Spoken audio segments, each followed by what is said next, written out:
Sorry about the huge delay, everybody. So making sure everybody's here. Everybody's here. Perfect. Okay, we're going to hop right into. I like to go over my rules, just to kind of get on the same ground and level all around, so that we don't have like huge amounts of confusion. My number one rule: don't be a dick. If your character's a dick, I understand, but then like even there, that's kind of like it's limiting as well. Just don't be an asshole, straight up. Um, I allow the rule of cool. Just figured out what this was pretty recently. Put it in effect last game. I like it. Basically, if you can role play something, let's say you're afraid, your character's afraid during a fight, something along those lines, anything, you know what I mean? Like you role play a situation. Depending on how you role play it, there's going to be consequences, or you could get something good happen. It just really depends on what you do. So you don't have to do an actual um, like a role to intimidate kind of a thing. If you can role play a way that your character would have intimidated in the moment while they were killing something or hitting something, then say it. I want to know. And if it's good enough, for sure, you can intimidate something. You know what I mean? It's one of those moments where if you flavor something in a way, benefits could happen. That brings me on to rule number 4. If you guys notice, I can't count. With rule number 4, flavor your hits. If you do something special, like a very good, good example would be the color of your sacred flame, how it works. One person likes their sacred flame to be a palm, while another person wants it to be a unicorn flying through something. I'm assuming Nalia would want, seeing how everything's a unicorn for her. Yes. Yeah. So like describe things. I love it when people describe stuff. That's like heavy on my DM side, where I'm going to explain things. I'm going to give you a whole 3D dimension of a room. And I hope the way that you play your characters is going to be in a 3D dimension, if that makes sense. If something, so I recently also added an X card, as I had a moment where one of my PCs, it was a bad situation. So I implemented an X card. If something is too gory for you, something is not to your liking, anything along those lines, you don't have to have a reason why it's not good for you. Just say, I don't like this. Can you please stop? And throw the X card down and just tell me specifically what you want me to stop, and I will cut it there, and I'll not explain something like that again. Just for anybody that doesn't like gore, they don't like having an image of like certain types of dead bodies in their head, anything along those lines, just throw that down. If something like situation's too awkward for you, or like I'm trying to role play with you, but it's like hitting you somewhere in the feels, tell me. I want to know. I want to stop something if it's makes people uncomfortable. That brings me on to rule number 6. Have fun. I'm here to have fun. You guys, I hope, are here to have fun. So I really hope you do, and I'm going to try my best to make it so that everybody enjoys themselves. And finally, rule number 10. Again, I can't count. I am a barbarian at heart. I'm new. I'm a very new DM. This is going to be either my 9th or 10th game, I can't remember, of DMing, so I don't know all the rules. I don't know everything under the sun. If there's a certain ruling that another GM gave to you, but I don't know that ruling, and I overrule it in a different way, if that makes sense, it's a lot of rule counting. If I overrule it in the moment, don't like stop combat and like look it up and say, hey, this is what it says here. If I have like a moment of it doesn't specifically state it in your spell, specifically do this, or this in your spell, then tell me afterwards. Put it for the feedback section. If it is something that's going to get you killed,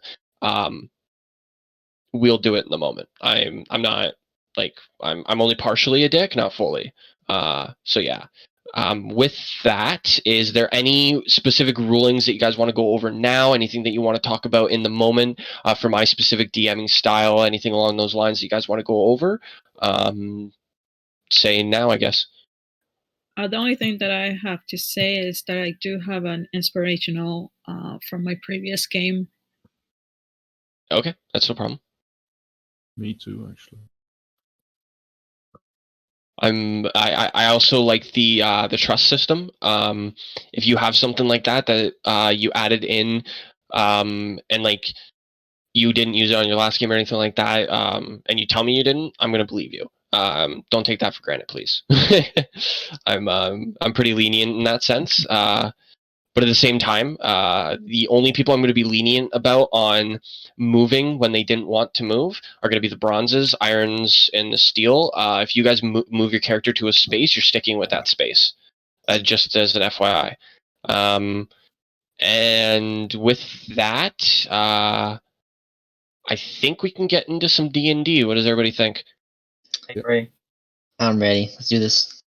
Right on. All right, so who's my list maker? Was that Nalia? Yes. Is that how you say it, Nalia? Yes. Right on. I'm terrible at English, so don't worry about it. So you're all standing around around the job board, kind of poking your head in and out, trying to figure out if there's a job for you. You notice there is a smaller. Oh my god, I spelled Odric's name wrong. We're gonna do that quickly. You notice that there's a note. It's very pristinely made. It doesn't look like it's on like cheap or paper or anything along those lines. And as you pull it off, Nelia, do you mind reading this off?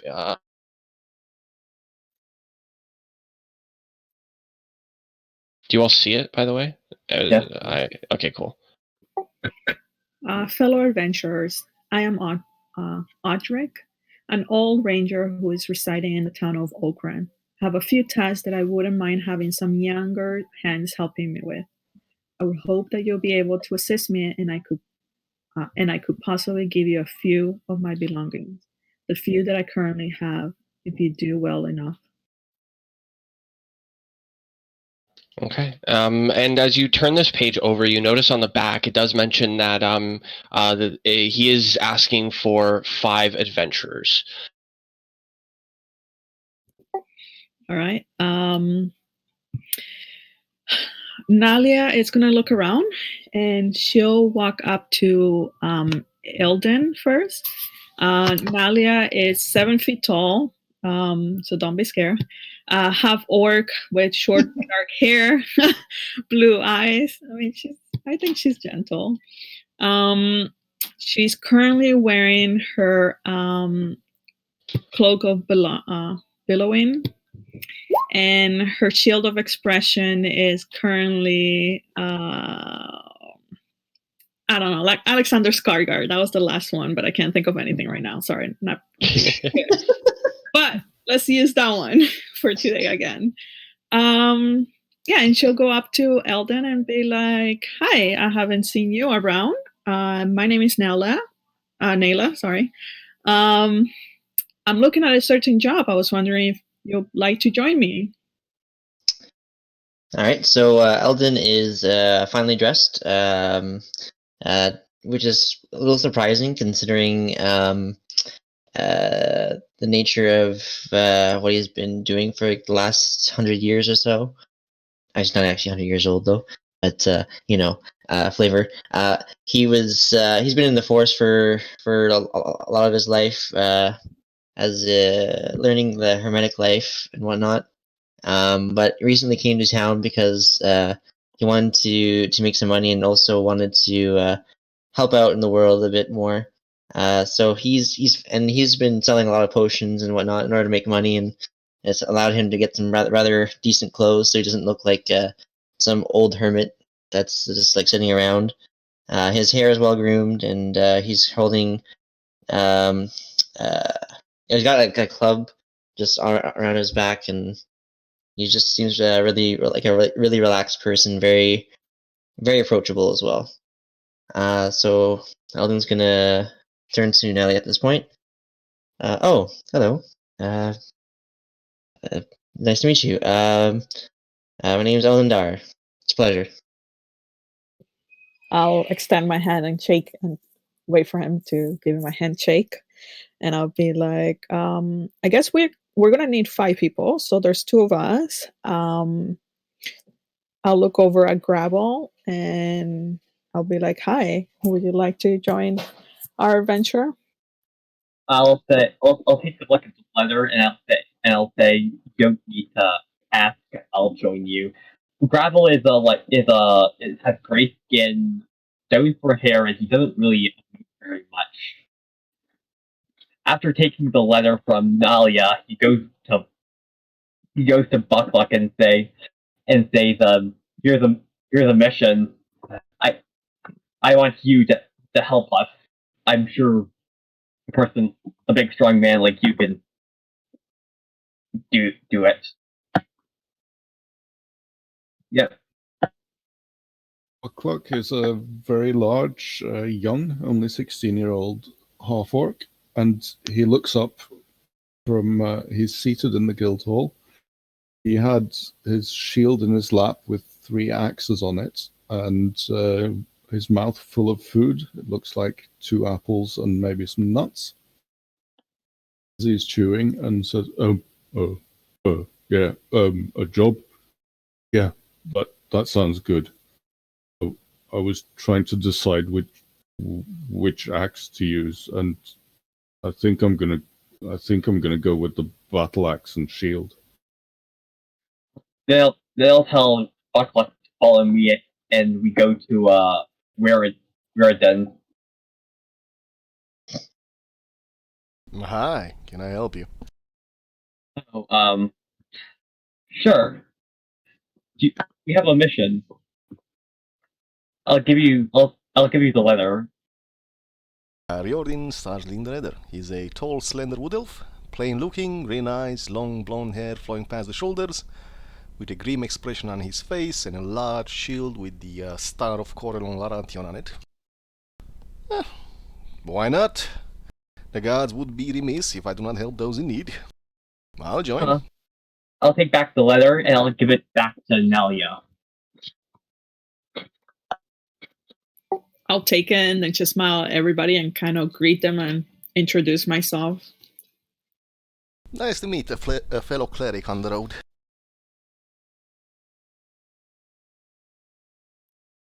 Okay. If you guys would like to go out and buy anything that you think you might need, anything along those lines, now's your chance to do so. If anyone needs a potion, this would be a great time to buy one. If anybody needs a potion, I have some that I could lend you guys. I have 2 as well. Alright. In the meantime, I'm gonna go walk over to my stable and get my unicorn. Okay. She has a unicorn. Oh yeah. Are we leaving today, or are we leaving tomorrow? Are we going to be staying a night or not? Here before we leave for the job? It's up to you guys. No, I think we should be traveling today. Yeah, I agree. And we can make it probably, right? Let's adventure on. What's gonna happen? It's gonna be fun. Well, we all die and some of us Alright. get to meet our gods. So, you all gather your things, and as you head out of the guild hall, you notice that there is a small courier system currently going on that can take you up to Oak Run. Would you guys like to use it? Yes. Sure. Okay. So you head out, and as you're leaving, you all hop onto this carriage system that leads you up through the town of Haroon. You start heading through the capital city of Viscala and up into the Vault of Titania. At this point, you guys get out of the carriage to head into the vault, as it is too narrow and tight of a forest for a carriage to make it through. However, a single rider on a horse is able to make it through. Nalia's horse is able to come as well. Did you guys want to talk about anything? Sorry, unicorn. Unicorn, yes. Did you guys want to talk about anything, do anything along the trip, or can we proceed? We can proceed. Okay. Anyone want to play cards while we're traveling? I'm good. That sounds good. Exciting. What? All right. Not big into cards, but all. So, as you guys are on the carriage, you're sitting there playing some cards, getting mad that a few of you are losing, happy that you're winning. It's a relatively good time as you take your trip off to Oakron. After you get off the carriage and you head into the western part of the vault, you guys are following along this well-walked path that leads up into Oakron. You guys are starting to notice the city walls and are able to see the town. Is there anything you'd like to do while you are approaching? Anything I'd like to do? I'll just look out of the I'll look around town, like look out of the cars when we are arriving to town. Okay. Does anybody want to do Actually, anything does he before find- they head into town? Look just spends time sharpening his axe whilst they're traveling. Right on. So you guys make it to the outskirts of the town of Oak Run. You guys enter in through the eastern gate, and as you're approaching this town, you see two guards that are standing at this gate. It's a big wooden door that's fully open. It opens outwards, and you see the guards that are on either side of this a large door. But it's a small enough opening so that about 4 or 5 people can stand across one another, like fully across the opening to block it. And as you approach, both of the guards push their spears outwards, blocking the entrance into this town. The one says, "Hold it right there. What are you doing here?" Well, friends, we have come from the guild on the request of the ranger. We're here for a job. He looks off in your direction and says, "What ranger are you talking about exactly? That's pretty broad." One Odric. He has asked the guild to Odric provide sent for you. assistance. Yes. All right. Well, for us. He looks off to his companion standing next to him and kind of like tilts his head off in the direction of the town, and the other one nods and walks in, and he steps into the center, the last guard, to block the gate from you, and goes, "We're sending for Odric now. Just wait here. He's going to confirm whether or not that's what you're here for." Any reason why we're not allowed in your fair town? He looks right at you. He says, "We've few things have been happening in this town lately, and let's just say we're a little wary of new travelers." Surely. Steps forward and says, "Oh, don't worry, it's me again. I was here with some others from the guild about a week ago. Has your captain sobered up yet? He was drinking some pretty good stuff." The captain, well, he's doing well. He had to sober himself up a lot since what previously happened here, but luckily that issue's been for the most part solved. We've had a few different occurrences than that, though. He kind of scolded us for just presenting information last time. You might have to talk to him about it to figure out more, friend.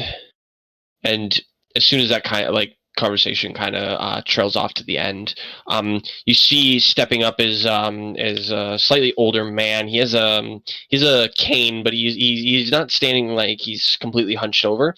He's more upright, has a little bit better of a posture, and as he's kind of walking up towards you all, he goes, "Ah, hello. Are you from the guild?" That we are. Oh, come in. He kind of glares off at the guard, and the guard jumps up a little bit and heads off to the side and goes, "You guys may enter. Don't worry about it." And you see Odric turn around and start heading back towards the city. Riordin follows. Yeah.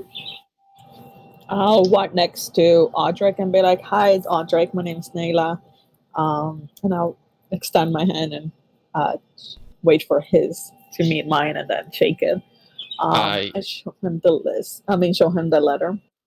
He stops in his tracks to like turn to shake your hand. You can tell he doesn't have as large of a range of motion as he probably once did, and as he like looks over at you to shake your hand, he goes, "Well, this yeah, you guys have found exactly what I needed you for. I am currently looking for younger hands, to say the least, as I'm getting rather old and can't do much. You guys are roughly about here at this point, and you notice that he cuts straight up to start walking this way now on the next path. He goes right between. So the smith here, you notice, it isn't a building per se. It's just kind of like um, covering of sorts to block weather on top, but it's fully open except for the forge right in the center, and the anvil sitting in there as well. And as you all walk through with him, he continues. We have a few things that I would like for you to do around the town, just a little bit. It's hopefully nothing too difficult, especially for some of you. As he looks around at the much larger of the group, and he continues on walking down this path now towards the square.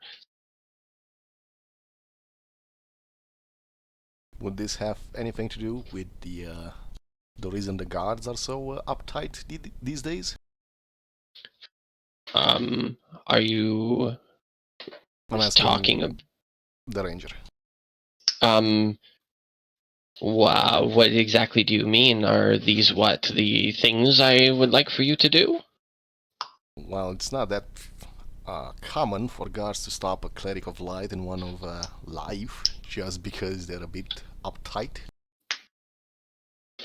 So clearly, the problems you want us to deal with might actually be affecting the entire town.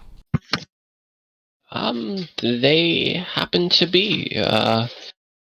Perhaps you may find out more as time goes on. And he continues on towards the center. You guys are roughly about here at this point, within this little bit. And he kind of like gestures off over in this direction and says, we may continue to my home so that way you can figure out exactly what I'm talking about. Excellent. Okay. And as you guys start stepping up, you notice this a longer house. It has about 8 windows on the side that you can see, and there's a singular door sitting on this end of it. And as he kind of steps up to this house, he starts opening the door, and it quickly slams shut from something hitting it, and all you can hear is a dog barking and smacking into this door, and Audrey's going, hey, you fucking dog, and you can see him shove into it a little bit and go, back off, and then the dog finally stops as he steps and he goes, one moment please, and he closes the door behind him and quickly walks in. You can hear like a hurried step inside. Interesting. After... Although he seems to forget some of us can actually live a lot longer than humans. And you hear him starting to walk up to the door again. This time you don't hear a cane touching the floor, and then you hear a dog bark, two dogs, sorry, barking in the background, and he goes, "Hey, hey, shut the fuck up!" Ah! And you hear like a thump, and then the door open, and he's standing there, and he goes, he points over at Buckluck and says, come here, young man. Yeah. As you step up, he gestures to a large like wooden box. It's got a covering on it. May you pick it up, please? I'm having troubles. Yes. Sure. So as you grab it from both sides and you pick it up, you realize that this is about 60 to 70 pounds. It's rather heavy, especially for someone who's like frail, like this old man is. But for you, it's not that big of a deal. It's pretty easy to carry, in fact. Where do you want it? Can you just put it on the ground outside so that way we may open it so you know where to put everything? Okay. I'll carry it out. Okay. And as you put it down, kind of in the middle between your party, you see Odric walk up with his cane and pop the lid off on the box, and you see inside about 17 there's 16 bars inside. One of them is a different color than the rest of them. Looks kind of like a more of a steel kind of a color. And then there's a rather large gem of some kind. It's blue. It's very opaque as well. And then the rest of the bars look to be. They look very similar to iron ingots. A few of you might know. And then beside those, you see a big bundle of envelopes that look rather full. It's probably about a foot across. All these letters packed together, and as you kind of like look at it a little bit more. Eldon is able to like count it right away, and same with Riordin. You guys are able to notice that there's 24 letters in here. The rest of you kind of got to look and go 1, 2, 3, 4 as you count them. But the other ones can be like, yeah, this is what's in here. And he points towards the letters and he says, those have to go off to that building over there. And he points off over in this direction up this street. He says, the larger of the two with the red roof. The rock in there, as well as the different colored ore, need to go to the guard captain Loric. And then the rest of the ore has to go off to the smith. You don't have to do it in any particular order, but he points up towards the clock and says, but you do need to have it done by noon. And it's about 9:30 at this point. Okay. Strange request, but we are being paid to do it, so. I just cannot do it myself anymore is all. So I was hoping I could gather a couple young adventurers to do it for me so you could make a few coin and perhaps have an item or two. Eldon will just pipe up here and be like, well, I have no problem with helping another out. It's a noble gesture. And excuse me if I'm not his best speaker or anything, but it'd be my pleasure to help you out. And I thank you for that. Is Eldon a male or female? Male, right? Male. Yeah. Okay. He goes, I thank you, young man. And I'll pipe in here and be like, I may not be as young as you think.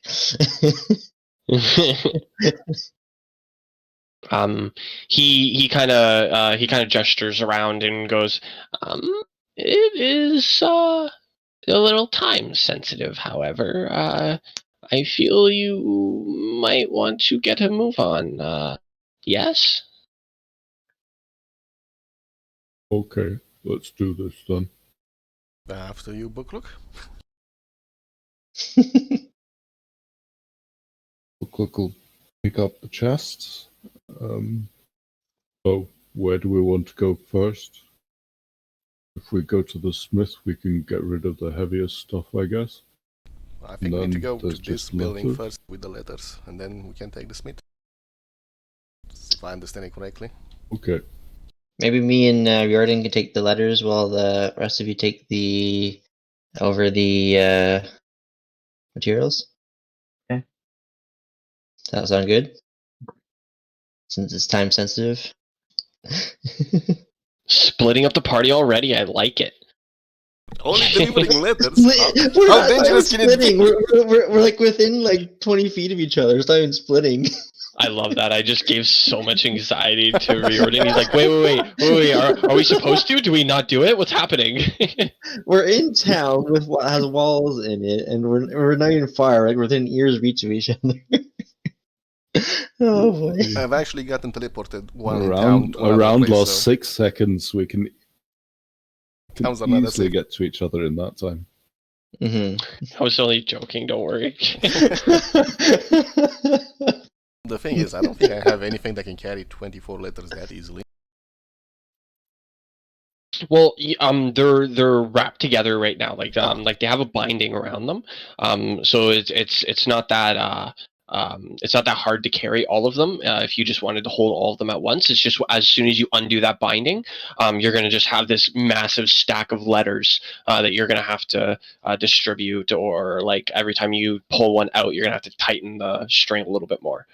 But it shouldn't be too difficult to do. It is a RP section of this, but we can roll to see if you fumble and drop all of them, though. I would love to do that. That I works love that for, shit. For Riordin. Although I do put I love that shit. I put my crossbow on the back and get my shield out, just in case, you know. Okay. It's a lot easier to carry on the arm. Ellen's gonna look at Riordan and chuckle a bit, like expecting someone. I've been teleported to another place while in town surrounded by guards, so, you know, can't be too careful. Also, it's gonna be easier to carry the letters on the shield. Fair enough. Alright. Shall we then? Yeah, I'll take point. Alright, so two of you go to the apartment, and then the other three are going to the smith, or are you guys going to like two of you into the apartment, two of you to the smith, and one I kind of lost track of where everybody was going. Okay, so I know two are going to the apartment. Is everyone else going to the smith? I think so. I mean, decide on your own. Yeah, okay. Nalia, where were you hoping to go? You haven't talked in a little bit.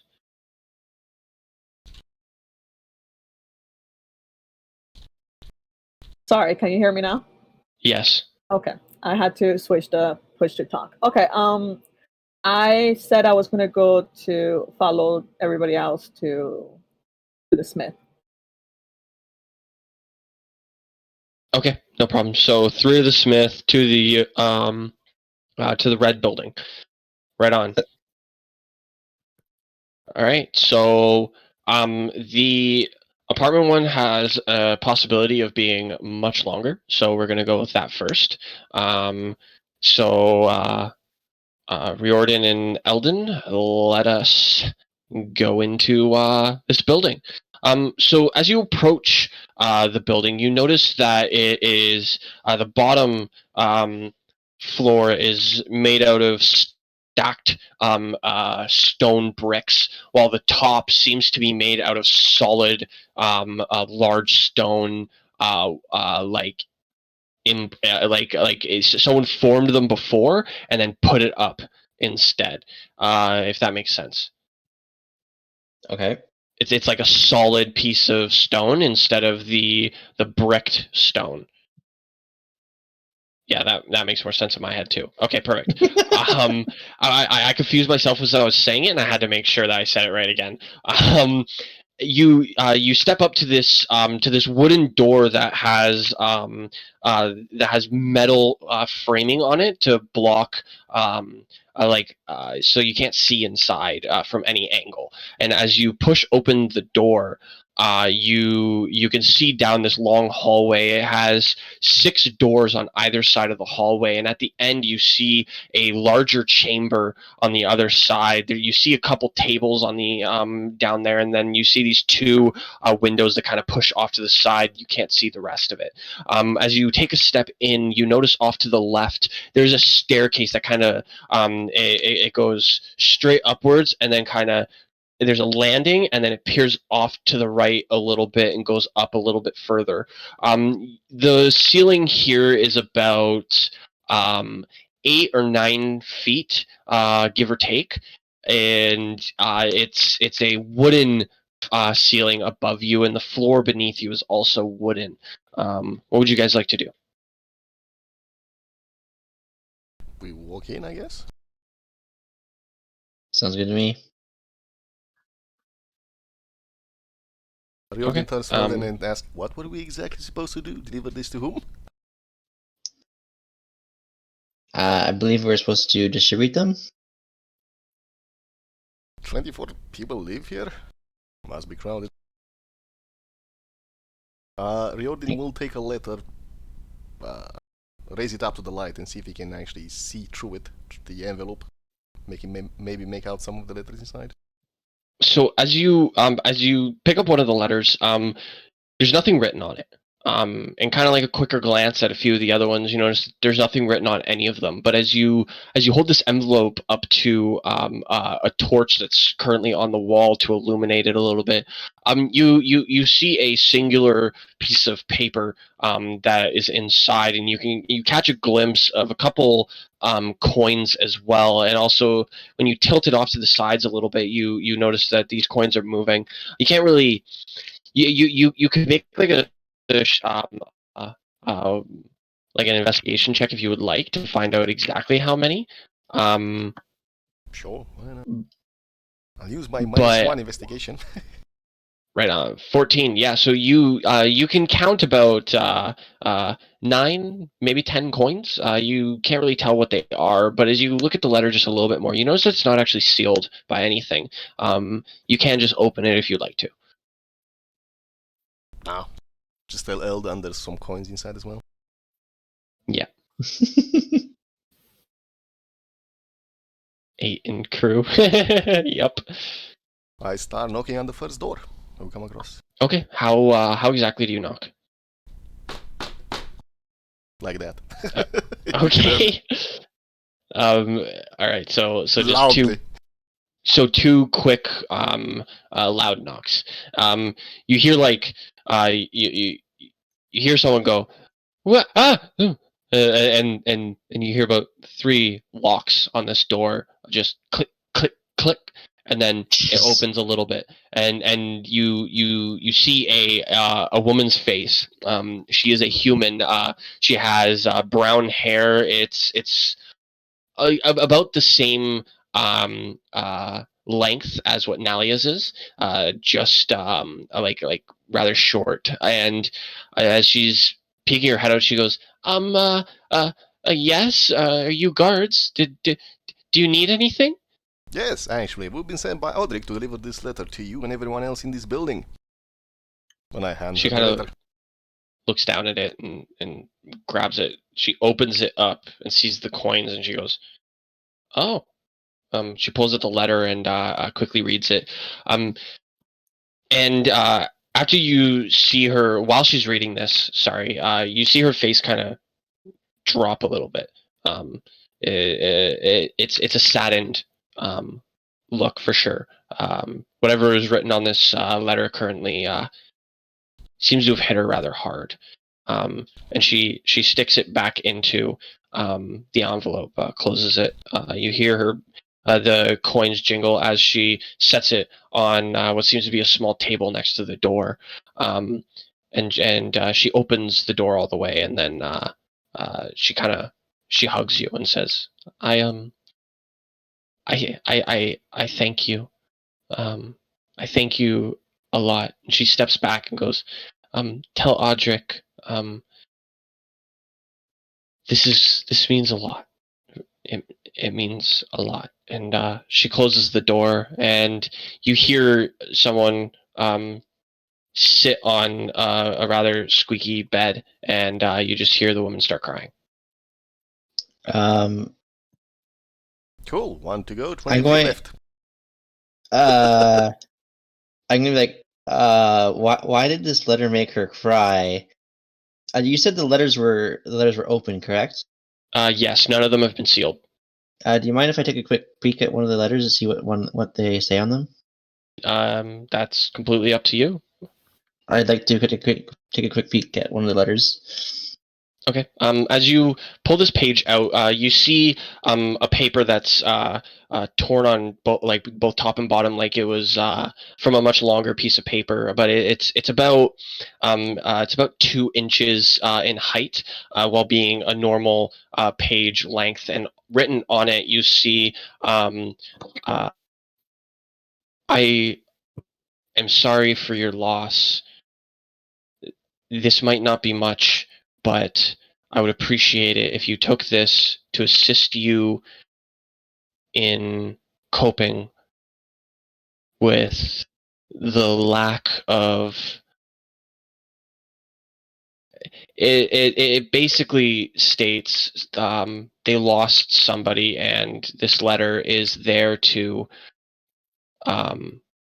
basically present them something, not to return what they lost, but to hopefully help them. And as you peer inside, you notice that there's 10 silver pieces inside. The people who are getting these letters have lost those who are dear to them. That explains a lot. And I'm not sure if I should be respecting Odric right now for doing this, or if I should be curious as to why he's doing it. But for now, I'll assume the best of him for now. All right. Well, we have 23 letters to cover. You want to split it in half and start knocking on doors? Sure. All right. So we'll take half the letters and we'll start knocking on a few doors. Okay. Now that the binding's gone, can both of you Yes. roll to see if you guys can hang on to them? I'm going to... I'll say it's kind of a dexterity type of thing, so could you guys roll acrobatics? Acrobatics. Just because I'm fun. Could be worse. And I was... Could be athletics. It could definitely be athletics if you want it to be. Oh. So, Wait, no. I'm re-rolling this. No. Oh, but it's just such a waste of a lucky dice, though. It's only 12 So- letters. I don't want to get the letters messed up, though. That'd be really, really bad if I get the letters mixed up. That's like a worst case scenario. I'm gonna re-roll this.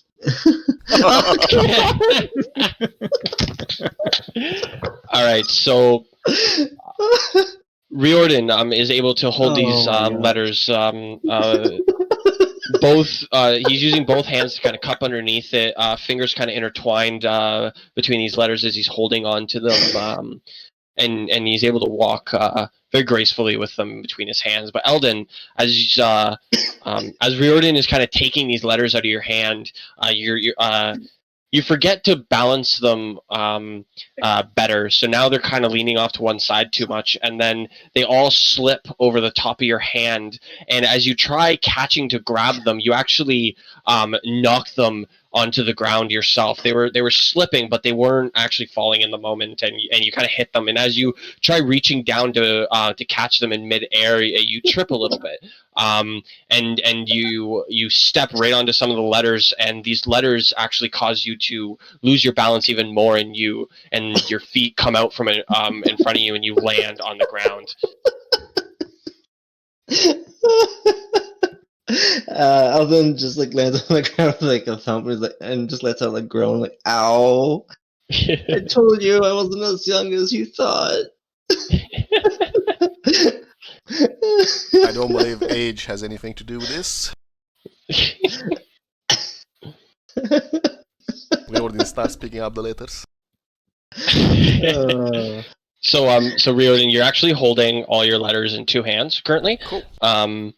While Eldon is laying on top of his. It's all right. I'll pick them up. Just give me a moment. Need a hand. I think your hands are full. I'll be good. So with that, you are able to. I'll make my way upstairs, and I'll come back to help you if you still need some help, Eldon. No, So I will also you think someone with the...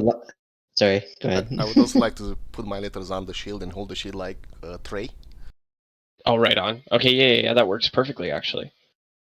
And then start moving. So you get upstairs to the second floor, and you notice there are 12 doors on either side of this hallway. Cool. I start taking them one by one. Closest first.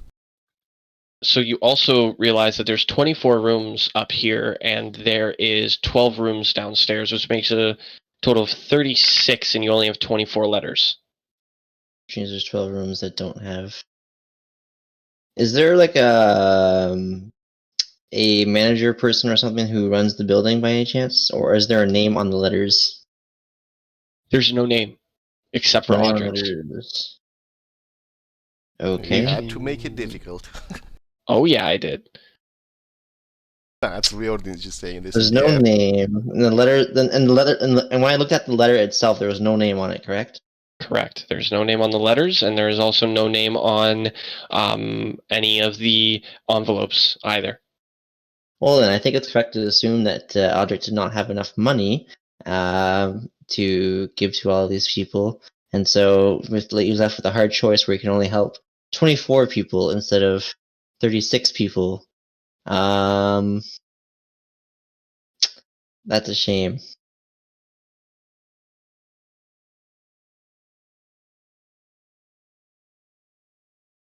Well, we could also just give everyone 5, or at least 12 of them 5, 24 of them 5 silver. But there's also a letter accompanying it. I mean, we can deliver the message. That shouldn't be too hard. Of course, it might also be that Odric doesn't intend on giving everyone money. Not everyone needs them. Not everyone suffered a loss. But this begs the question, though, because now I feel bad. Now I feel like there's like 12 people who aren't getting compensation, which could leave them feeling like unloved or something like that. I don't know. Eldon's very compassionate, and he's just kind of pondering to himself right now. And he's currently wondering if Odric would be willing to make 12 more letters if somebody else provided the money for the letters at the moment. We don't have time. You can just say the message from Odric, and you can provide the money. How much is 1 gold? 100 silver or 10 silver? 10. I'll give you 2 gold. All of your money. I'll turn to him and be like, it's okay. I don't mind using my gold for this. It's part of compassion within me to help others. All right. Well, in that case, I guess you do what you want. I'll convey to him that what the letter said, and basically, even if we don't have the letter, we can at least send this as a message. We can say it's a message from Odric, and say that, and give them the coin. That way, everyone will get something at least. Well, in that case, should you go upstairs since you have 11 letters with you? take one from my stack as well, and I'll stay down here. I will take the least amount of letters as possible because apparently I can't hold letters. If you want to be generous, you have to go upstairs where there's more doors. You have enough letters for all the doors down here at the bottom floor. All right, I'll head upstairs with these letters then. I mean, I should catch up, so we'll see Yep. you at the last door. Sounds good. And that's Okay, what we do. I go to the second door on the bottom floor and start knocking. Just the Okay. same way, exactly. 2 knocks, confident. So on the first door I reach, I'm actually gonna hide the letters for a moment because I want to see what the reaction is when there's no letter first, just to make sure that there's not some people who like didn't lose somebody, for example, or aren't waiting for someone. Okay. So we'll do Riordin first. Riordin, as you knock on this door, it just opens straight up. You see a short man. He's probably about 5'3", 5'4". He's shirtless currently. His gut is hanging over. He's very hairy as well, and he looks up at you and goes, "Oh yeah, well, what can I do you for?" Excuse me, sir. I've been sent here by Odric. He has a letter for you. What's it say? He grabs the letter from you and he opens it and he pulls the letter out and he reads it and he goes, I don't know why I'm looking at this. I can't read. He hands it off to you. Can you read it for me? Sure. And he peers in and sees the 10 silver and goes, oh, what's it for? I read the letter. What does it say? Same thing? All right. So as you read the letter, he goes, I think this might be for somebody else. Does it have a name on it, or? Nope. We were given Okay, 24 of well. them, and I believe there is 34, 36 inhabitants in this building. That there is. He reaches out for the letter. He puts it back in the envelope and gives it to you, and he says, I know a few of the people who've lost loved ones from the nightmares, but I can't tell you all of them."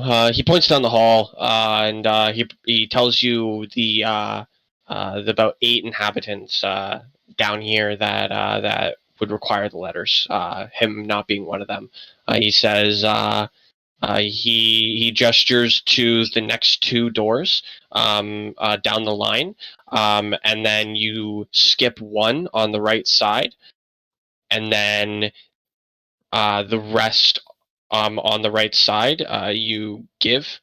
So that would be 3, 4, 5, 6, 7, 8, and then the last 2 on the right side do not need letters. I just had to count because I'm retarded, don't worry. Thank you, kind sir. And as I leave, I give him one of my own silver coins. Generosity and honesty needs to be repaid. It's not enough. In the world. Thank you for the thank assistance. you. Thank you very much. He pats his stomach. Like the ripples go through, and he goes, "It's gonna feed this for sure." And he closes his door, laughing at his own joke. You can hear it like echoing through the hallway still. Cool. That's fine. Eldon, what are you gonna do?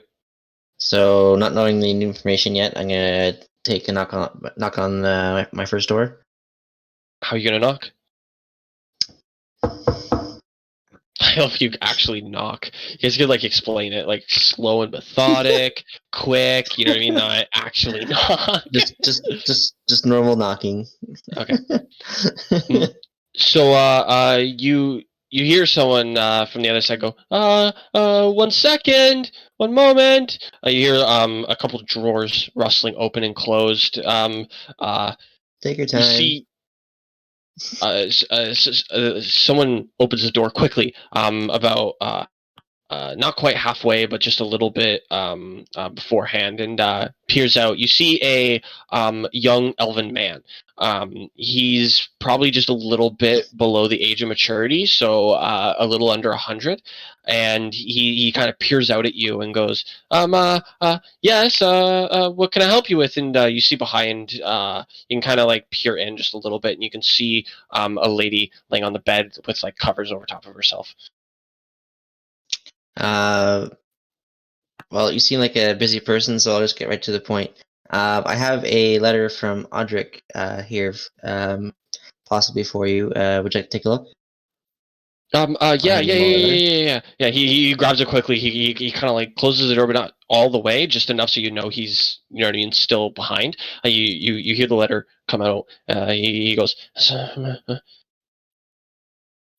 like silence for a moment.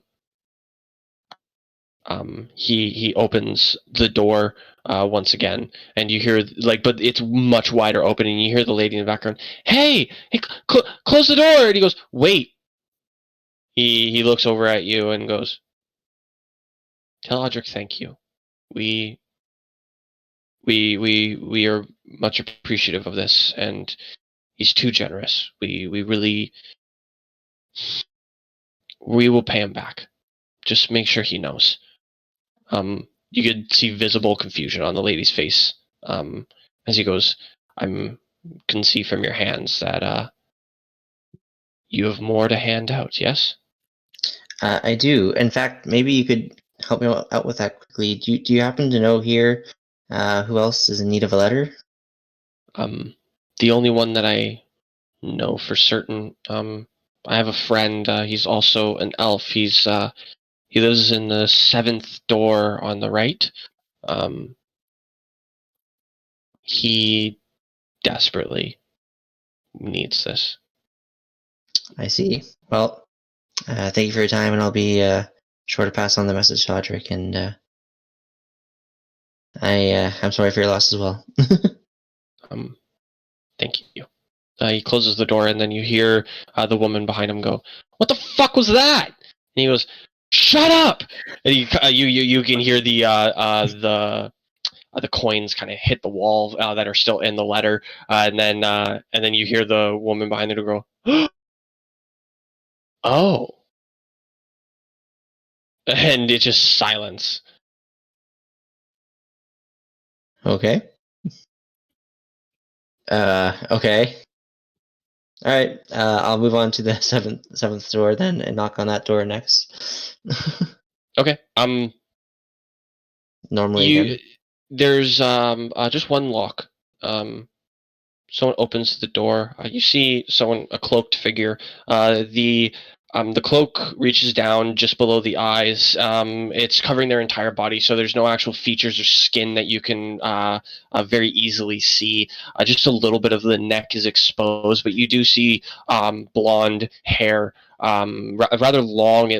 From the weird angle that you see it at, it looks like it's about shoulder length. But you hear a man's voice come behind and go, yes, what may I help you with, sir, ma'am? Because he can't see your face at all. The name's Eldon, and I bring you a message from Odric. Based on wisdom and the fact that he seems to be unable to tell my gender at the moment, I'm going to offer to read it to him. Would you like me to read it to you? Yes, I think so. All right, I'll take one of the letters out and read it out to him. And then I'll hand him the envelope as well. He grabs it. You see him kind of pull his hood back. You see another elf standing there. The hair is a little bit past the shoulders. It's beautiful blonde. There seems to be a singular braid that connects onto just above the crown of his head, and it reaches all the way down his back. And you notice that he's much more pale. His skin's starting to turn more gray. His cheeks are sunken in. You start noticing his room behind him. You see a bed. There looks to be a double, a much larger bed sitting on the corner, but then above it, you see a single bed. He's alone in this room currently. There's a few clothes on the ground. He looks malnourished for sure. And as you notice, like you kind of look him in the eyes, you see tears begin to form, and you can tell that his elf nature is making it so that he's trying to look strong or be strong, but it's definitely showing through the hardship that he's been enduring recently. But he does not say anything. He's in shock and awe. His mouth slightly open. I'll reach out a hand to comfort him, just laying it on his shoulder and be like, I am terribly sorry. You see him try and pull himself together. He stands up more straight. He kind of wipes away a few of the tears, and he looks you in the eyes once again and says, thank you very much. I definitely appreciate this, and I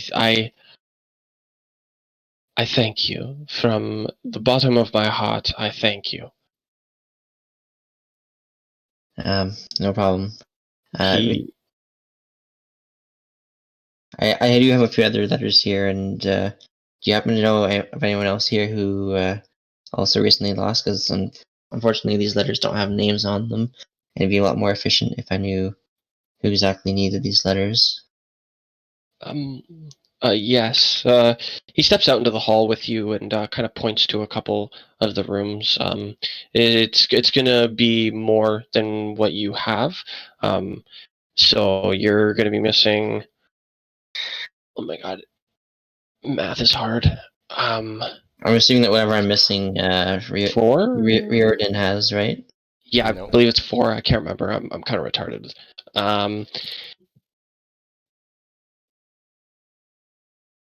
So yeah, he points out, and you're missing about 4 letters. Which is how much Riordin has, I believe. So that's fine. Yes, it should be, anyways. Yes. Okay. All right. Cool. Thank you, and I pray that things will go better for you. I thank you. And he kind of steps back into the room. He takes a glance off at the bed, and you see pain in his eyes as he turns around and says, I believe you should be off. You have more to do. And he kind of gives you a deep bow.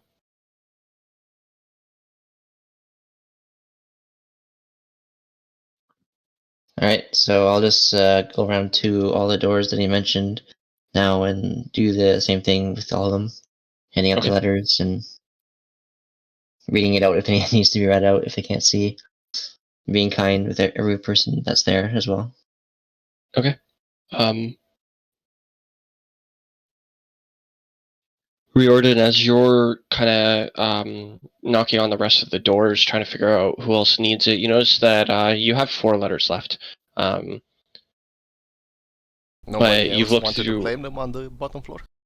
No, nobody did. I give everyone who refused them 1 silver each. Okay. That'll be 5 less. Actually, no, 4. Since I have 4 letters and I came with 12. 11, actually. Okay. I go back upstairs. Try to find Okay. Elden. Yeah, and so as Riordan arrives upstairs, I'm gonna find myself missing 4 letters and be like, I'll turn to Riordin and say, "Do you happen to have any more letters?" I flash the 4 letters and go, people in this town are quite honest. And I'll be like, "Oh, perfect. We need to get these 4 other doors. Apparently, they're ones who also lost somebody." Have you checked the other doors while... No, not yet. I've yet to check them. But I just know that these 4 do need one. Alright, let's do this and then check the other doors. Who knows, maybe old man ranger there actually forgot somebody. Sounds good. Okay. So you walk up to the rest of the. So you walk up to the 4 of them. You present the letters. All of them happily accepted, with a little bit of sadness as well.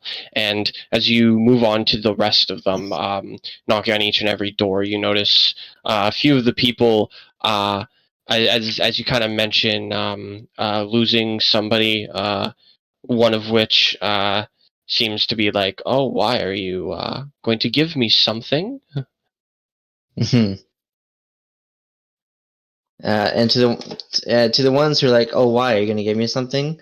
I can probably assume that those people were not supposed to get one end, or were trying to coerce us from getting more. But I'm not gonna say that out loud. This is on in my head. And I'm gonna be like, yes, of course. I would give you my condolences, as well as condolences from Roderick, of course. So, Eldon, as you have a rather high insight, I'm going to say with your passive insight, you are able to tell that these people have some kind of a malice intent, and just kind of wish to get things out of you, basically, as you have a +5. So I'm going to say, oh, cool. Riordin is also able to very clearly notice this. As I notice this, I pull my shield down on the floor and I hang on it. Of course, if somebody was to, I don't know, unfairly claim condolences, the gods would be very angry with them, and they might encounter some sort of unfortunate accident involving flames, fire, eternal damnation, you know. Surely that's not you. So, this person that you're currently talking to steps back for a second and says, "You would think that I would lie about something so tragic? What is wrong with you?" But at this moment, it's kind of weird. Yeah, it's a little difficult to tell if they're lying or not. But before, it seemed like they definitely had malice intent. But in this moment, it's rather hard. It's strange, in fact. I pat the emblem on my shield. You know who this one is, right? Looks down at it. I do not. Well, if you did, you would know my god gives me the power to understand and read your mind. And I can sense the doubt and the lies. And while my god may be forgiving, lied once, lied twice, he may not be so forgiving. The person stands there for a second and goes, And I would like to intimidate. "Right on, roll." Oh my god. I would have taken a totally different route than this, but this is fun. We'll go with this. You see the person kind of like rear back for a second. For a moment, they seem afraid, but then you notice them kind of look around and go, "Your god does not have any power here." You see them give you like a judgmental look, and they go, "Goodbye, sir." Just as I say that, I cast light on my shield, and it interrupts in bright light. Are you sure about that?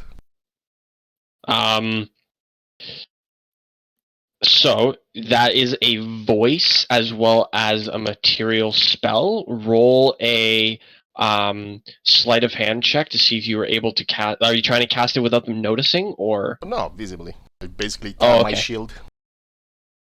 So you do have to physically reach into your component pouch, put them onto your shield, and say the incantation to be able to cast this. As a cleric, I believe the shield, since I have the emblem on it, functions as my material. Oh yeah, you're right. I'm partially retarded. Don't worry. Like I said, yeah. So, but you still do have to voice cast it. So, are you going to I what will. specifically do you say? Praise the Lord, for he brings light to everything and everyone, and the lies shall be observed. And then your shield Emits bright light. pulses with a very bright light, and you see the person kind of rear back a little bit, eyes closed, and goes, "No, I'm sorry." They drop to their knees, and then the person next to them goes, "Get up, you fucking idiot! That's a light spell." And then they go, yeah. You see them kind of like judging heavily the other person, and then the other one goes, I knew that, kind of wiping their knees off a little bit. We're liars, but that's not the point. And they slam the door quickly. Riordin laughs and starts walking down. That was amusing. Shall we? I believe we're done here.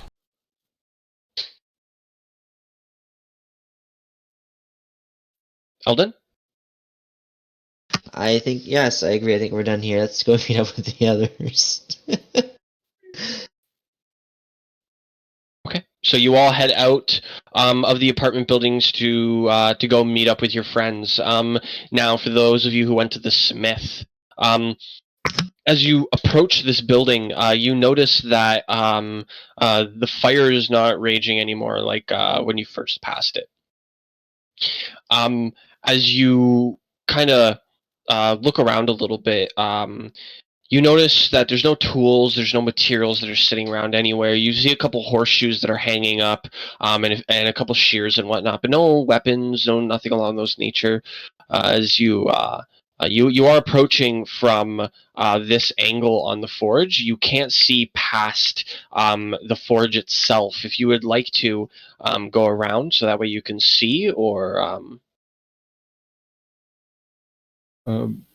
Bucklook is carrying the chests, and he is very aware of Nyla, who appears to be a female half-orc who's maybe a year or two older than him. So he's... Go ahead. And he's definitely concentrating almost only on her, but trying to do it surreptitiously. okay. So as he carries the chest, he's kind of flexing his muscles to try and show off, but he's also feels a little bit shy and intimidated because she is quite a bit taller than him. So you're are you like actively watching where you're going, or is he kind of like a little too preoccupied? Oh, he's watching her, but trying to not let her notice. Okay.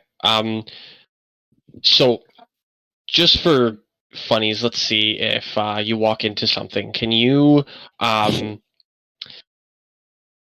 we have two options here. Either A, we can give you a little bit of a disadvantage because you are currently staring off at somebody and your passive perception is kind of low, and we can just go by your passive perception, or you can, because you are proficient in perception, I'll let you roll it however you want to do it right now. Just know you can't go lower than your passive perception. I don't really like, because you obviously, you know what I mean? Perception rolling's fun. Okay. So technically 11. So as you're kind of looking over at her, Nalia, with your passive perception, you are able to notice him do this. And you see him kind of, he's looking off at you, his muscles kind of twitching a little bit as he's flexing them, and he looks over at you at the wrong moment as he walks right into one of the poles that are currently supporting this this smithery, and as he hits it, you hear as he walks around it kind of shyly. I'll just come up to him and be like, "Oh man, where did this pole came from? Jesus!" And just kind of gently kick it and be like, "Do you need any help there lifting this up? I think we should. You grab one side, and I'll grab the other side, and we'll get this to the smith." Uh, uh, um, I, uh, I, I can easily carry it myself, but I mean, it's very nice of Yeah, no, you to I'll offer. help. It's fine. I'll Yeah. help. Thank you. No As problem. Gravel's kind of awkwardly third wheeling at this point. What do you do?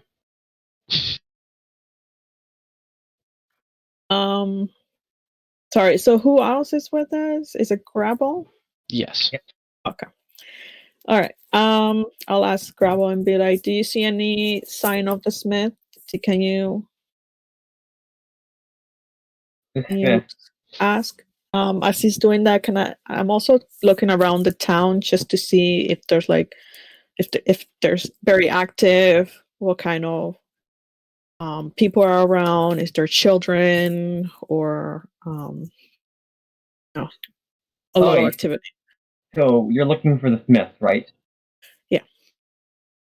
I'll try to look around the building to see any signs of the smith. Because I would definitely think the smith would have his own sign. So as you kind of walk around the building a little bit, he's or she is not there currently. It seems like this forge has been inactive for a few hours, as the coals are not as hot as they once were. Now, as you're looking around the town a little bit, you realize that this street here is bustling with people. Up and around this portion of the street has a few people as well, but this general area and this road seem to not have anyone that's surrounding it. But there are a rather large amount of people currently in the square as well. Off in around here and here between the smith, you notice that there has been a lot of travel between that area to get to this other road. And as you guys are kind of standing around the smith a little bit, and after hearing the large thunk around his smithery, you see the window here on this building fly open. The wood cracks against the side of this house, and you hear a man scream out, "Hey, you fucking kids!" And you see a stout man trying to climb out of this window, and he falls over and kind of like tumbles and rolls a little bit. And as he gets up, he tries running. He starts running towards you. He's about 4'8", rather stocky man. He's got a big bushy beard on him. His clothes are like singed, and he has like very obvious coal marks on his on it as well. And as he's sprinting towards you, he's moving rather slow. He doesn't seem to have a very quick movement. And what would you guys like to do as he's running up to you? Sorry, can you pin which building you were talking about, where he's coming from? Which? Right here. I can't see any ping. I can't see anything. I'm sorry. Is my ping not working? Right here? Are you on the wrong? Okay, there you go. There you go. Okay. I basically tell him, "Are you the smith?" He like starts slowing down a little bit, seeing your kind of rocky form, and he goes, "I am. Why, yes, I am. Who might you be, stone fellow?" I give him the letter. And I tell him I'm not sure what I am, but So, you guys don't actually have any letters. It was those who went into the building. You guys have all of the ingots. oh wait, I give him one. I give him. I think I give him some of the ingots. Okay. So as you walk over to the two half-orcs and open this chest as they're holding it, you pull out an ingot and kind of show it to him. He goes, "Oh, yes." He kind of waddles up to you guys, and he reaches up with one hand and kind of like a gimme fashion as you're a little too tall for him to reach the ingot. I basically say, "Here you go," in like a Tarian dialect. In a what dialect? Terran, the one of the language.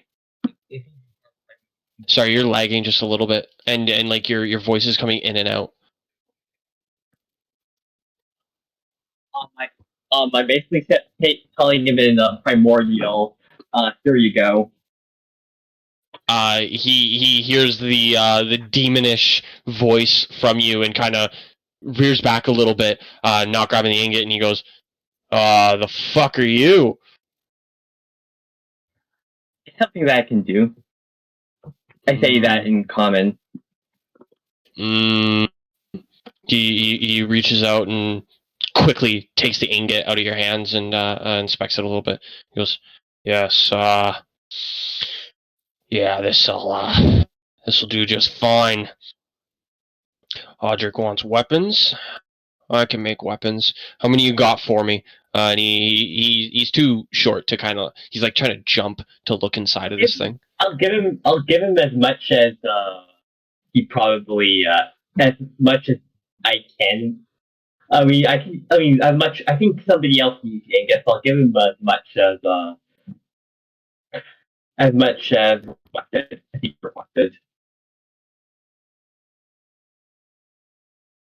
So you're still kind of like coming in and out. It's like you're moving your mic away from your face, then closer to it.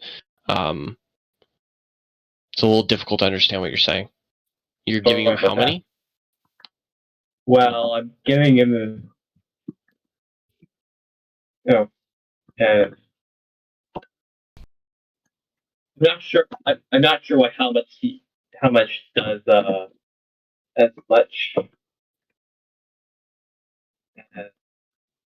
So you do have your two allies that are currently next to you that could assist you with this. Okay. I'm not sure how much that I should give him, but I'll talk. Yeah, Buckluck and Nalia can probably give him as much. How much I give him? Nadia's gonna introduce herself to this gentleman. I'll be like, you must be the blacksmith. We are here to drop off a few items for you on behalf of Odric. Were you aware of this? I sure am, as he's like twisting his neck all the way back to look up at you. Rather tall young lady. Oh yes, I know. Sorry. Would you like me to kneel down and have a conversation, or are you okay with me just standing? And this is my friend Borlock here too. We're here just to do this delivery. He's like looking up at you and goes, don't insult me because I'm short. Oh, sorry. That's not what I meant. I'm proud of my height, and I'm proud of who I am. You can't just take that away from me. Oh no, I'm proud of my height and where I'm from too. But I was just trying to be very helpful. I'm sorry, I didn't mean to insult you. You seem kind of. Forgive me. You see him turn around quickly and kind of walk away from you a little bit towards the forge. He pulls out this weird contraption as he walks up to you. He sets it on the ground and it seems to unfold. You see steps. Metatalk. It's a stepping like stool, kind of like the like 3-step ladders that you can get, and he steps up them, and he's now at your height. He's eye level with you, and he goes, "See, I don't need you to compliment or diminish me because I am not as large as you are. And he looks over at Buckluck, who's now slightly shorter than him, and goes, "Now who's the short one?" I'll just laugh and be like, "Yeah, he's still growing. Don't worry, he's still growing." No, I like the fact that we could see eye to eye. I don't mean any disrespect. I actually very impressed with your tool here, your mechanics and all that. Anyways, yeah, like no disrespect. Good. I did not want disrespect, and I did not want to give disrespect either. Thank you. Where do you want us to put this? And Booklet gestures at the chest. He looks over at you, and as you're like kind of he goes, just set it down. All right. Are you sure you don't need any? Like, we could just bring it into the shop if you like. Help. Yeah. This is the shop. It's not a real shop. It's we're not a fighting town. I'm learning how to make weapons now. Okay. That's why I need so much. What have you made so far? Can I see? Will you be okay if I check what you see? Maybe I'll find something interesting. He kind of looks at you. Do you have any like swords on your belt or anything along those lines? I just have my mace and then my light crossbow. Okay. He kind of looks at you a little bit and goes, You don't use swords of any kind, but I could present one to you to see if perhaps it is to your liking. You see him get down from the stepping stool and kind of start running towards his home. And he's kind of like waddling in a weird way as he's moving, and it takes him a good 3 minutes to cover a distance that would take you a good not even a minute to make. And then you see him running back with a sword that's currently in a scabbard. As he's running up to you, he stops for a moment. He pulls it out, and as he pulls it out, you notice the scabbard itself is straight, but when the sword starts to come out, you see it like warping as it's coming out. So it's in like a here, I'll draw on the screen quickly so that way I can give you like a good representation. It's doing this as it comes out, like very poorly created. Not that drastic, but it's moving in like a curving fashion as he pulls it out, and he presents it like it's a masterpiece, and he's holding it above himself and is like, "Does this fit you?" Oh, it's interesting. It's made so that when you pierce an enemy, it coils around them. Oh, interesting. How much You will see- you want for this? You see him walk over to one of the wooden beams, and like he swings at it. It doesn't cut anything, in fact, but you do notice that it does kind of wrap around it a little bit, and it just makes a clank, and it comes back immediately. And goes, it's still in the testing phase, obviously, but he starts putting it back in the scabbard, but it keeps bending as it's going in. And he's like, "Fucking piece of shit, fucking," and he's like trying to straighten it as he's putting it in. Well, Okay, I mean, it's a work in progress, so it looks interesting, and the concept is great. Maybe I'll come by in a few weeks, and then maybe you'll have this done. Yes. He as he's trying to put it back in, he's struggling. He's like, "Oh my fucking god, can this?" He's straightening it out and pushing it in slowly. He's like, hello? What? Can I try? Can I try using it? Instead of splashing it, I use like I trucked it inside the training dummy. There's no dummy. It's just a wooden pole.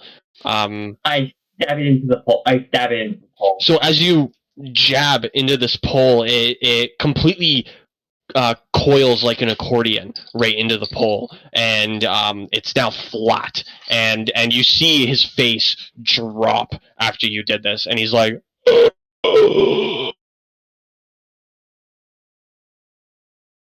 he gingerly reaches up and takes it out of your hands, and he looks at it, and he's like, "Oh no!" He looks over at you and goes, "You broke it." Oh. Sorry. I thought. Gravel lost for words. It must. It was. Oh God, I can't even do this. It was an accident. He angrily looks over at you and goes, "Accidents don't happen. Fix it. Fix it." He's like reaching up at you with it, presenting it. I don't know how. I only know how to use weapons, not fix them. Okay. Look, I'm so sorry. Like, you're the blacksmith. You'll probably know how to repair this. I'm really sorry. What? I just told you I'm brand new to this. This is my first sword. Oh well, it's practice. So then now you could just practice putting them together. Practice makes perfect. He glares off at Gravel and goes. He kind of without the other two hearing, he kind of whispers off in your direction. Goes, "This was 1,000 gold." Oh well, I mean, why don't you try repairing it? And I'll be back in a few weeks, and maybe I could come by and see how far you gotten, and maybe we can negotiate something when I come back. He's like really sad as he's holding this sword. He grabs the handle and kind of pulls on the end of it that's still partially there, and you see it starts stretching out again. And now it's actually more straight. Oddly, after he pulls it out, and he's staring at it for a second, and he like lets it go, and it stays there, and he turns it so that way he's actually holding it upright, like completely vertical, and he's like, he looks over at Gravel. "If you want, we can test this," and he like kind of points it in his direction. I kind of give Gravel a look where I'm kind of like, I'm interested to see this. Sure. I just say sure, and You're gonna let him try stabbing you with his sword? I have stats for the sword. Do you want me to roll for it? sure. Let's see how the sword works. Okay. So let's see if it even hits you first. I'm gonna make this so that you can all see this, by the way. 7. So as he kind of charges at you with his sword, he's screaming at the top of his lungs. "Ah!" You're just standing there, like you're actually allowing this to happen fully. You hear the sword clink, and then completely fold into him. And then he's like, "It worked!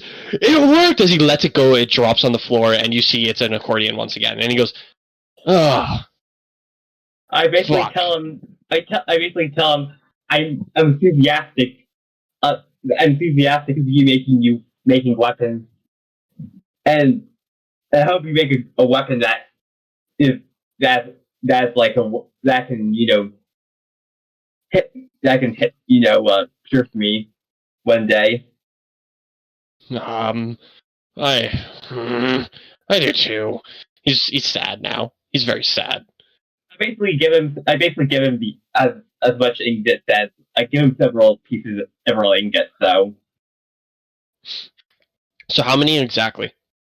because there's 15 of the iron ingots. There's one of a much lighter colored kind of ingot, and then there's the gem in there as well.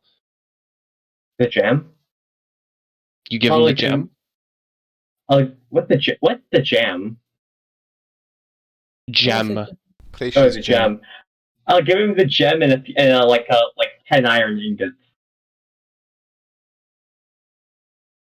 Does anybody remember what's supposed to go where? Yeah, not sure.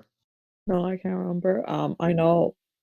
I Sorry. thought all the ingots were for the forge, but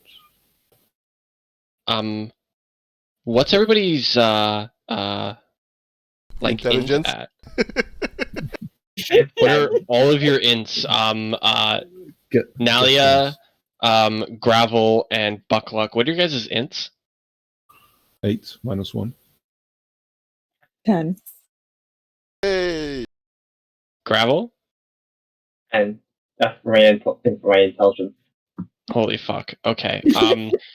I can't even say you guys remember. Can you fuck me? Can you guys try rolling a history? Fuck. I'll just roll an intelligence check. Oh my god. I'll use Gravel roll history. I would touch Gravel. Oh, never mind. Oh my god. Oh my god. I got 11. So you believe this is exactly what you're supposed to give him as you hand him off 10 ingots. So which ingots are you giving him? The iron one. Okay, so you give him 10 iron ingots and the gem. Actually, I will not give him the gem. I remember he didn't really use the gem. I'll just give him all the iron ingots. All the iron ingots? Yeah, just that. Okay. You hand him all the iron ingots, and he, as you're placing them one by one in his hands, he's sitting there and he goes, he's like, stop. He's like, yeah. What else is in that chest? There's I'll show him the chest. So you notice that you're about to give him 15 iron ingots, and then you're going to have a singular ingot in there and a gemstone. And he's left holding all of these ingots. Yeah. He goes, how about, just to, kind of liven things up a little bit, you give me the chest. I put these 15 iron ingots in there, and you take that one and weird gemstone out. So I actually have something to hold. Sure. He dumps them all back in there, and you see him like sweating profusely. He's like, "Oh, thank God."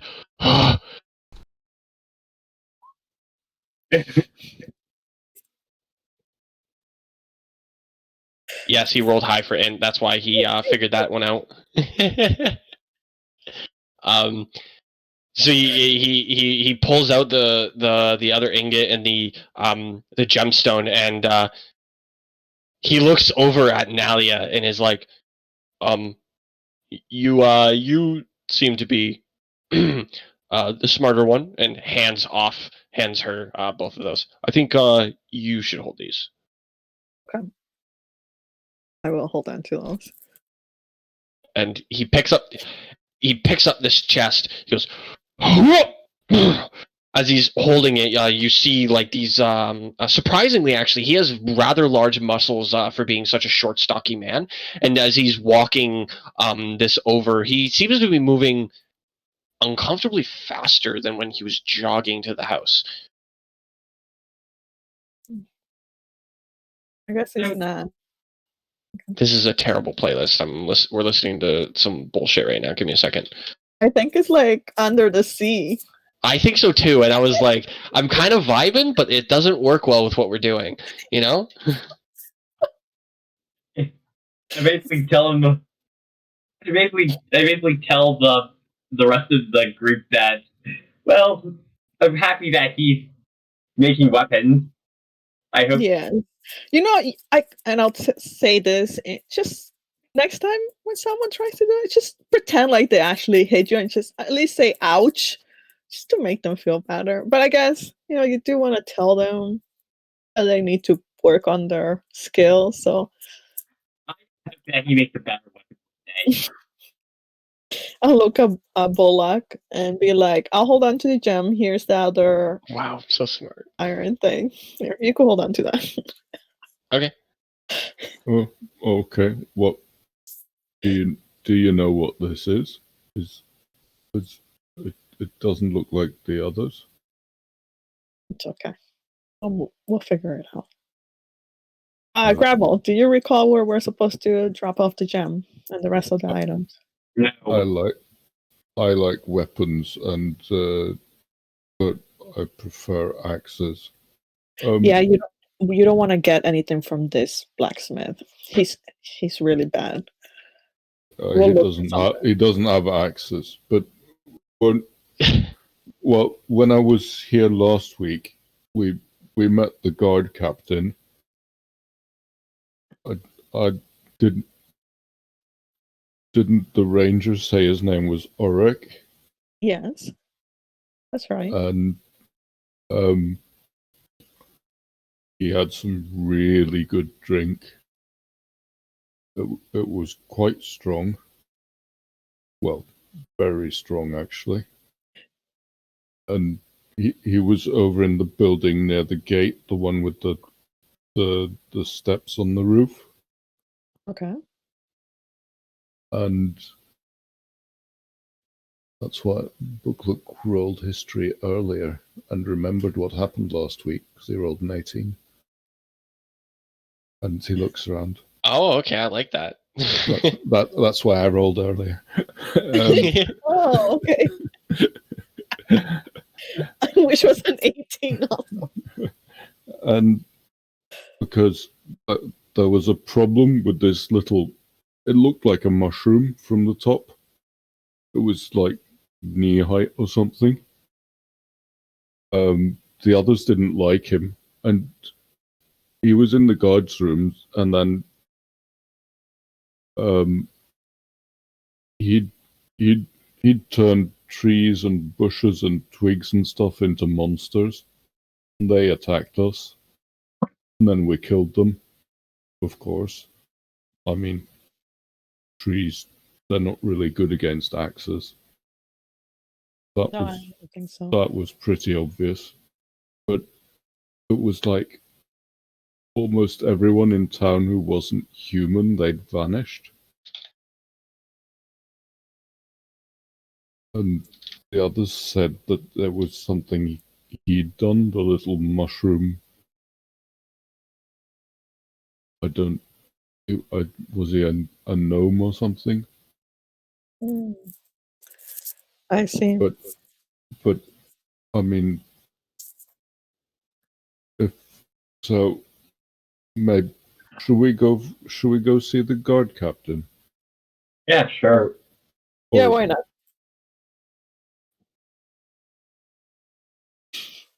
Okay, so you guys are going to go into the house? Yeah. Okay. So you all head into the guardhouse. I have a map for this, so we're going to use it.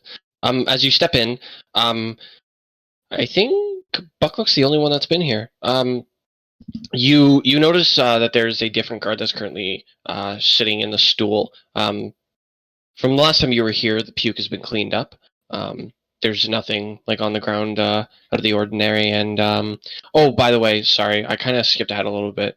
The rest of the party caught up with you guys after that whole encounter with the blacksmith, and you guys are now reunited.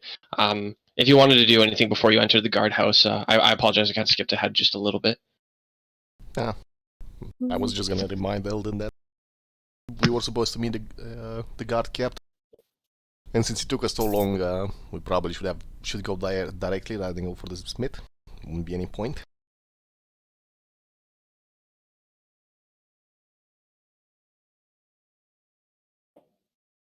Now, if anyone else wants to do something else before we get here?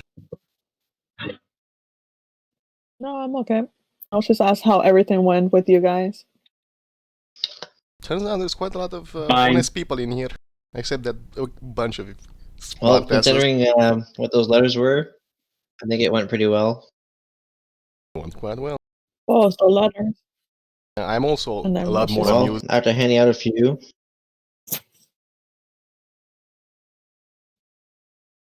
we found out that they were letter of condolences. So that was fun. Oh, Oh, was that all those non-humans who went missing last week?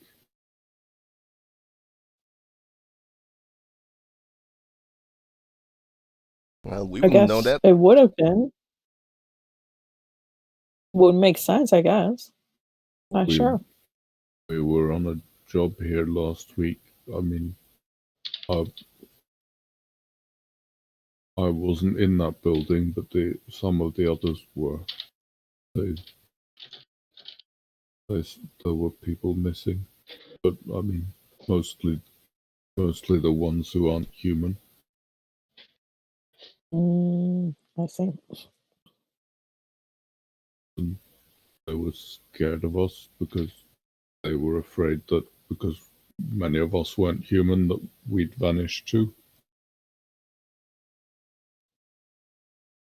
But it looks like that's not what happened. It looks like you actually, you and your other teammates did a good job. You took them down, didn't you? Yeah, we Yeah. it was strange because the little guy with the mushroom hat thing, he was the guy who gave us the job. Then when we'd done the job, he was staying here and we cleared out his place. And then when we came back, he hurt us with some powder or yeah, it was stingy. It was you breathed in and it was like spicy food, only painful. And when we could see again, he was gone. And the others said he'd done something really bad with the people who were missing. Well, we could find out more information to find out. They chased him into the forest, but yeah, it's not a normal forest, and they couldn't. I mean, they were big wolves, but they didn't find him. I go up to Buck and say, oh, so I too have things that I want to take down, but I just can't myself, you know.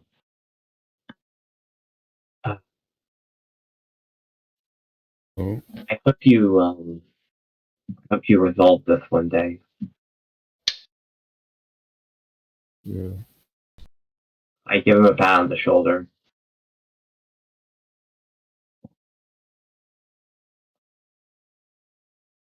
Mm. All right. So, do you guys go into the guardhouse now? Riordin enters the guardhouse. Yeah. Okay. So, as you enter into the guardhouse, you notice a rather small room. There's two benches off to your left. There is a door here. It is closed currently, and there is a guard sitting in a chair here. He has a spear kind of leaning up against the wall behind him, and he's his head leaning against the wall directly to his rear. And as you all step in, he kind of puts his head up and he stands and he says, "Why, hello there. What can I help you with?" Hail and well met. We're here on the request of Odric Ranger to meet with your guard captain about stuff. Yes. Sure. What is it for? I need to know before I let you in. We're supposed to bring him a gem and some ore, I believe, or ingots. He looks over at you all, says, I mean, that doesn't sound very right to me, but we can definitely check.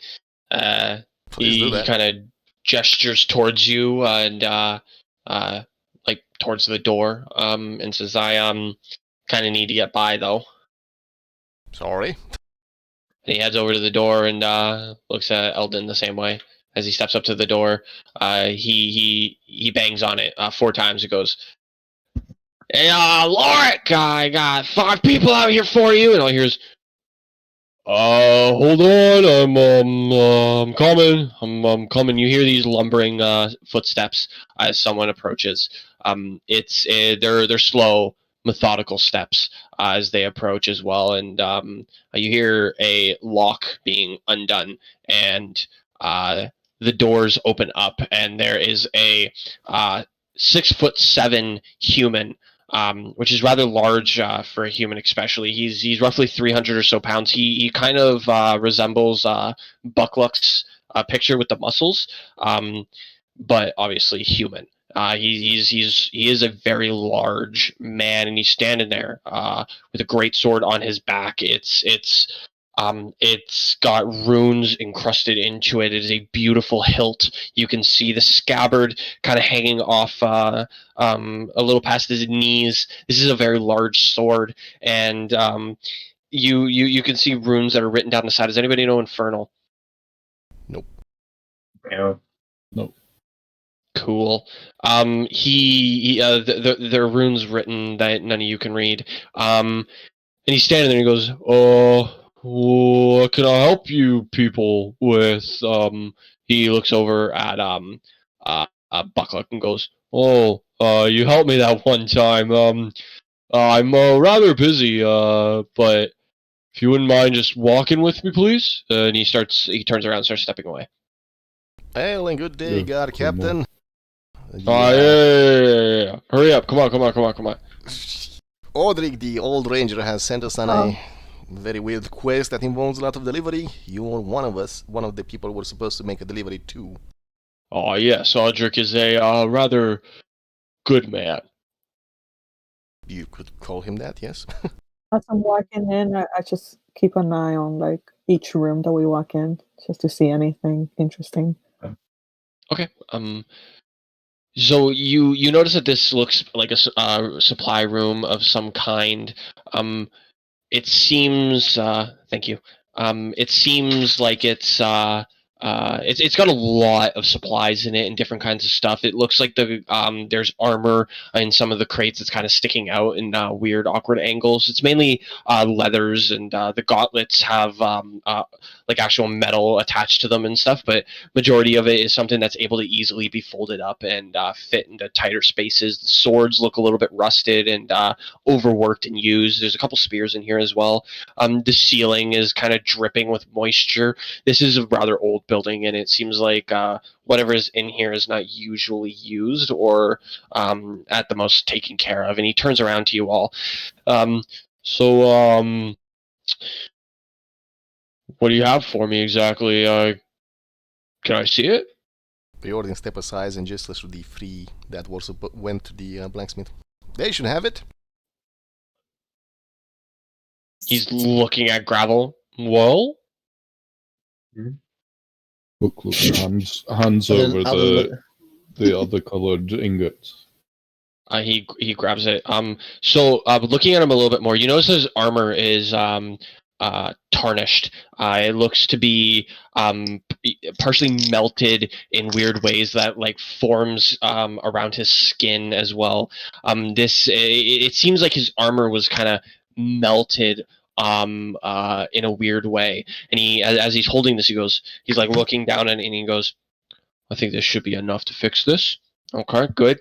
And do you have the gem I requested? Odric's pretty good for that.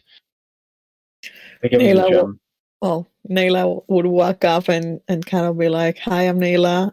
Nice to meet you." And I believe this is the gem you're looking for. He looks over at you and goes, "Nice to meet you too, Nayla. I'm the guard captain Lorik. he reaches out a hand for the gem. He grabs it. So you know that this is a blue opaque gem. And as he holds it over top, like he holds it over the torch kind of singeing it a little bit. But then it absorbs the heat you can see, and it becomes completely transparent, kind of having a weird flame that's in the center of it now. And he goes, "Yes, this will do." And when he pulls it away, the gem loses all of its quote unquote life, and you can see now that it is once again opaque.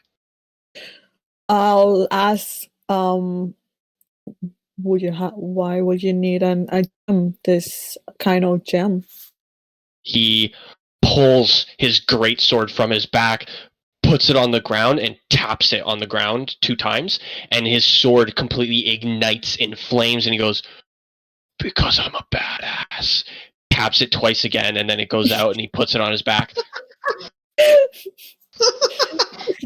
She looks at that and like, "Oh well, that's impressive. Yes, I can see that."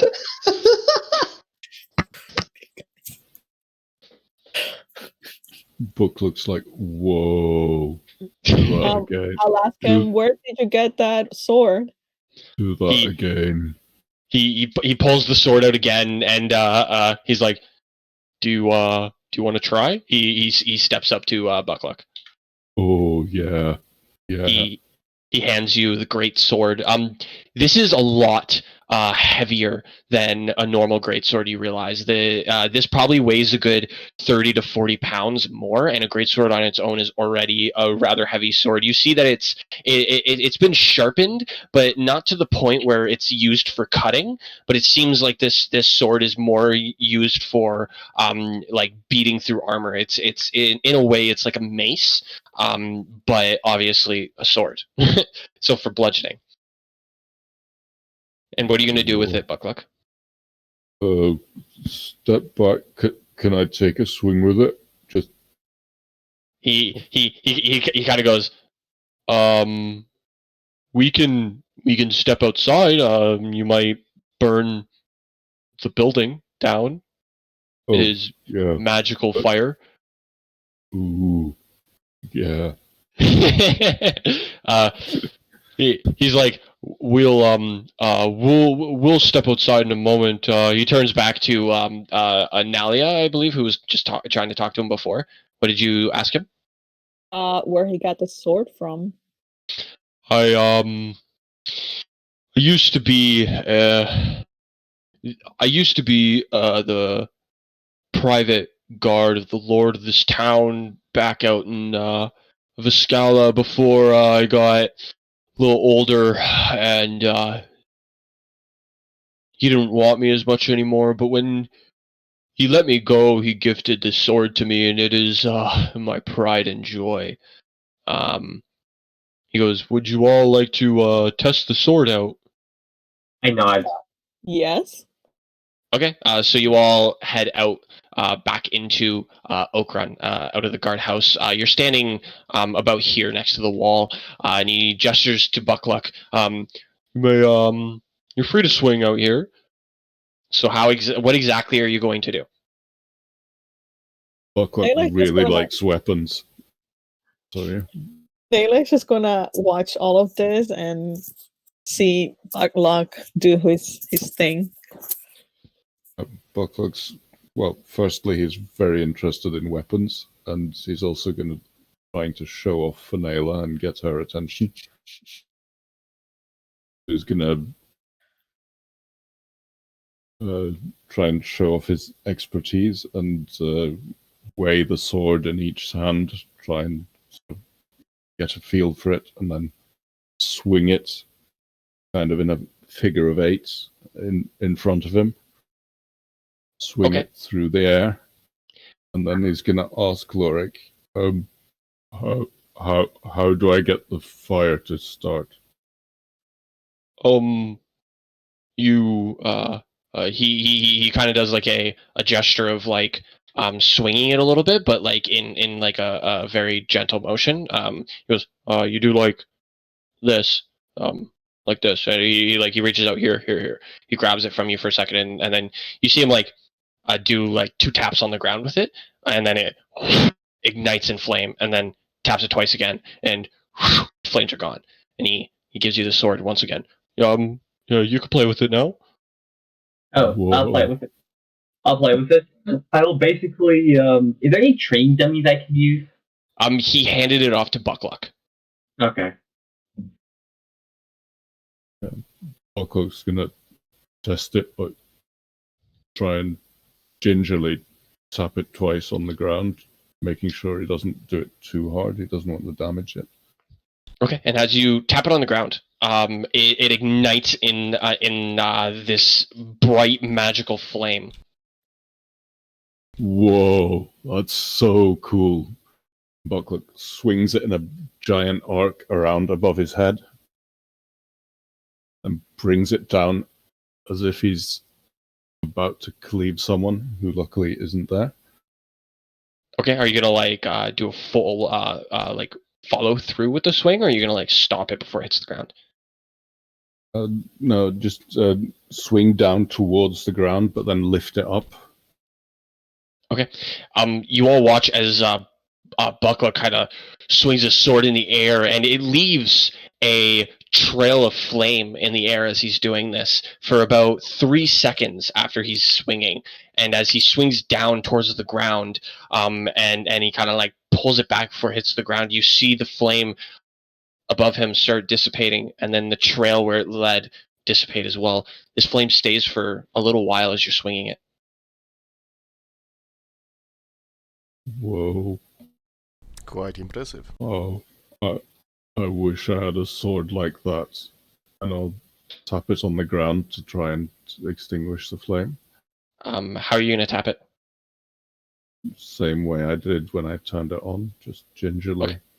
Yeah, and the flame turns off.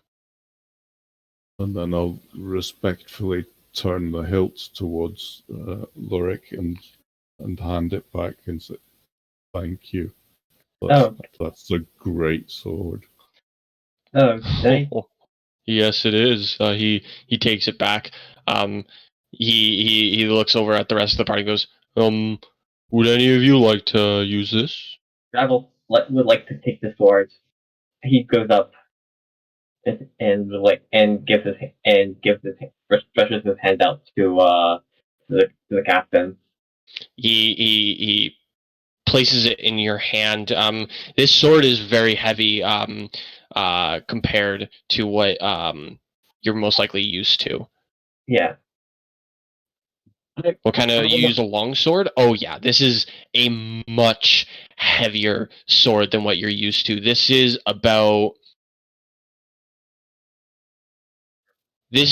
over 15 pounds heavier than what you're used to. Okay.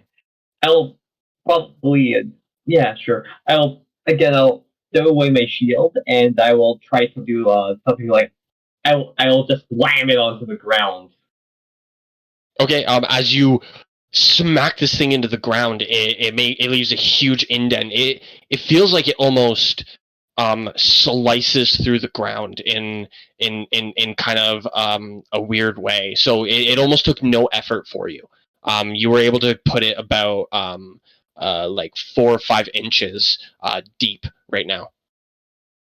Gravel kind of eats a small smirk and says, "This is a great sword." You see Loric he looks at you and goes, I'm gonna just shake my head. that was already he looks over at Buckluck. He that was an original. As he says that, Riordin is gonna step up and say, "Got it, Captain. It's been a pleasure. I however need to go. I'll look the party. I'll see you back at our ranger friend." And I start making my way back to... I give the captain the sword back after, obviously. No, feel free to practice the sword some more. It's no problem. Just need to, keep the ranger in the loop. You know how old people are. I tell Buckluck that you are right. This is a great sword. I can't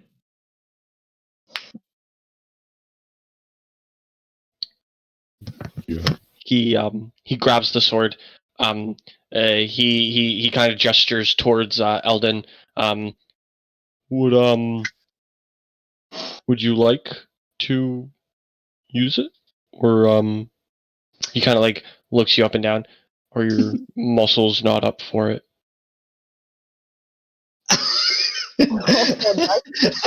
Oh, no.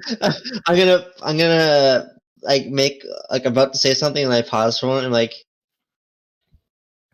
no, I won't. No, I'm good. I'm good. I'll pass. I don't want to embarrass everyone, so I'll pass. It'd be very rude if an old man like myself were to were to outshine everyone, you know. He sits there for a second and he goes, okay. Fair enough. You are a rather old man. And then as I continue, I gingerly say in a very like monotonous voice, yes, that was a joke, by the way. What was a joke? I look at my arms and I'm like, I don't not built the same way as you all. Oh, I know. But what was the joke? You know what? Thank you for your time. We'll be on our way. He kind of looks back confused at Buckluck, and he goes, Did you get the joke? What was there a joke? I don't know. Yeah, he. Buckler I'll tries turn to- over to Riordin and be like, these guys have no sense of humor. Riordin is gone. I'm Doggone it. Yeah, you can dash and try to catch up. Okay. So he now looks over at Nalia and goes, Would you like to use the sword as well? I actually would love to, but unfortunately, we don't have enough time. We're on a tight schedule at the moment, so maybe in the future, though. I do quite have an interest in your sword. If you ever want to part with it, you know, Is look me up. it because are you like the frail human too, or are you not strong enough to hold the sword? Because I'd understand if you weren't strong enough to hold the sword. I believe I'm strong enough to hold the sword. Would you like to hold my sword? He Are you presents it. intimidating me? Yeah. He's not intimidating you. He's trying to persuade you, Oh, but he's terrible at it. I'll be like, no. But if you want to part with it, I mean, I can part with it for the next 30 seconds while you play with it. oh, it's okay. Thank you very much. I'll let everybody else make.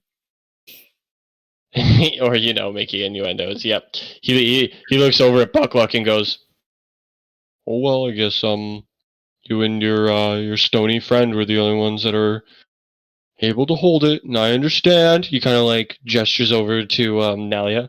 Not everyone's built like me. And he puts the sword back, on his back and goes, I thank you all for bringing, me the items that I, requested. I hope you all have a great day, and tell Odric thank you. Thank you very much. I'll see. And I'll just smile at him and wink. I saw that. And he walks away.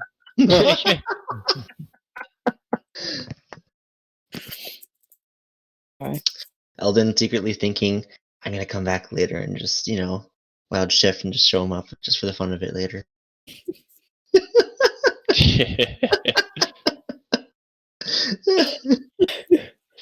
All right. So you're all gonna head back to Odric's then? Yep. Yes.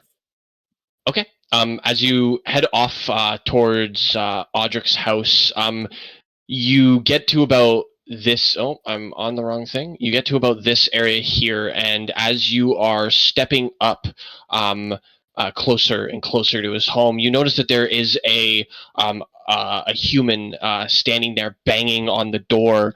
You hear him crying out, "Odric, please, please!" And you see blood coming down his back. There seems to be some kind of a large bite mark right on his shoulder blade, and blood is pouring down. You see it kind of going down his leg. And then you see Odric rip the door open and go, "Oh, what happened?" And he kind of like falls down to the ground. The man who had the bite mark falls to the ground, and we're gonna take a quick break. I want to take 5 right now. Yeah, and come back after that. Yeah, sure. Yeah. Okay. Fucking A+ spots to stop, eh, guys?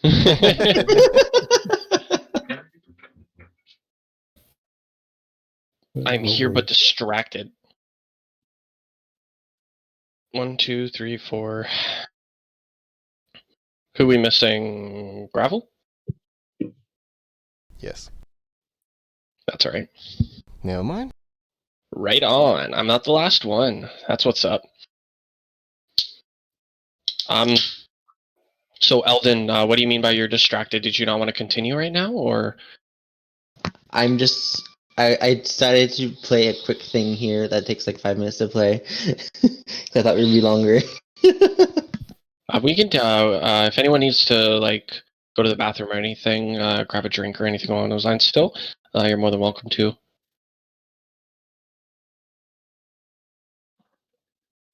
Just tell me when you're done. DM, how would I go about getting myself a sling? Forgot the other word for it. To use on my crossbow. I don't have to drop it on the ground every single time. Okay, wait. So you have you A light want crossbow. I have a light an area to crossbow. place it? You mean? Yeah, I want An arm strap? Yes, Or- like that. That was the word I wasn't finding. I need a strap so you for want it. it to be like a hand crossbow is what you're trying to say? No, it's a light crossbow. I want to have a strap so I can, or rather than drop it when I need to change to the shield, I can just put it on my back and stuff like that. Oh, okay. We can say that you improvise some kind of a hooking system, so that way you can throw it onto your back. But I just don't know, need the mechanical benefit. Just I don't drop it on the ground. Don't have to pick it up every single time. So I don't need to. Oh, I'm putting it back fast, and now I can do everything in the same round. I'm good now. so the way that I work is I kind of assume that your character goes and picks up the stuff that they drop. I'm not one of those DMs that if you drop something and forget that you have to mention to pick it up, I'm not going to be like, "Oh, you don't have that" when the next combat starts, as you dropped it on the previous one. I'm not a dick, only partially. So if you say you drop it, because dropping something is a free action, Yeah. but to put it in like a holster of some kind, that takes, for me anyways, a bonus action to do. Yeah, if I say if I have it on a strap and I drop it and then it just hangs around back there. Yeah, that's fine. You can say that too. But would that give me a disadvantage if I get my weapons out? Will get in the way? So like letting go of something is I'm not going to say that it's going to get in your way. I'm going to say that you have something improvised that works for you, and your character is used to doing it. So no, I'm not going to say it will give you disadvantage or anything. You're cool. Cool. I noticed Nalia is muted. You're here still, right? Just to make sure. I'm here. Okay, cool. I'm just double checking. Okay, so we left off. Someone was banging on Odric's door. Odric pulled the door open. The man falls to the ground. Odric falls on his knees next to him, trying to comfort him. You notice now the man is pale. He's looking rather frail at the moment, and he's very tired, as you can see. His large bags underneath his eyes, and it looks like he lost a lot of blood. You see Odric start pulling him into his house. Door is still open. He looks up out the door to see if anyone is around and notices you all. He gestures for you all to come closer. Closer. Man, they were so Ayla slow. is gonna run up to the. Ayla's gonna run up to the gentleman that's bleeding and try to help him. And try to see if she can see where the wound and what it is. Okay. You're proficient in medicine, I take it? Yes. What is your passive? It's 5? Yes. Yeah. Okay. So I'm gonna say as a passive thing, it'll be 15. Much like your passive perception, and if you want, you can roll, but this is going to be enough to notice the issue and be able to seal it. So as you look at this wound, it is a gaping hole. There's flesh missing. Part of his muscle has actually been torn out, and it is just gone. He's bleeding profusely. He's lost a lot of blood at this point. And as you kind of try patching him up and everything, you realize that the bleeding is not stopping. It's continuing, pouring out of him. Is he still like conscious? Still able to talk? He's now unconscious. After his fall, you realized he fell unconscious as well. Okay, I will ask Odric if he has any supplies to try to help this gentleman, and we'll try to patch him up. Would you say he has 0 hit points? Or less? I give him a potion of healing. As I see him falling unconscious, roll a what was it? 2d4 plus 2, or is it 2d6? I think it's 2d4. 2d4 plus 2. Yeah. Our resident health potion expert. Thank you very much. Just doing my job here.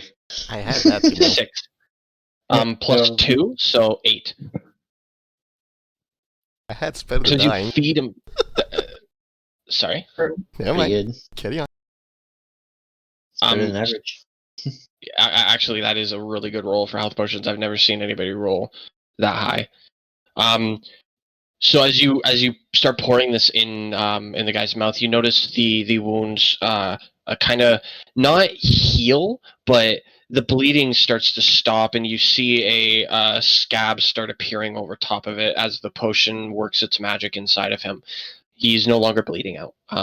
He's laying there on the floor, however, still unconscious, as he did lose a lot of blood, and sadly a potion does not give him his blood back. Odric stands up, rests his cane on the ground, and starts pulling the man towards the couch, struggling rather hard as he is a frail man, but he's doing it nonetheless. Riordin will help. Okay. The two of you are able to pull this body onto the couch. You see Odric look at him, sad.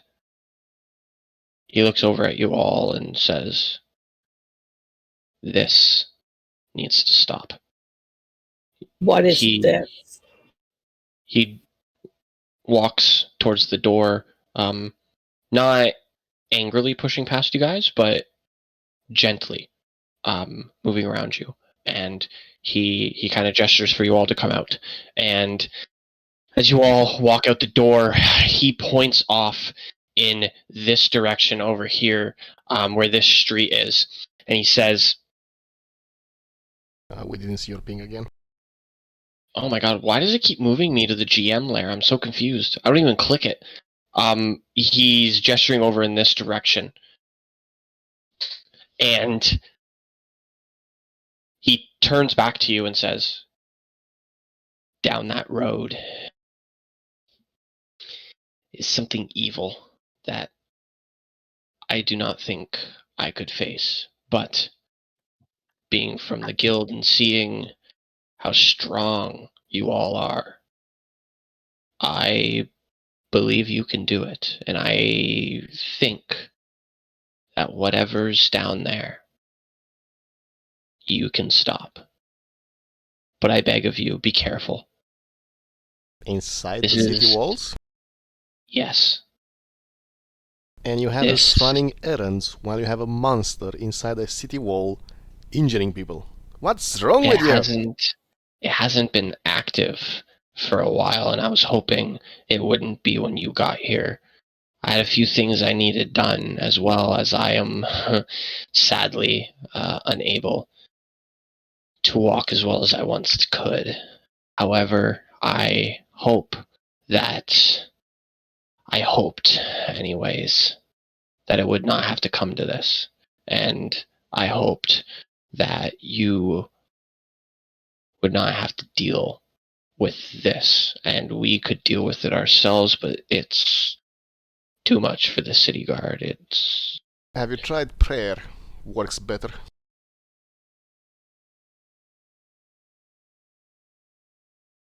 Stares at you, rather disappointedly. Had my shield while he says that. I'm being serious. He says, I believe you. I think I will show you where to go. And he starts walking. Hold on. Any idea what it is? I'm not sure. People speak of many stories, many things that they saw or thought that they saw or something similar, but we're not. All the stories are different. It's always some different creature that pops up. All we know, it's some evil monstrosity that lurks in the shadows and attacks when no one's paying attention. In broad daylight, why is no one paying attention? You have guard, you have a guard commandant, captain. Shouldn't he be doing anything about this? Things happen. Such as?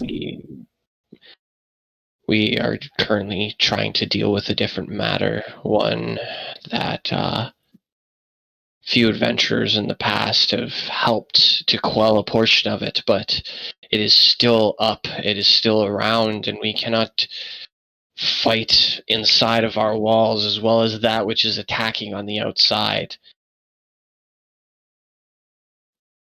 Riordin looks at the rest of the party, questioning look in his eyes. Alas, how long has this been going on?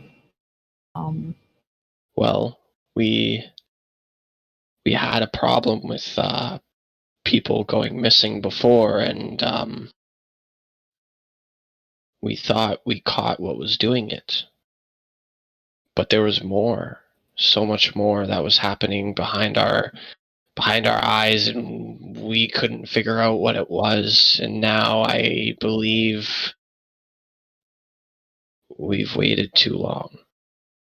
Whatever this is has killed many people. It has destroyed homes and families, and it has to be stopped. And I was hoping that perhaps it was the same thing that was going on before, but as days went on, after I made the call to you all, it slowly started to become apparent of what it is, and this solidified the fact as he points towards his home with the door still ajar. You can see the man laying on the couch.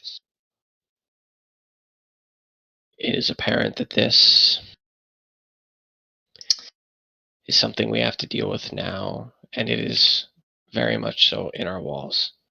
Can I possibly make a check and see if I can determine what kind of animal or monstrosity did this to the guy by investigating the wound and see if I can figure it out?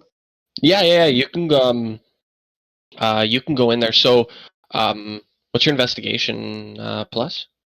Wait a second. Investigation. Is it 5? No, my investigation is based on intelligence, so it's at 0 right now. Oh, right on. I like that. Can I guide him? My insight, on the other hand, that's a whole other story. So you can, so you have guidance now. As you're walking away, Nalia kind of taps you. Roll an investigation. I'm not going to say investigation. Do a.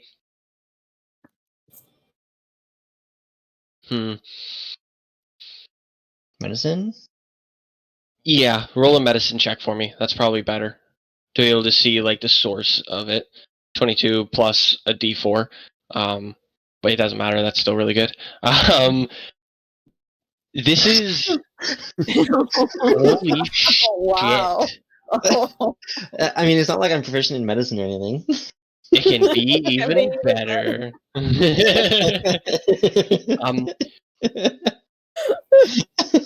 Jesus Christ. So You're as right, you're I just need looking, a luck point. as you're looking at as you're looking at this wound, you notice that it has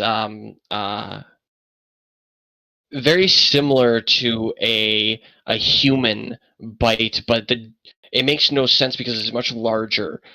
This seems like a human with either a very large head or a large mouth that could make this bite, but it's hard to tell exactly what the creature could be.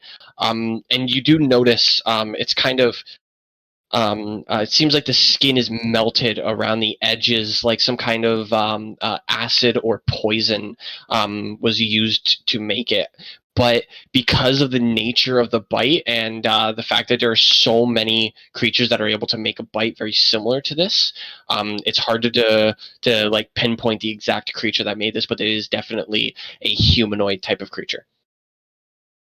So, I'm a hermit. I lived in the forest for a long time, and I'm also a shapeshifter who shifts into many different types of beasts, and I'm very capable of determining the types of beasts fairly easily.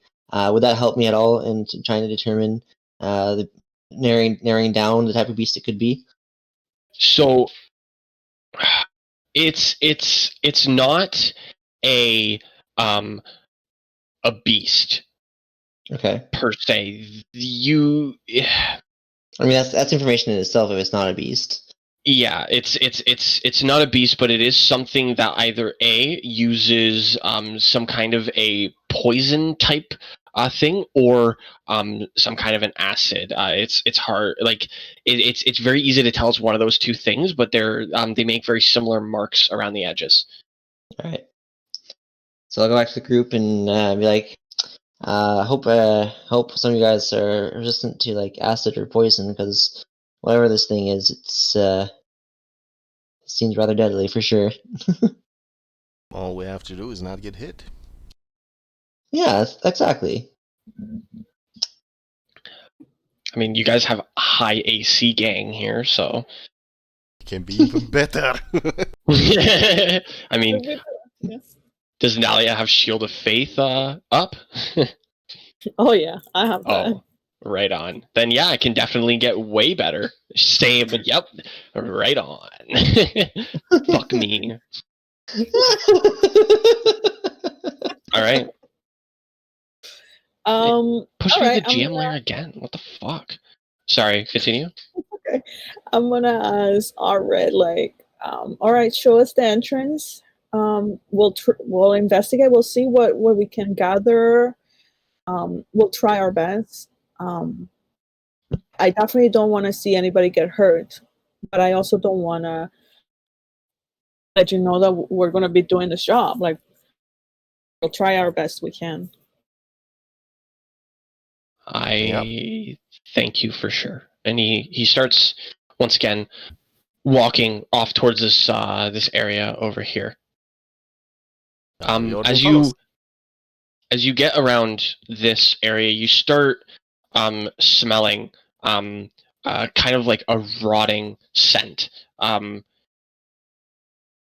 It's very strange as the fact that something decaying should not go unnoticed as much as it has, but as you get closer and closer, the smell gets worse and worse, and you smell blood kind of like fumigating out of this home, and you see a smaller shack type building. It looks a little more run down. There are boards currently along all the windows. there's 2 windows on either side of the house and none on the rear. There is a window that looks like it's above the door about 8 feet or so.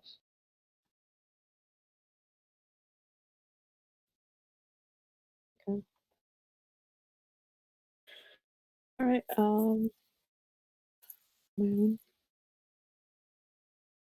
I'll look at everybody and be like, "Do you guys want to do this?" Yeah. Yeah. All right. How are we engaging this? Who's going to be taking front? Who's going to be taking back? I feel like most of you guys are all going to be up and close and personal. I'm gonna stay towards the back for the beginning. All right. Yeah, Buckler. Or should be in the front line. I can Also, go first. Fair warning to you all, I may become a very large beast in the middle of the fight. Please do not attack me. I much appreciated. Oh, good. Excellent. I'll know when it happens. Okay, so you guys are going to enter into the house? Yes. Book, look, you have Okay. a shield, correct? Yeah. I give light to Booklook's shield. Oh, Coron, Grey God of Light. Show us the way. And you tap his shield and it ignites in a very bright and beautiful light. What color do you want it to be? Regular yellowish, Mm. like a light bulb. Okay, no problem. So it ignites in this yellow tinge of white, and it expands outwards. Do you do anything about it, or are you just gonna charge in now?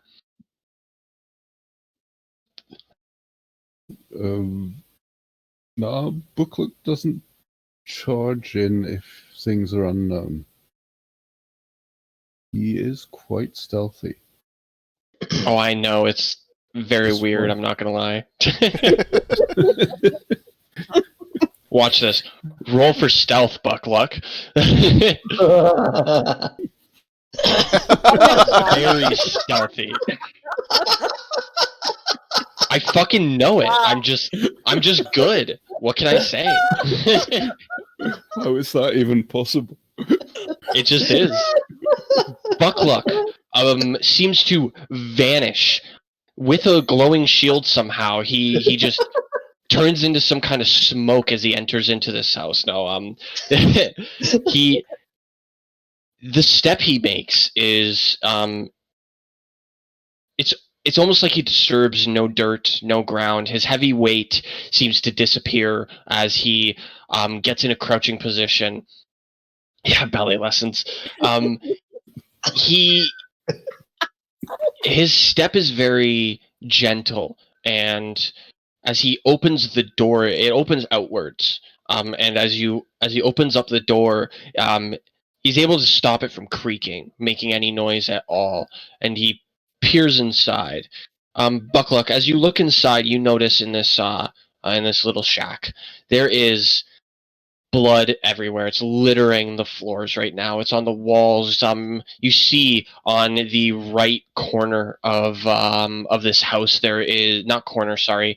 On the right side of this house, next to 2 of the windows, is a smashed piano. Wood scattered across the ground in front of it. There's cobwebs everywhere. Some of the cobwebs are actually seemingly made out of this blood as well, as it coats them in a sticky fashion. And you see as you kind of as you're panning across the room from right to left, as you're opening the door more and more, you see there's kind of fissures in the floor of holes that were created, the wood splintering in those areas. The one in the far right hand corner of the room, it is scratched up all along it, and as you look across the floor, you see scratch marks leading up to it as well. As you pan closer to the center of the room, you notice there's another hole in the ground with a bed. It looks like it was torn to shit, and there's cobwebs on top of of that one as well, but it's kind of leaning into this hole a little bit. It's balancing on the center of the bed frame, kind of bobbing back and forth ever so gently. And as you peer more and more inside, off to the far left, you notice there are more cobwebs over on this side. They're littering this corner of the room. The far left-hand corner, you see a table that's smashed inwards.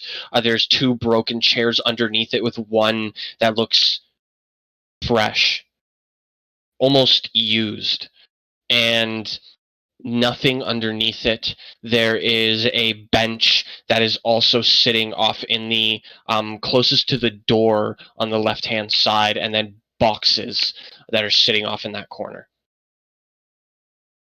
Can Riordin roll a wisdom check to see if he realizes that setting fire to the building will set fire to the other buildings around it?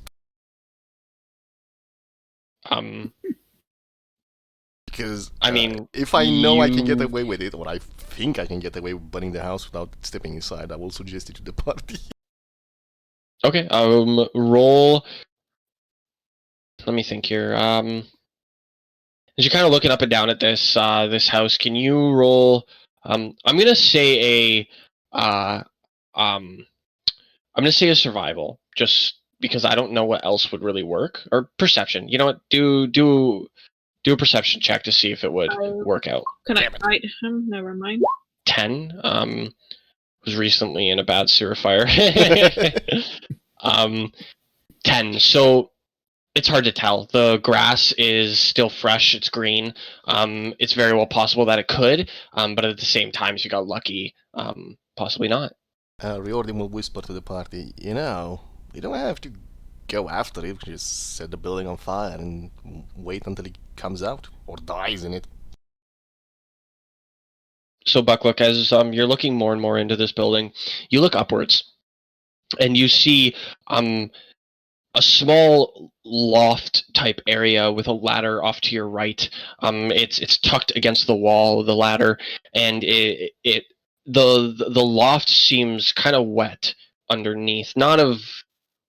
It's hard to tell what it is. Especially with a 11 passive perception, it's very hard to tell what it is that is making it moist. But there is moisture that is built up underneath that area. Bucklook's gonna carefully, quietly gesture upwards and point at it with his battle axe and try and draw the others' attention to it. Okay. Alden will begin and take a look. So sadly, you're. Are you going to fully step into this area, or because you're still in the doorway right now, and being a much larger man, you're blocking the whole door. You can walk into the house though, and then give your party room to also enter. Yeah, I'll walk in first and Okay. carefully. Sorry. Carefully. Oh yeah, you looking. You got a natural 20. Don't worry, you were more than quiet. Is the rest of the party going to come in with him? Yeah, Ayla's I'll walk gonna in be and the last take one to a peek. enter. Last one, okay. I'll go in first after Buckle. Okay. Are you guys going to do it stealthily, or? I'm not doing something, but I'm looking around. I'm also looking around and also on the ceiling too, just in case something might be on the ceiling. Okay. Riordin Riordin is quiet. I don't think so, because I have scale mail. I think I have disadvantage with that. Oh, do you have? I have scale mail, yeah. I think that's a disadvantage armor. It would say on your armor. It doesn't say so, as far as I know. I think scale mail is fine. I think it's when you go into like chain mail and stuff that, or half face. It's disadvantage. A piece of metal. Yeah, so it would actually tell you if it does gives tell me, disadvantage. but it doesn't say that. Scale mail has stealth disadvantage. I checked it in the thingy. Oh, I did check it now in the in-game. For some reason, it doesn't say so when I look at the info in the inventory. Yep. So I'm not very quiet at all. Or stealthy. All right. No. Let's see here. Who got what? We got a natural 25. We got a 9, an 8, a 21. Okay, so who are we missing? One person. I'm not bothering to stealth. Okay. So as the rest of your party is trying to sneak into this area, you see Gravel just clunk his way in, rather loudly, in fact. I don't think he can be more loud than me. Basically he rolled a natural 1. Mhm. Because he's not trying at all. He's just stepping in. It is louder than you. Don't worry. Can I make a perception check around, like, also on stealing is also while looking? Well, I'm going to make a perception check, and I'm also going to look up as well. Okay, no problem. Make a perception check for the area. So we're gonna move on into the next room. Yeah, 10. Everybody can see. Yeah. Yes. Can anybody not see? Is what I should say. I can see the room. Beautiful. Would have been the only problem, Eldon, which is good. All right. So, as you all step into this room, so Gravel, you can't get lower than your passive perception, because I'm a awesome DM. You're welcome. That'll be a 13 then. Yeah. So as you don't really notice much else other than what I explained as Buckluck was looking into the room.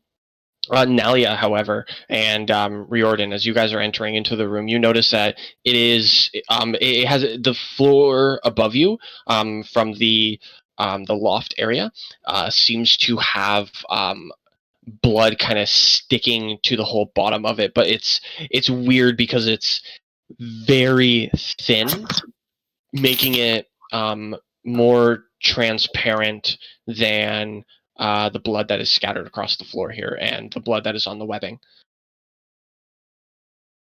All right, you said that was on where? Around where? On the second So floor, you said? just above you, there is a small loft that is about 10 feet across.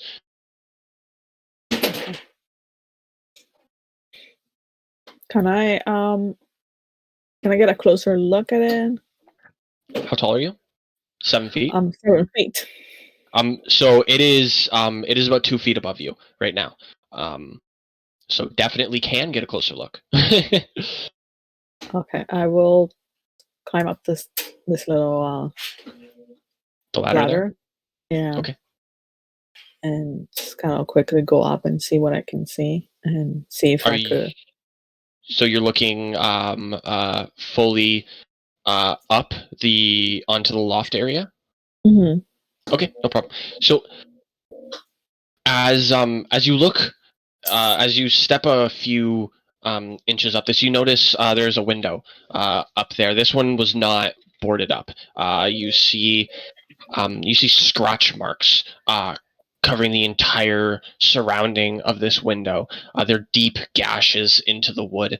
As you take another step up, you notice a bed, perfectly and pristinely made, awkwardly, as the rest of this place is destroyed. And you take another step up and you can see the floor. It is covered in blood as well. This blood is thicker than what is on the ground below, but whatever was attacked or killed here is not here anymore. Is there any dust or anything on the bed? Like, is it freshly made like today, or it's just freshly made and it's been sitting there for a while? If you'd like, I can move you to the area. I'll say that you're not actually up there and you're still on the ladder, but I made the little spot, so I kind of want to use it, if you don't mind. Yes, please. Okay, cool. Here, you are over here now. Okay. Let me zoom in. All right. The bed. Sorry, yeah. Go ahead. The bed is not dusty. It has some blood splatter on it. It is a little soaked in the blood as well, but it is not dusty in any way. The bedside table that you see next to it, empty, does not have anything on it, but there is, however, dust on that. It looks like there is a spot where like a candle was sitting, because there's no actual dust on that little area. It's cylindrical in design. I'll whisper to the rest of the party or whoever can hear me or the closest to me and be like, so there's a lot of blood here, and the bed seems to be freshly made. There's not much dust on the bed, but there is dust on the nightstand. So there's someone's been here recently. And I'll try to, with one finger, I'll just play with the mud. Well, just kind of do circles and try to see how thick it is or how fresh it is. The blood itself, you're gonna put your fingers through it, you said? Yeah. Okay. It's on the floor. As you reach out and you touch the blood, it is about the puddle that you're currently sitting next to is roughly 3 to 4 centimeters deep. It covers your entire finger, like the tip of your finger, up to roughly. I'm assuming because you're half-orc, you have larger hands. So I'm going to say about halfway up your nail. So it is rather deep, and it is thicker than normal blood. This blood seems to have either accumulated over a long time, and it's kind of like is starting to harden, or this is a lot of different like creatures' blood that has been piled together, or just happened. Like this is maybe where whatever comes into this house pulls the bodies in from. Okay. All right, I'll come down. Do I see, before I come down, do I see anything else? You said there was nothing much besides the bed and the nightstand. Yeah, that's that. There was also the there's a single pillar that's there as well, with somewhere where a torch can go, but there was no torch in there, and it doesn't look like anything was burning for a while. Okay, I'll come down and let everybody else know what I saw. It looks to either be like a lot of blood or multiple blood from multiple creatures. Interesting. Look, tries. I'm gonna look for clues as. Hole. Can we see anything in the hole? You can go up to the hole and try and peer in. Yes. While he's doing that, I'm gonna look around for clues as to where the whereabouts of this creature might be, like maybe tracks or some way to locate it, since it doesn't seem to be here right now. Okay. Buckluck, as you're looking down into the hole, it's about 5 to 6 feet deep. It looks like something dug this, as there is there's dirt kind of scattered a little bit around this hole. Not a lot, which is weird because it doesn't look like 5 feet worth of digging is here. It also, there's splintered wood kind of around it as well, but there's nothing inside. So whoever was looking for tracks, there's markings around this hole, a bunch of scratch marks that kind of lead downwards into it. I'll gesture towards the rest of the party to come check it out. Oh boy. Riordin gets closer, just not that close. So this wall, you mean? Mm-hmm. Does it look like we can fit through it?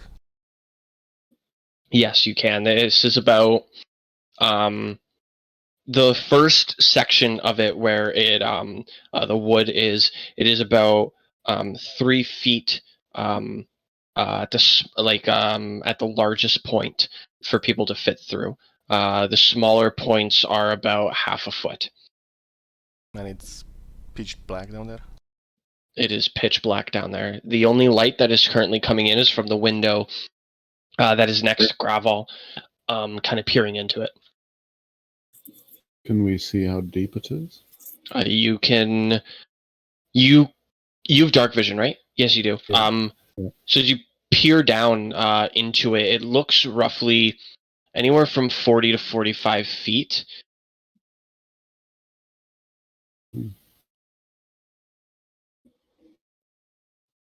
I guess my shield's still lit too, probably.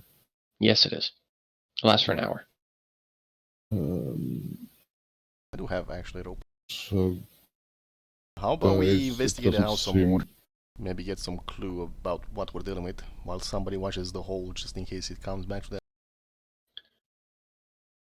Yeah. But do the spider webs look like normal spiders? So the web is thick and coarse. It's probably about like an inch thick on its own. So it is a very thick and large web, and some of the web looks like it's made out of pure blood as well.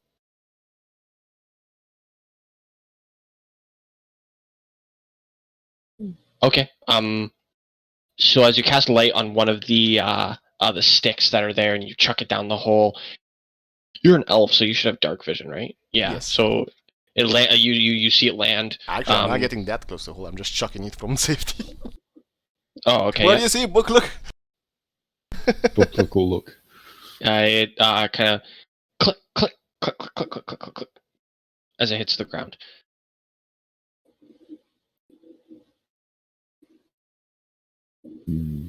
Does it seem to attract anything down there? Any You don't signs hear of anything. movement? Oh, I threw that mace basically to give us an early warning if something comes up from there while we search the house for more clue on what we're dealing with. Knowledge is the first way to ensure victory. The more we know about it before we jump into the hole of death, the better. Shh! You're not a knowledge cleric. Oh, I have I'm still wise. Kind of. oh. Well, I can go down the hole. I have a 50 feet of rope, Okay. and I'll allow Buckler to hold on to the other end. Buckler says, let's get the bench and tie it so I believe the piano is gonna be we heavier. know.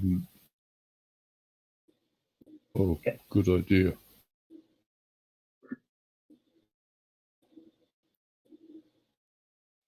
So let's tie it tie it to the piano. We can pull you up if you want, or I don't know who wants to go down first. Do you want to go down tight down there? before we investigate this house? Is there a hole here as well? By the way, I can't exactly tell. Yeah, he Buckler already looked at the hole. Ah, so this one's a hole and this one's a hole.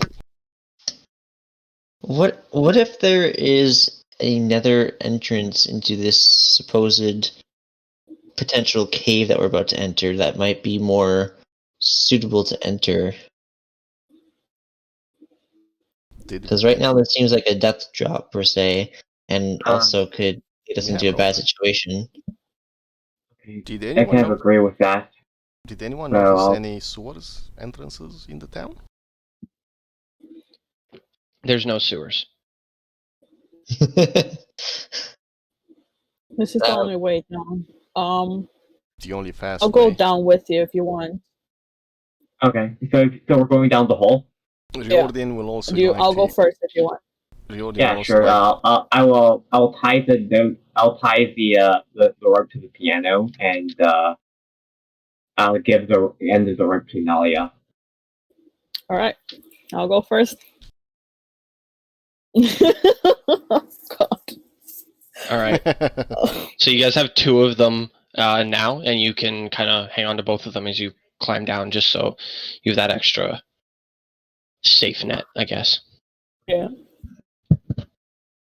Okay, is everybody going to go down? One at a time, I guess so. Yep. Yep. Okay, so you guys are able to brace yourselves about 20 feet. But then the last 20 feet is you dangling and using pure strength to hold yourself up. Can I get people to roll to see if they can make it down this properly using I'll give you guys the option of using either athletics or acrobatics to do it. Could I guide someone before, like the next person that's coming along, or the who has the least acrobatics? I have horrible athletics. Okay, I will give you guidance, and I will roll myself then. I will roll myself too. Oh, bullet! Apparently, it's See not that? bad right now. Yep. It's easy peasy for us. Yeah, no, you all make it down there really easily into this area here. I will bring your cameras over to it, as this is a large map. Give me a second to get there too. You are here, if everybody sees that. Okay. I draw my sword. Oh boy. Okay. I'm pretty much those ones should be able to carry them.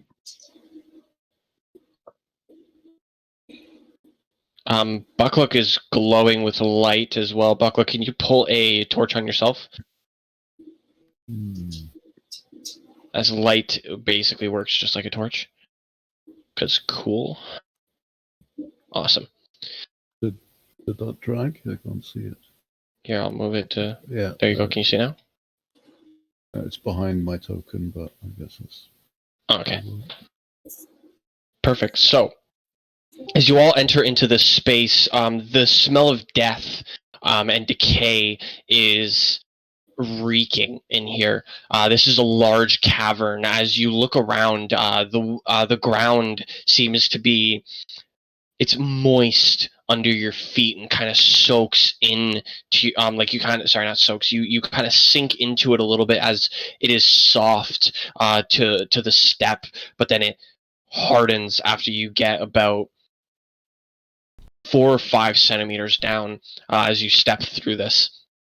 And as you look around, the walls are a mixture of stone and rough dirt as well.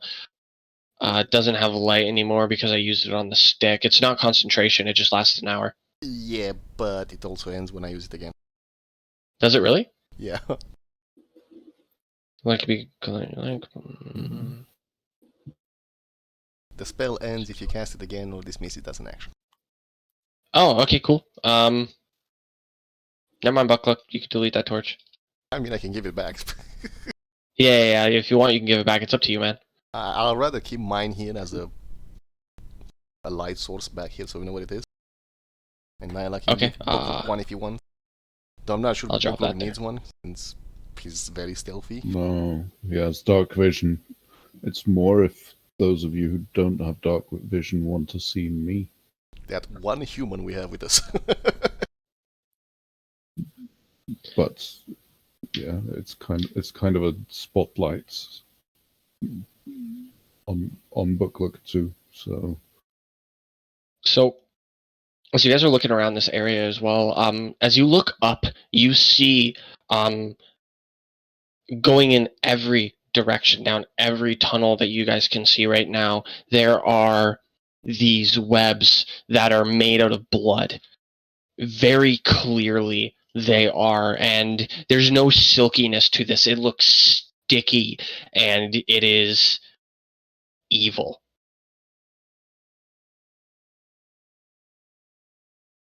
Well, they just got a lot better. Let us slay this creature before things get worse. Can I look around and see the freshest blood trail that's leading to either of these entrances? So roll a survival check for me. Okay. I help? I'm proficient. Yes, you can. So that gives her advantage, so 20. As you kind of look around a little bit, you don't see any tracks on the ground, but as you look up at the webs that are above you, you notice that the one that leads off to the rightmost tunnel, this one over here, they seem to be the most traveled web. It looks like they're kind of fraying a little bit in different areas, and it definitely looks like this is the one that is the most used. The other two ways don't seem to have as much, but there are off in this direction. You notice a couple footprints, but none that are over around where you are, except for the footprints you guys have made. Footprints? You mean I will let the humanoid party know. footprints? Or creature I mean, footprints? humanoid footprints. Huh. I will let everybody know. That's interesting. I will suggest we take this side since it seems the tightest and will offer us the best protection. Just scout it out, make sure nothing comes from there while we're in safety and crowded, and we can block the entrances easily, and then go from there. Okay. Okay. I'll stay in the middle of the party then. If If you Graven guys would don't like to mind. cover the back, I'll be behind Booklook. Okay. Oh no, looks like Eldon is not coming. I'm coming. Sorry, I was having connection issues, so I was having trouble hearing everyone. I'm good though. I'm following after you guys. You're behind Nalia, by the way. Nalia, sorry. So Gravel, just so that you know, you can select both the torch and your token. If you just click and drag across your screen, you can grab both at the same time. Oh, this is bad. I wasn't counting on a crossroad. What's There's okay. Clicking and dragging, but not getting both of that. So look at this. Like, see how I can move both both these at the same time? You select both of them by you right click, drag across your screen, so you get that little blue box. I really don't know what it's called. Over top of your token and the torch, and then it'll select both of them at the same time. Click the blue box. Click the blue box. Click the blue box. All When I right. right click it, I just drag the screen. Okay, so I'm going to post a GIF in the chat of what I'm doing. Look at that. That's how you select both of them. I don't know what it's called. I just know that you create the box. Okay, sure.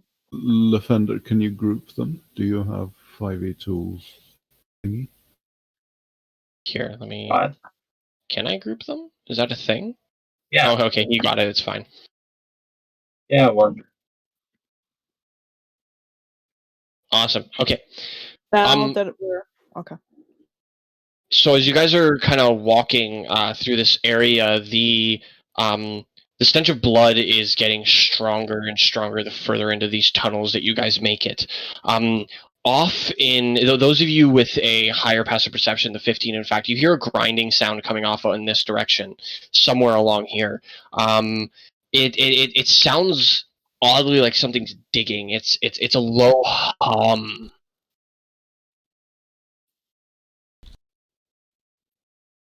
Could I either keep going to the left, or maybe try and sneak up on it? Booklook motions to be quiet. And is this something on the ground or is it just terrain?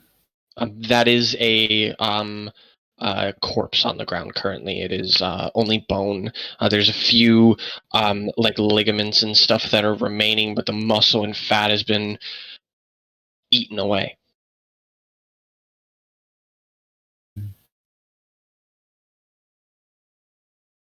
And then Booklook tries to get a sense from the others of which way we should go.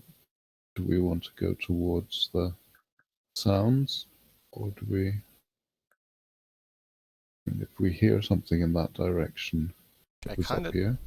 Riordin kind of doesn't want to go for the sound, but the creature might run past us and outside. I'm afraid if we go in the middle, all the tunnels will connect in the Creeps middle and around will be us. attacked from all sides.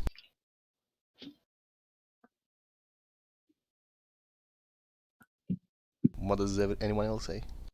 Everyone else. Booklook wants to go towards the sounds. Well, you're the point man. Sounds are probably where we're gonna find our beast. So I say we chase the sounds. Yeah. I mean, we can wait a bit back, have Booklook sneak up there, and then he'll call us if he sees anything. He's very stealthy, apparently. Yes. It's to the right, by the way. The sound comes from the right. Somewhere around here. So Going up. the sound is louder now as you guys get off in this direction. You can hear it. It is a low hum, kind of like something is grinding, and it is coming off from over here. It's like straight through these rocks, basically. Well, we can try to go this way. See if we could get there. If not, we could always come back and go through the left. I agree with that. It will also allow us to see if this tunnel leads to the entrance as well. The way we came in.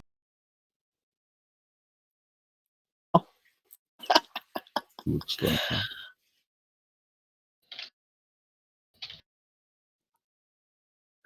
There seems to be another body up ahead. So the low humming is actually getting stronger as you move off over in this direction. Eldon, now lost. What are you doing, Eldon? You alright, buddy? Trying to find the light. I lost the light. Over here. I'm having connection issues at the moment, so I'm like losing you guys every now and then. We're over here. There you are. Okay, I'm good now. That's hilarious. I'm sorry. Okay. So off over in this general area is where the humming is coming from currently. It is getting louder, and it seems to move a bit. The noise seems to move a bit. Is that what you said? Yes. Okay. It's like it's beneath you now. I would like to try and be stealthy. Fail at it, but I would like to try. I was Probably gonna gonna look use at the the ceiling. Okay. Ceiling. Someone's trying to be stealthy. Rolls stealth, and who's looking at the ceiling? Eldon. Eldon, yes. Yeah, I'll Okay. look at feeling as well. Okay. So yep. Invisible. No, I'm not, because I have disadvantage. It's a 10 for Riordin. Oh yeah. Oh my god. I feel so bad for you right now. It's fine. I'll get a better armor in the future. Clank, clank, clank, clank. 16 for so both Nalia and Oh god. Gravel and Riordin are clunking around. So as you guys get up to this area, it's not just a low hum. It is a grinding sound beneath your feet. The floor slightly shaking beneath you, and then the wall next to you on the right side starts to shake. Then the wall on the left side of you starts to shake. And then from next to Tremors. Riordin, a Crap. hole is produced. Just the rubble comes out, and this oddly humanoid creature pops out. Its face seems to be partially peeled away. It has tentacles coming out from behind its humanoid face. Its jaw opens, and there are 17 rows of teeth beneath it, and it. Hi there, have you seen the light? You see this, Oh Oh. my god, ew. It's gross. and I want everybody to roll initiative for me, please. Always me in the She looks front line. beautiful. Oh god damn. That's where I roll my one, huh? And with my shield down. Oh my god, I think it's such shit initiative. So there's 1, 2, 3, 4, 5 of you. All right, perfect. We're gonna go descending. There's that. Let's go to change the music to make this a little cooler.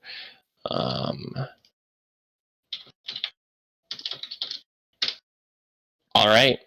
So this creature popping out next to you, it's making its low grinding sound with its mouth, and then Gravel. As you turn around, you see a human-like creature fall from the ceiling, dropping in front of you, lifting itself up and peering over to you.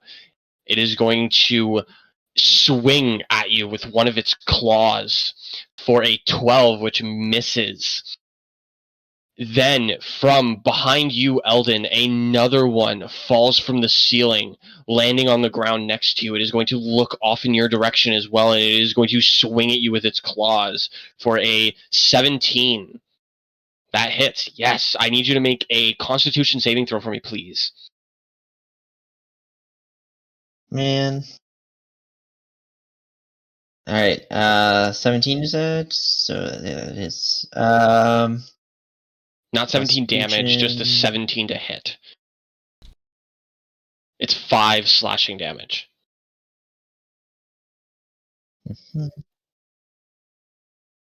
poison is usually going to be really deadly. 9, you are paralyzed. Yeah, no, not paralyzation again. Yeah, it's a straight of. Give me a second. Give me a second. I'm going to re-roll this. You're going to re-roll it? How? Yeah. Luck. Oh, alright. Isn't that just for ones? Yeah, I'm. Doesn't the server have different rules for Lucky, yeah, yeah. Lucky, you have 3 stacks of it. Okay, right. You re-rolled for 21. You are Recharges. not paralyzed. Can you ping Lucky for me, please? Sure.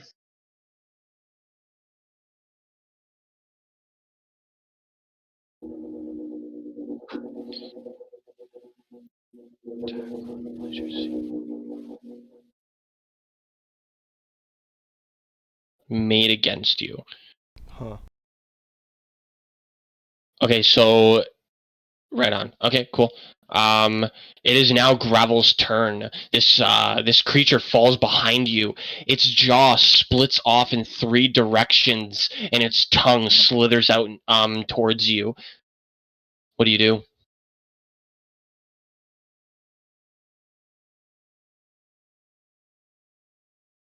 So you said I took 5 points of damage, right? Yes. Cool. You are here, yes. What are you going to do, Gravel? Is your mic not working? Apparently not. Oh, he's going to swing with his longsword. Sadly, a 10 does not hit. You miss as you swing towards this creature. Can you hear me? I can hear you now. We can't Okay. get grab. So your 10 misses. As you swing towards this creature, you're unable to make your mark. Is that your turn? Yes, that's my turn. All right, Buckluck, also having this creature in front of you. What do you do? Buckluck is going to rage. All right. You rage. He is going to recklessly attack the creature right in front of him. Okay. Do you want me to ping that? Or... No, I know what Reckless does, don't worry. Yeah. Let's roll. 13 hits. You're able to hit into this creature, doing a massive amount of damage.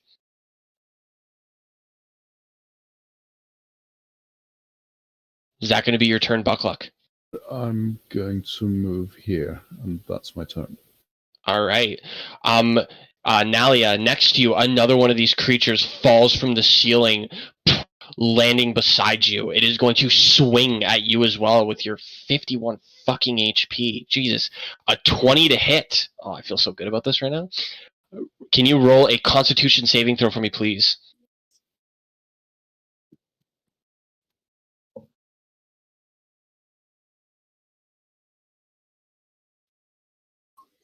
You pass. You are not paralyzed, but you do take 9 slashing damage. Eldon, it is now your turn. 2 creatures on either side of you. What do you do?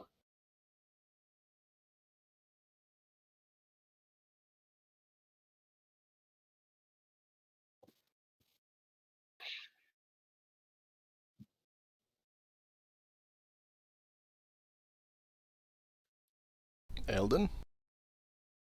Eldon? I'm going to wild shape into this guy.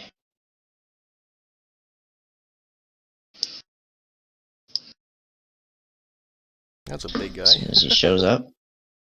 Okay. Yeah. Yeah.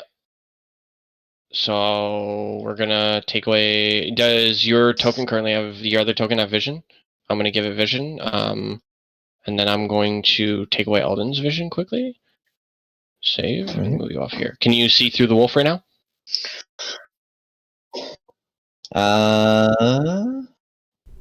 For some reason, I have access to it. No. I can't. Okay, never mind. We're going to keep your token with vision. And we are going to put them underneath. Just select both of them. That's fine. And move it.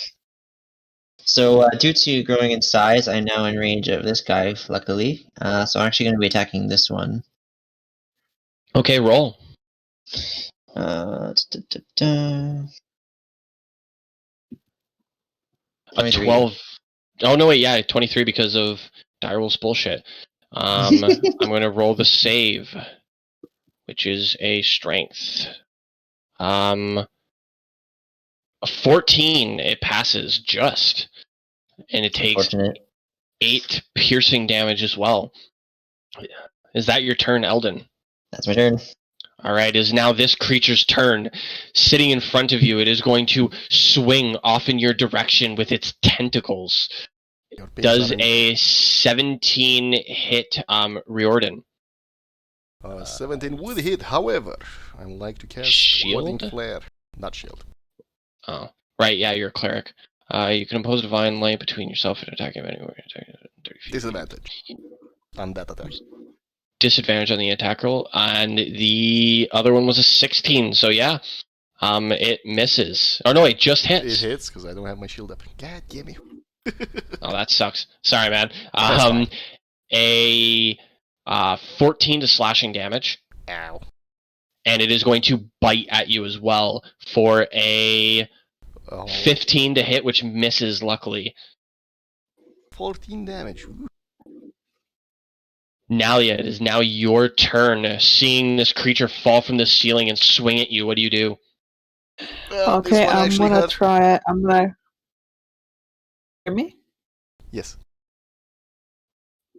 I'm gonna cast Sacred Flame on it. The one in front of you? Yeah. Okay. It is going to roll a dex save.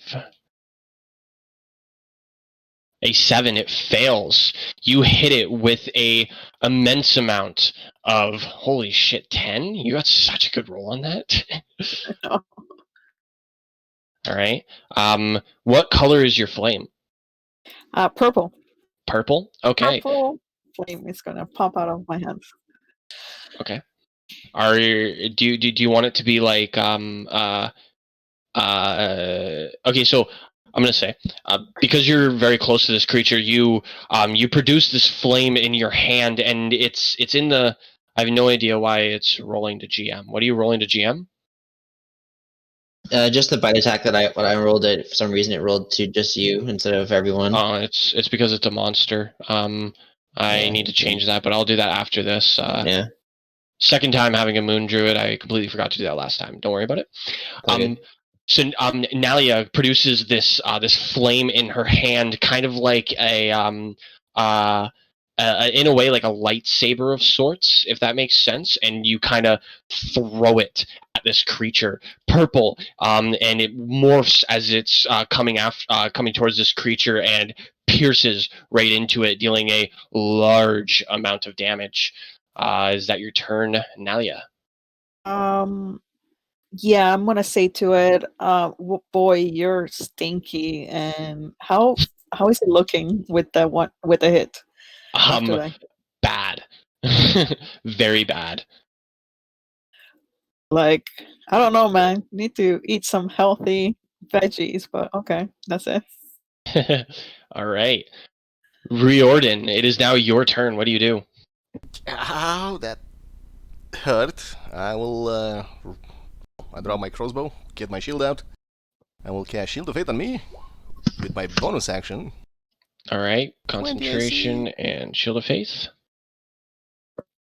And with the shield still up, I'll say, Corolon Varadion, God of Light, I need you in my hour of need. Smite these fools. I will cast, as soon as I can get it, Radiance of the Dawn. Oh, that's the AoE, yes? 30 feet? Yes, and I rolled a 1 on it because, god damn it! That. They're all in range for Radiant Light. Let's do a Mass Constitution saving throw on all these creatures. Save.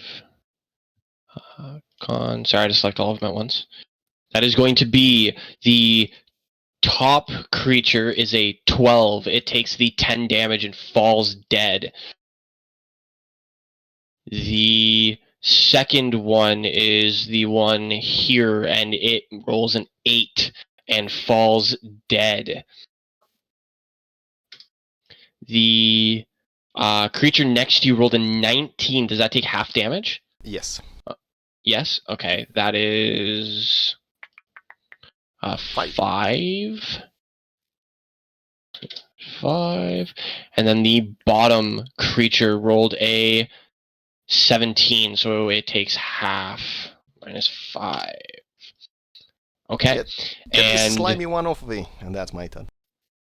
Right on. It is now, this one's dead, not that one's turn. It is going to be the bottom creature's turn. It is going to step out towards this way, as it does not want to fuck with that wolf. And it is going to swing at Nalia. A 19 to hit. Oh, I love these rolls right now. Can you roll a con saving throw for me, please, Nalia? Mm-hmm. You are not paralyzed, but you do take 10 slashing damage from that attack. Ouch. Okay. Gravel, it is now your turn. The creature in front of you dead. What do you do? Can you move here? Can you move here? Like where you're standing on? You can move there, yes. Okay. I'll hit it with my long sword, with my moon touch swords.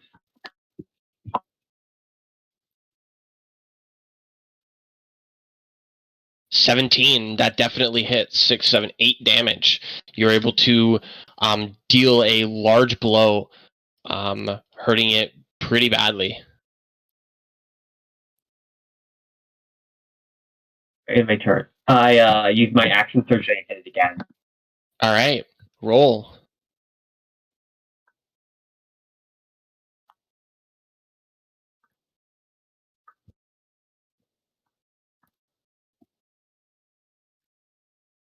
$13, that also hits. 5, 6, 7 damage.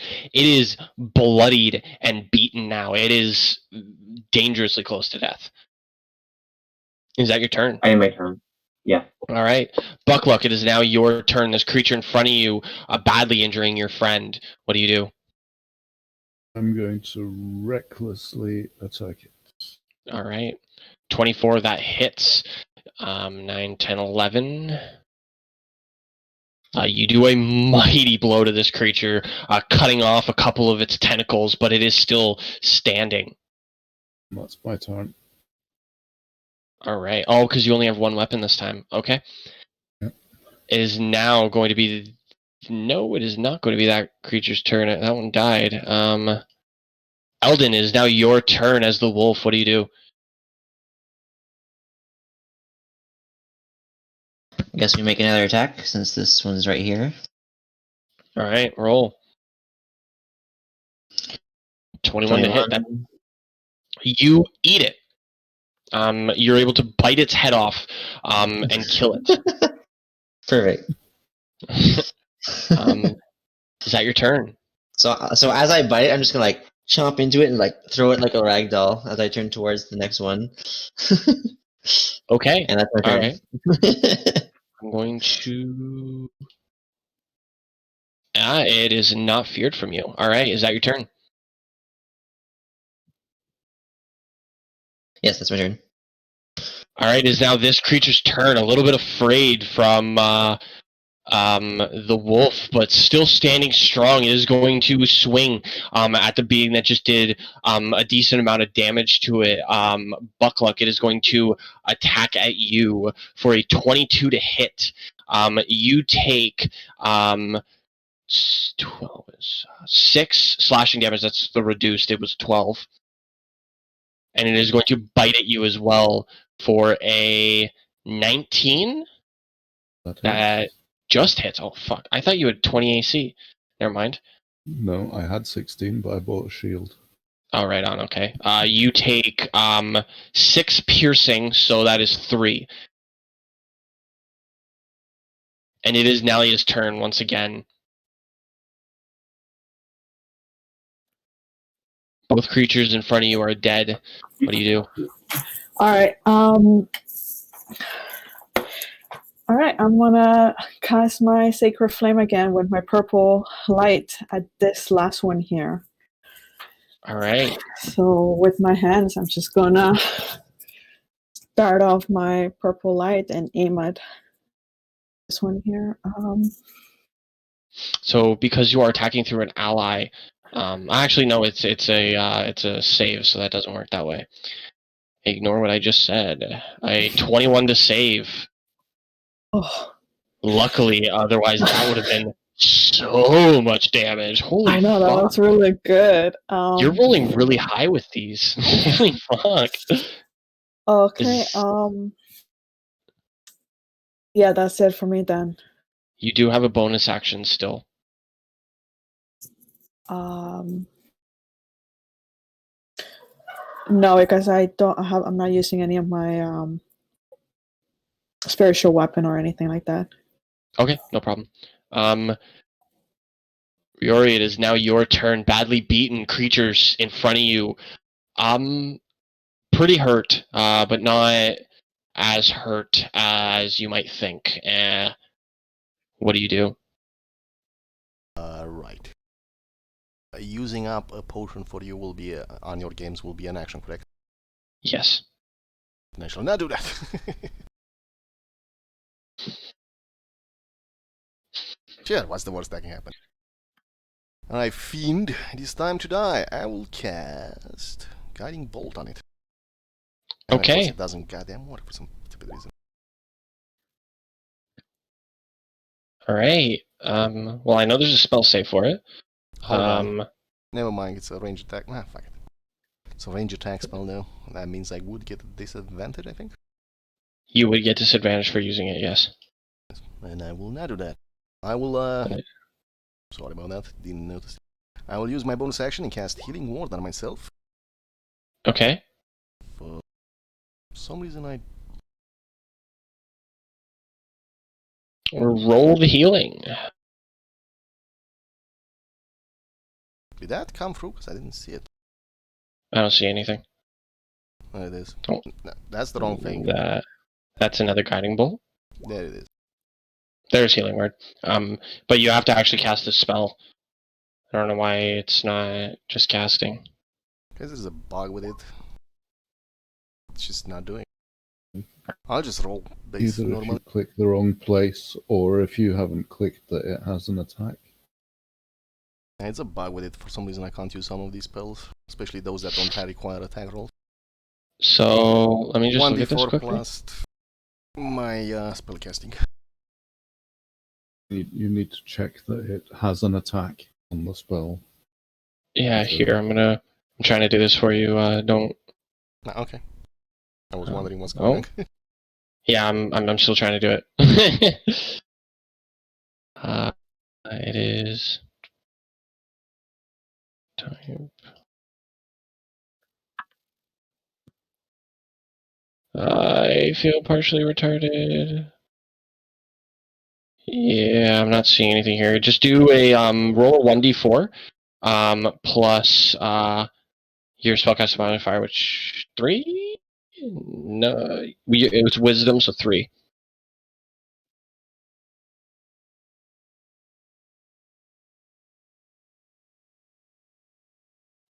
Come on!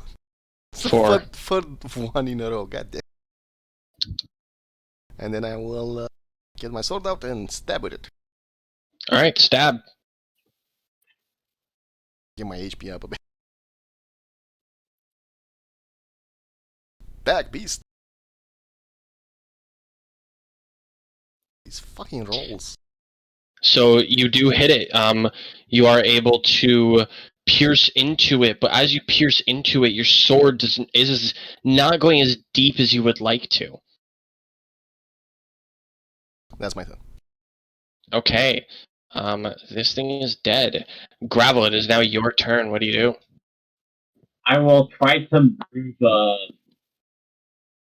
who is it again?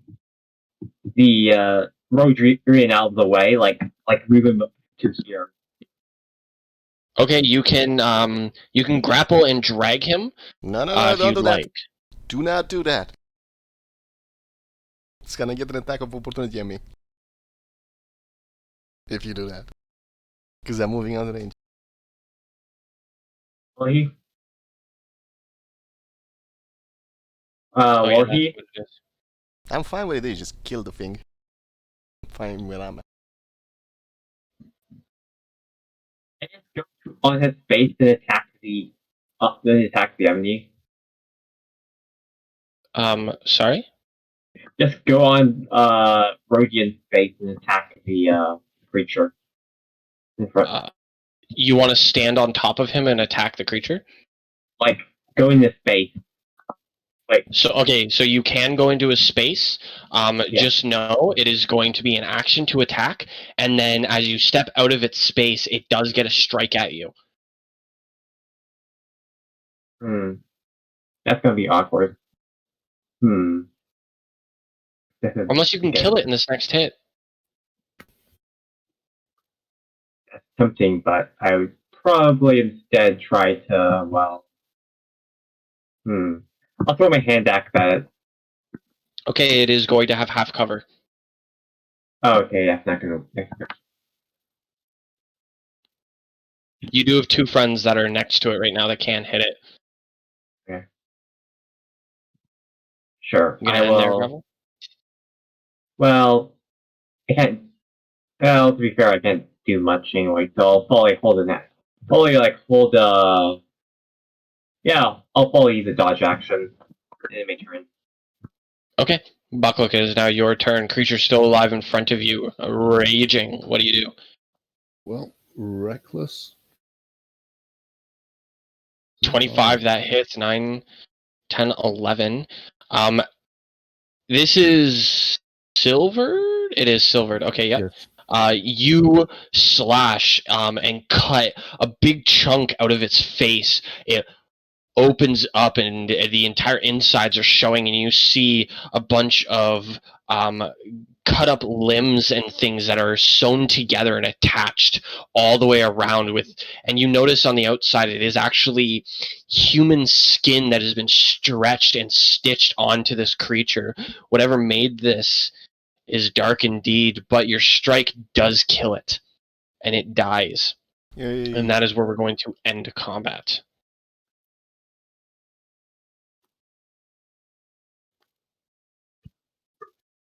Well, that sucked. What was that? What were those? Let's gonna ask, how's everybody doing? I'm fine, and Riordin seems injured, but I'm fine. I'm gonna use one of my I'm sorry, who's? health potions. Okay. God fucking damn it. I'm in wolf form. I can't speak. I can growl though. Riordin, just no more rolling. Stop, please. I can't help it. So Riordin cannot use any more health potions this game. No, I didn't use. Only used one. I have one more left. Because I thought used. you used I two. used one on. I used my You used healing one on word. somebody else. I used my healing word. Oh, right. You're on right. myself. Yep. And now I use my potion. It's just- Who used the potion on the guy? I think it was gravel. Yeah, It was Gravel that did it? yes, I gave the potion to the guy. Okay, right. Thank you. I just His wanted to make wound, sure. yeah, he seems to be stabilized though because of my potion. Yeah, no, that's fine. So, what do you guys want to do now? As a little bit of time goes on, Buckluck, your rage ends.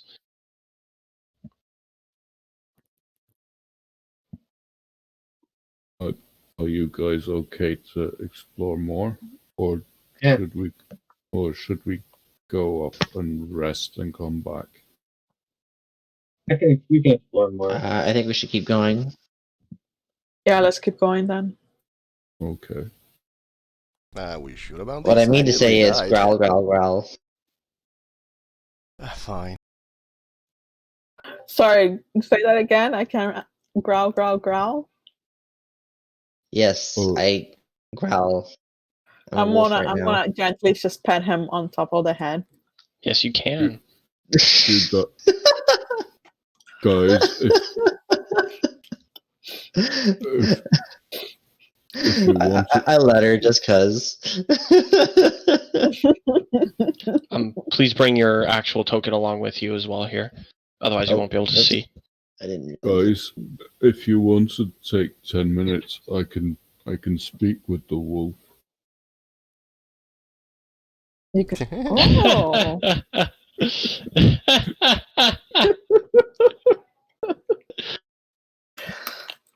Would you like us to take 10 minutes? There's I no don't real know. point in it. I Because he it wastes trying- time on my wild shape. I believe he can Oh, okay, understand let's us. keep going. We'll play. We'll do that. He's just growling at us. I don't think he wants that. Could actually Okay. use a short rest. Who? Riordin. Riordin? Riordin, yes. I almost died back there. Okay, I'll just. Sorry. Okay, I will cast Cure Yeah. Wound on him. Not all Okay. once. At level 1, yeah. Okay, roll.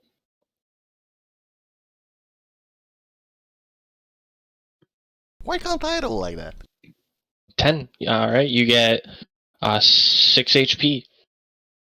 Hey. Maybe I prefer resting. Rather than using a spell slot we can only recover on a long rest, but okay.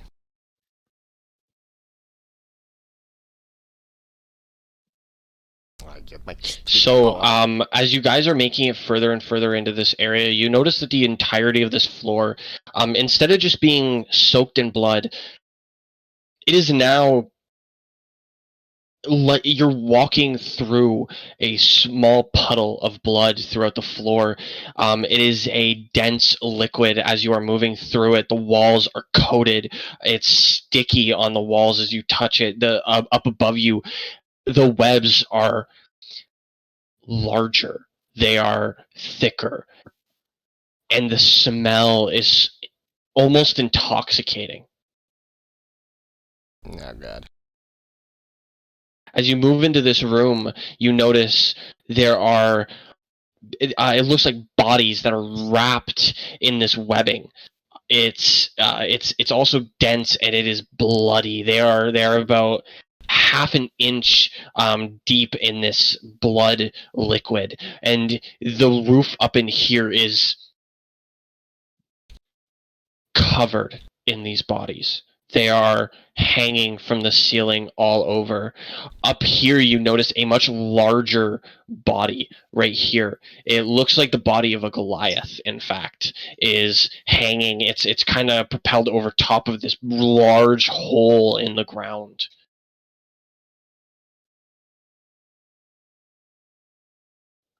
I think Eldon is disconnecting once again, if you guys wanted to wait a moment. I'm good. All right. Okay. Okay. Eldon, if Okay. you're starting to disconnect or anything, just make sure you tell people. If it is not a disconnection issue, I would request that you pay attention to the game. I'm saying both, so that way I don't sound like a dick. But I am, so it is okay. It's all good.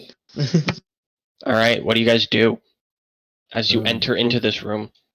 Looks around and up. Can he see anything? You notice the bodies that are hanging from the ceiling currently. They are encased in this this wrapping of sticky, bloody web. Those of you with a higher perception are able to hear off in the distance some kind of a chewing sound. You hear tearing and ripping. It sounds like skin is being shredded and eaten. You hear muscle being torn apart and then gnawing on bone. Which direction? You hear it up towards the peak of this room. Oh, wait, so I hear On the floor or above us, slightly? It is beneath the floor in this hole. There's noise coming from the floor, from the hole in the floor. So Buckluck, as you start heading closer to this area, you are able to now hear this sound, the chewing. It's awful, but then you hear a and a you see a claw smack up, a head peer up over top of this hole in the ground. It looks at all of you. It has blood all over its face. A tail you see whipping off in the distance as it reaches its other hand up, and you see a slightly severed hand land, and it pulls itself the rest of the way up. And you see this creature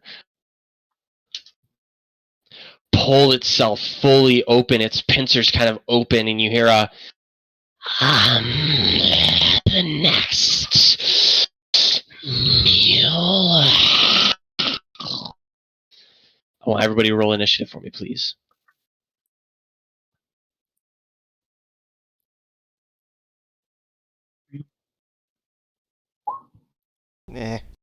Acceptable.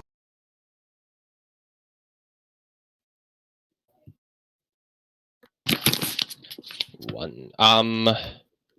So I rolled yeah, for the direwolf, that's fine.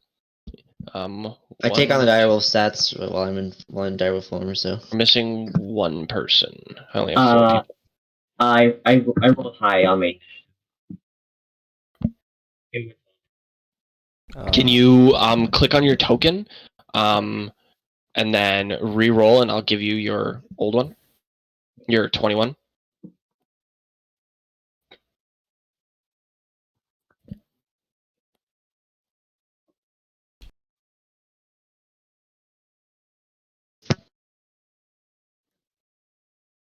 Not much time. It was probably about 2 minutes. You still have your Shield of Faith, don't worry. Okay. It is now gravel, which is 21.13. Beautiful. And now, all right. Seeing this creature pop out from the darkness, Buckluck, what do you do? First to react. Buckluck is going to rage All right. and run up and recklessly attack it. All right. Roll. A 15 just hits. You were able to make a big gash through it. And you are also raging. There we go. And that's my turn. All right. Gravel, second one to react, seeing this creature pop up. What do you do? I go up to it and I hit it with my short form. Roll. 13 misses. As you walk up to this creature, swinging at it, it dodges off to the side. Seems like a rather agile creature. Is that your turn? Yes, that's the turn. It is now the wolf's turn. What do you do? So with a loud growl, the wolf will just start charging in, and it'll come and attempt to bite at its neck. All right, roll.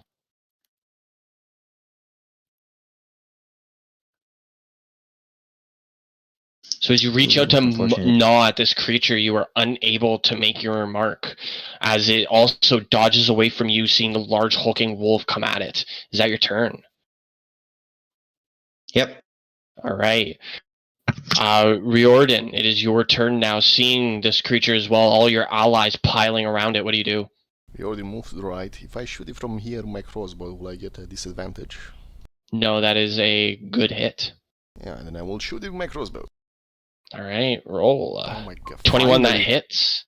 And that will be my turn. So as you launch this bolt at this creature, it sinks into it as it could not anticipate someone from so far away. And now it is this thing's turn.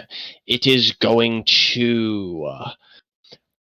next to you, Riordin, you see a spectral. You notice a spectral hand get produced. It is going to summon a hand. It is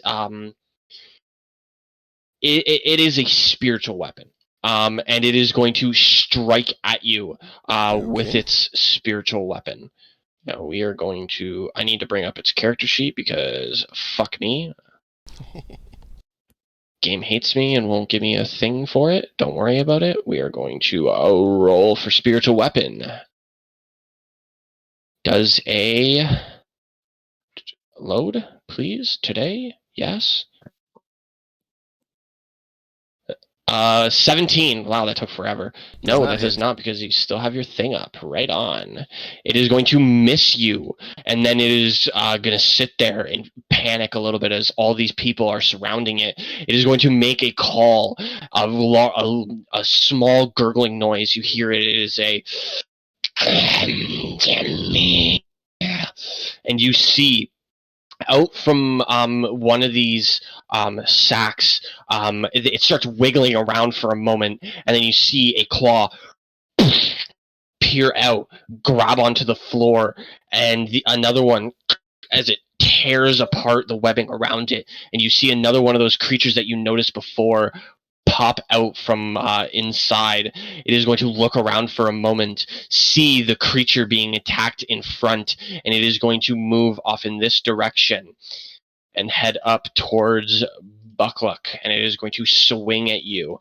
Can you 20 to hit, and can you roll a Constitution saving throw for me, please?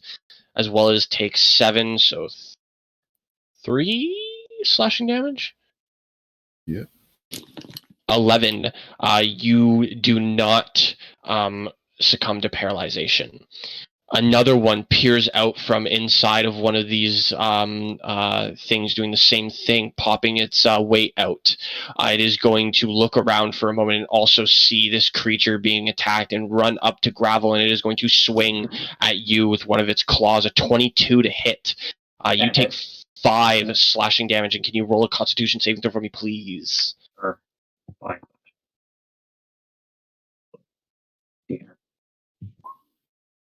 A 10. You are paralyzed.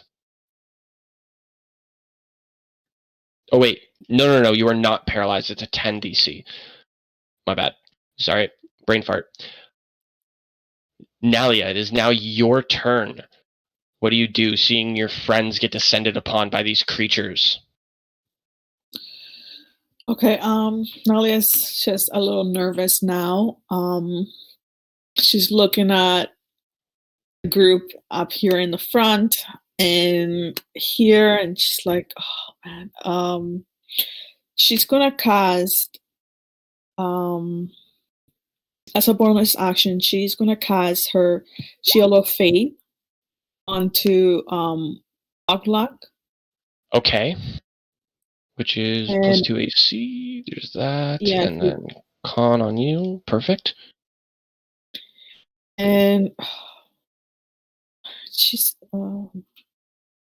Sacred Flame. She is going to try to aim at this guy and hit it at the main All one. right. She's the one that casted it, the shield, the spiritual weapon, right?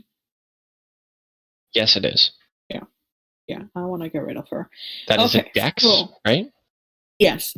So she's gonna start her Sacred Flame ritual, and then the purple light starts showing up, and then aim at this lady here. All right. I'm going to roll for a dex. Natural 20. Holy shit. Look at that. I gotta post this. I've never done this good for saves. I'm sorry. I'm just really excited. Look at that. That's fucking crazy. Oh. I love it. As much as I hate that, but yeah. So is that gonna be your turn? Yes. Oh, Yes. yeah. Oh, All right. before I end my turn, I'm like hoping that I could get the spiritual weapon attention. I'll be like, "Hey, you're looking pretty handy. Why don't you come over here and help me out?" I don't know. It kind of points itself at you and does like a little talking thing as a hand and goes, and then turns back towards Riordin. Okay, that's it. Buckluck, it is now your turn. Hearing the vicious mockery behind you, what do you do? I'm gonna swing recklessly at the first creature. All right, roll. A natural 20. Yeah, that definitely hits. 9, 10, 11, 12, 13, 14, 15, 16. Because I shit at math, I have to count with my fingers. Don't worry about it. You're able to make a massive blow through this creature, partially severing one of its limbs. It is very hurt and bloodied. And that's my turn. All right. Gravel, it is now your turn, surrounded by these creatures. What do you do?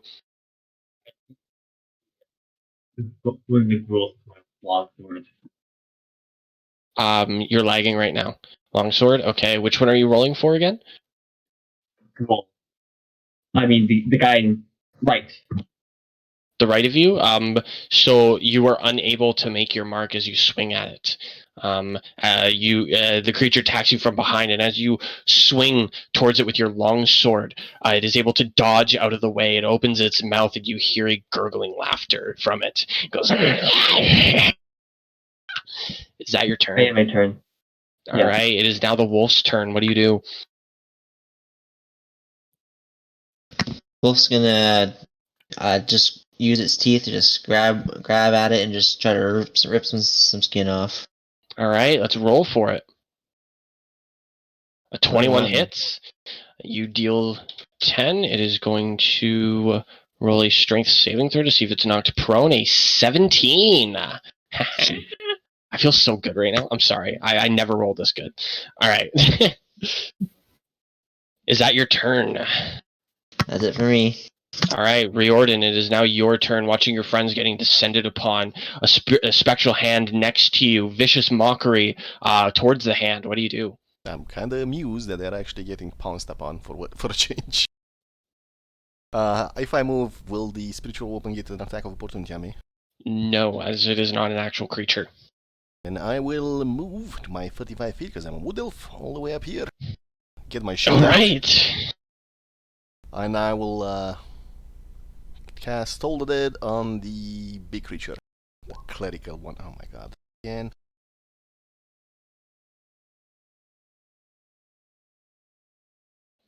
Alright, roll a 1d12, cool. And what is the save again? It is wisdom on Wisdom. this one here? No, the big one, this one. Okay. Save. The Is Lord of Light wants you dead. Bong. a 20. Damn it! It is very wise, Takes actually, nothing. as it is a cleric, in case you didn't know. Yeah, I know. Is that your turn? That is my turn. Yeah, I figured out when I saw the spiritual weapon. I'm like, Yeah. It is now going to be this thing's turn. Bonus action. It is going to move its spectral hand over to Nalia, and the spiritual weapon is going to swing in your direction for... swing in your direction for load. A 21. oh yeah, You that take hit. 8 force damage from the swing. Okay. Then it is going to sit there. It is going to take a moment, look you all over, and it is going to stab at Buckluck with the weird hand that it is currently carrying. That is a 24 to hit. That hits. Are you what type of barbarian are you? Bear? Bertosum. Okay, Every- so you take 7 piercing plus 8 poison. So half both of those because you're cool. So a 3 and a 4 is what you take.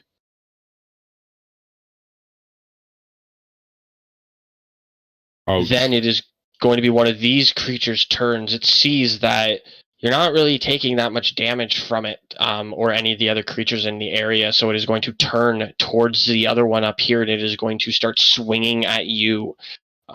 Does a 18 hit? Go. Oh my god, you got 19 AC. Right on. It's going to be this creature's turn now, and it is also going to swing at you for another 18, which also misses. Nalia, it is now your turn. Spectral hand in front of you was able to do a mighty blow. What do you do? All right, I'm gonna take out my crossbow, my light crossbow, and aim at.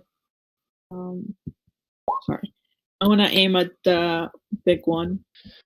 All right, as you aim and you fire off,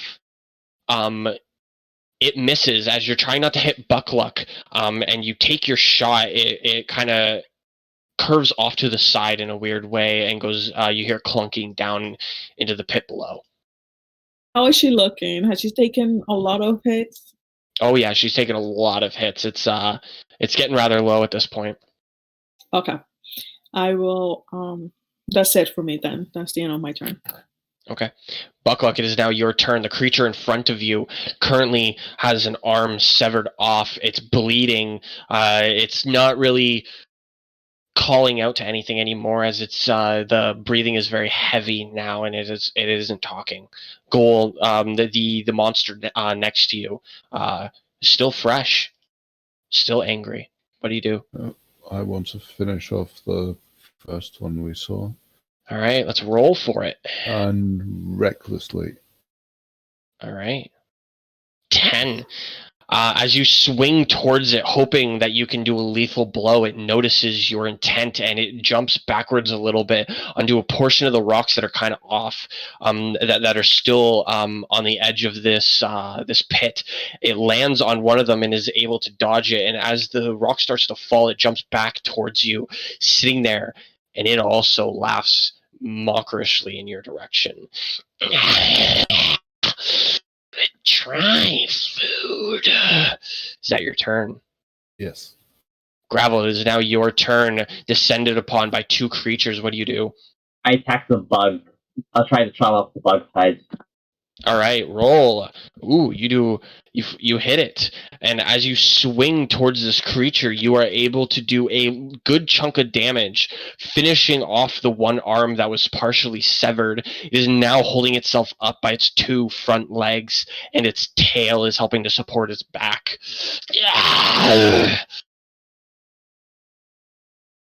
Is that your turn?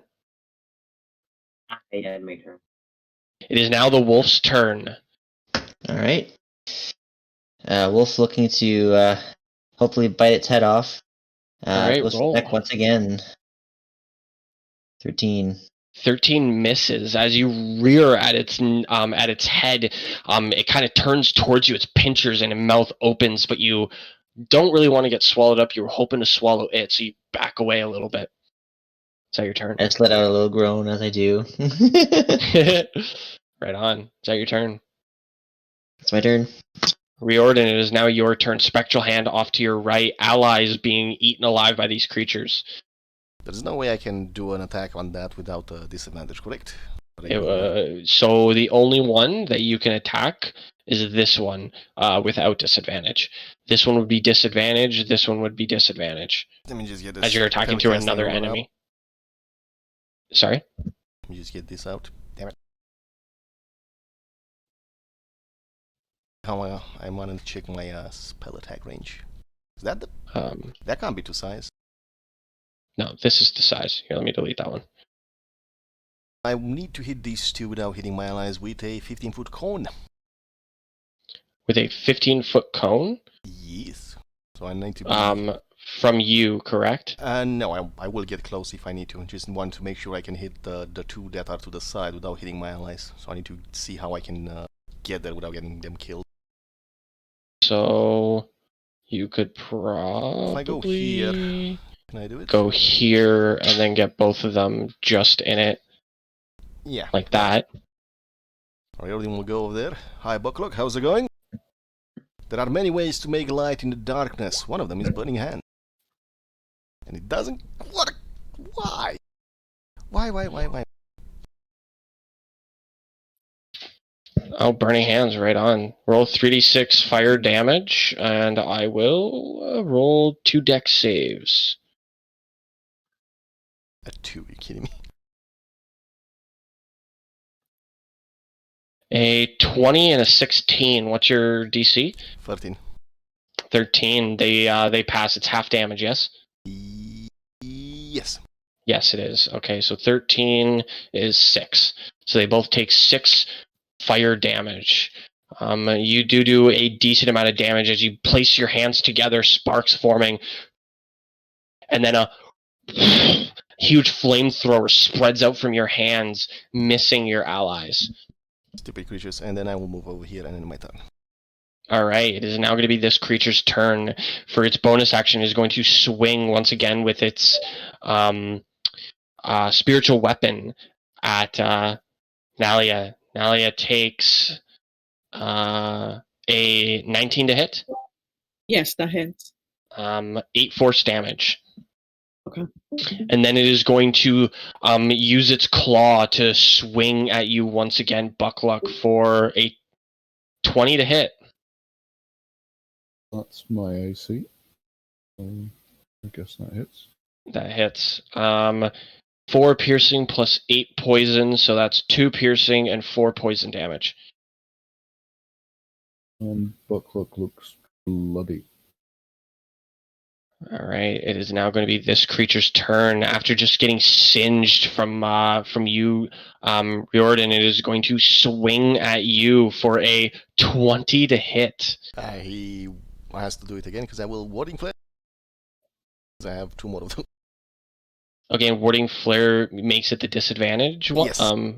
Okay, so a 9 that misses. It's going to be this creature's turn, also getting singed by you. It is going to attack you as well for a 23 to hit. Again? Oh yeah, Nalia does not do a con check, by the way, because it was from the spectral hand, not from one of these creatures. No, for concentration. Oh yeah, you're right. Yeah. Sorry, I forgot about that. Nalia, can you roll con for me, please? Yep. It was 8, so it's going to be a 10 DC. 4. You drop concentration on the spell. Okay. By the Buckluck way- is no longer have a shield of faith on him. All right, This one Butler. hits. The second attack hits because I can't do 2 voting flares in one go. Because it is a reaction, right? Yes. So it is. It's going to swing at you. I want you to make 2 Constitution saving throws. The first one is going to be for paralyzation. 2 of them. The second one will be concentration on your spell. 9. So actually, because you're paralyzed, I don't think you can concentrate on a spell. Pretty sure I can't, yes. Yeah, so your concentration drops anyways. You no longer have this on you, and you are also paralyzed. As you roll a 9 for it. Also, you take 7 slashing damage. Cool. Perfect. Nalia, it is now your turn. Your friend's badly injured. You also. What do you do? Okay, I'm gonna cast. I need to be close to him to do that. As a bonus action, I'm gonna cast Healing Word on Butler. Okay. At first level. Yes, at first level. Okay. 7 healing, Buckluck, you take. And Nice. with that, because I'm also healing, so I get additional 2 plus my spell level, so 3 added to my HP. Okay, right on. So you take 3 healing. Love light clerics. Right? Alright,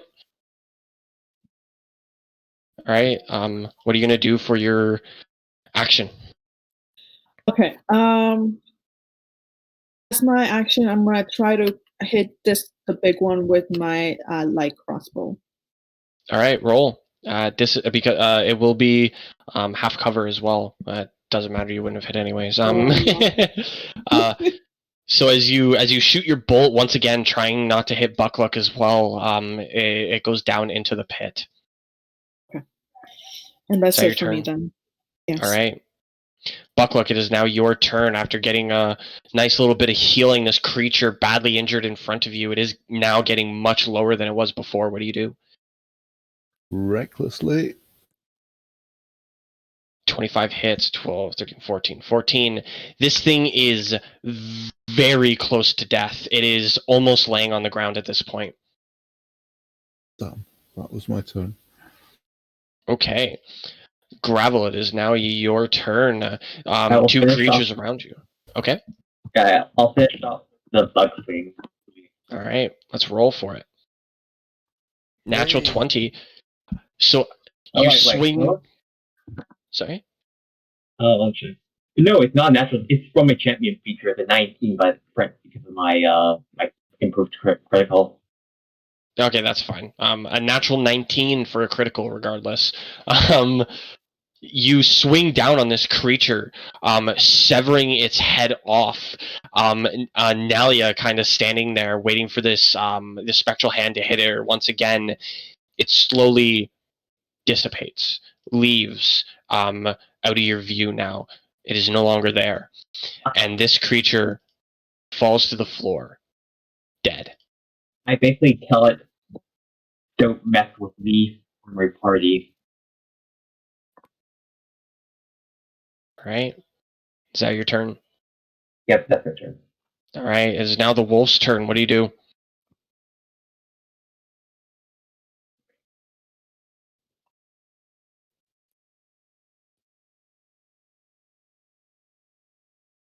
Wolf's gonna move over there and then pounce on the first one that it sees. All right. Let's roll for 15. it. 15 hits for 9 piercing. And a strength saving throw. For a 16. Oh my gosh. I know. Can I get at least once? Man, I want to, but it's just You know what? for any of you that think I'm flubbing rolls here, like look, I'm not. insane. Like this is It's just funny this 'cause- is so mean. It's funny because like I've been playing as the wolf as like wolf campaigns I've done, and every wolf campaigns they've all succeeded on their stays, and just is frustrating now. Yeah, no doubt. Is that your turn? I'm done. All right, Riordin, can you roll another con saving throw for me, please? Fucking hell. 11. You are no longer paralyzed, but that did take your but the Yay. save happens at the end of your turn, so that is going to be your turn. Yep. That thing is dead, so I'm going to remove it from there. It is now going to be this creature's turn. The wolf comes up behind it and attacks it. It is going to swing at you for a 15 to hit. I don't know the AC of a wolf. AC 14, I believe. 14, so that hits. Can you do a Constitution saving throw from the wolf? No, con is yours. I believe that's what. No, con is the wolves. What stays the same? I take on the strength, dex, and con of the creature, and the intelligence, wisdom, charisma is my own. Okay, right on. Roll a con for the wolf then. 20. You are not paralyzed, but you do take 5 slashing damage. It is now going to be this creature's turn. Seeing you break, seeing Gravel just kill its friend is what it should really do. It is going to swing at you, Gravel, for a 19. Yes! 19 to hit. 7 slashing damage, and make a Constitution saving throw for me, please. Yep. 9. You are now paralyzed. 9. Nalia, freed from the hand's grasp. What do you do? All right, I am gonna so I'm gonna move 10, 15, and try to aim my light crossbow at this guy here. Who's sorry? This one here? Yeah, that one right Okay. there. You are Actually, still no, technically I'm not- attacking through the wolf a little bit. If you move over one. One more? Yeah. Here. Okay, actually, I'm gonna do Sacred Flame. I wanna give that a try. All right. Dex saving throw. Let's roll. A 7. That time it fails. Yes. Okay. As you create this flame in your hand and you send it off towards this creature, piercing through it, you kill it. It now has a big singed hole in its stomach, and it falls to the ground dead. Is that your turn? Yes, that's not all. Buckluck, it is now your turn. Let's see. That's the only one remaining. Yes. I'll move up next to it and recklessly attack. All right, let's roll for it. A 21 definitely hits. 7, 8, 9 damage. You're able to make a mighty blow to the creature. A section of its jaw is now missing as it's... Is that your turn? Yes. All right. Graval, it is now your turn. Please roll a Constitution saving throw for me.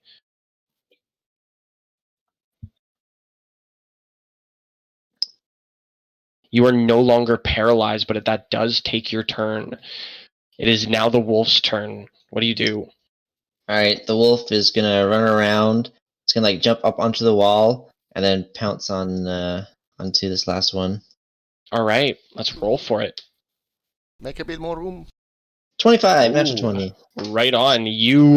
As you jump off the wall and strike into the back of this creature, it knocks it to the ground, and you start mawing away at it with your claws, and just eating portions of this creature, and it dies.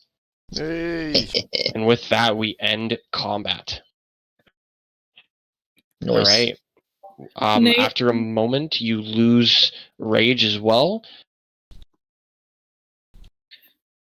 Nayla is gonna run up to this body and see if she can help. Anything that she can do to help, or check to see if there's still any breathing.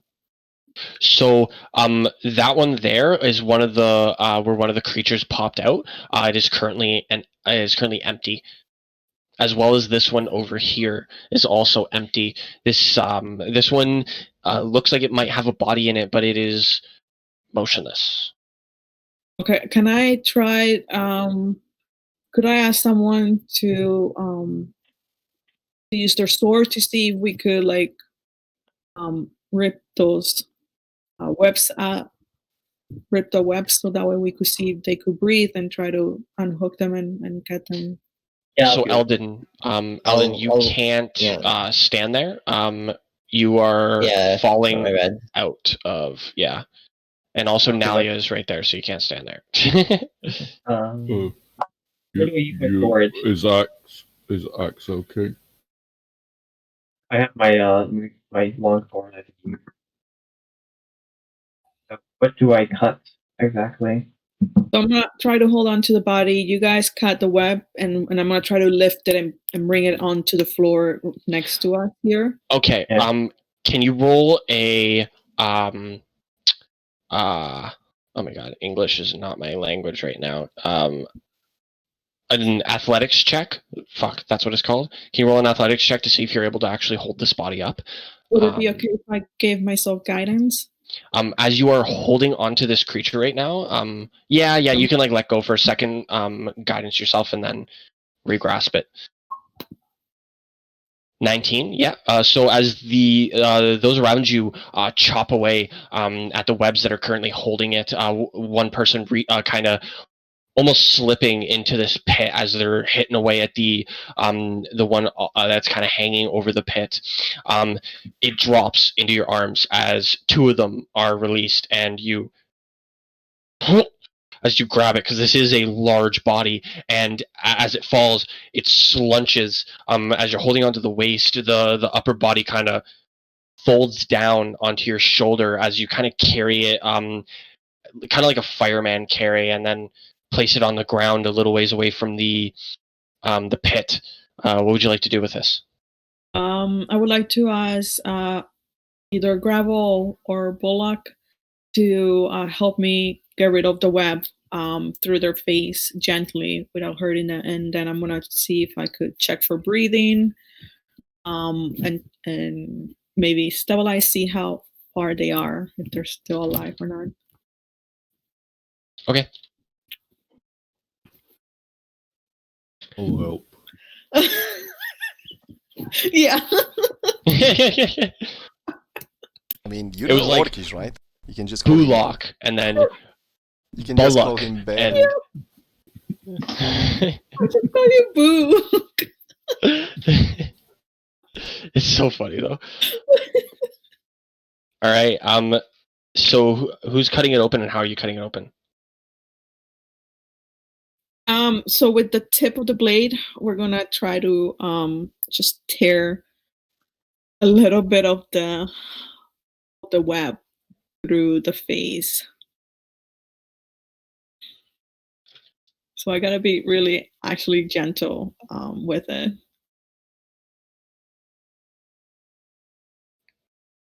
It is not Loktra's bear. I don't know, maybe it's a different dialect. Ask him. Perhaps, I guess it could be.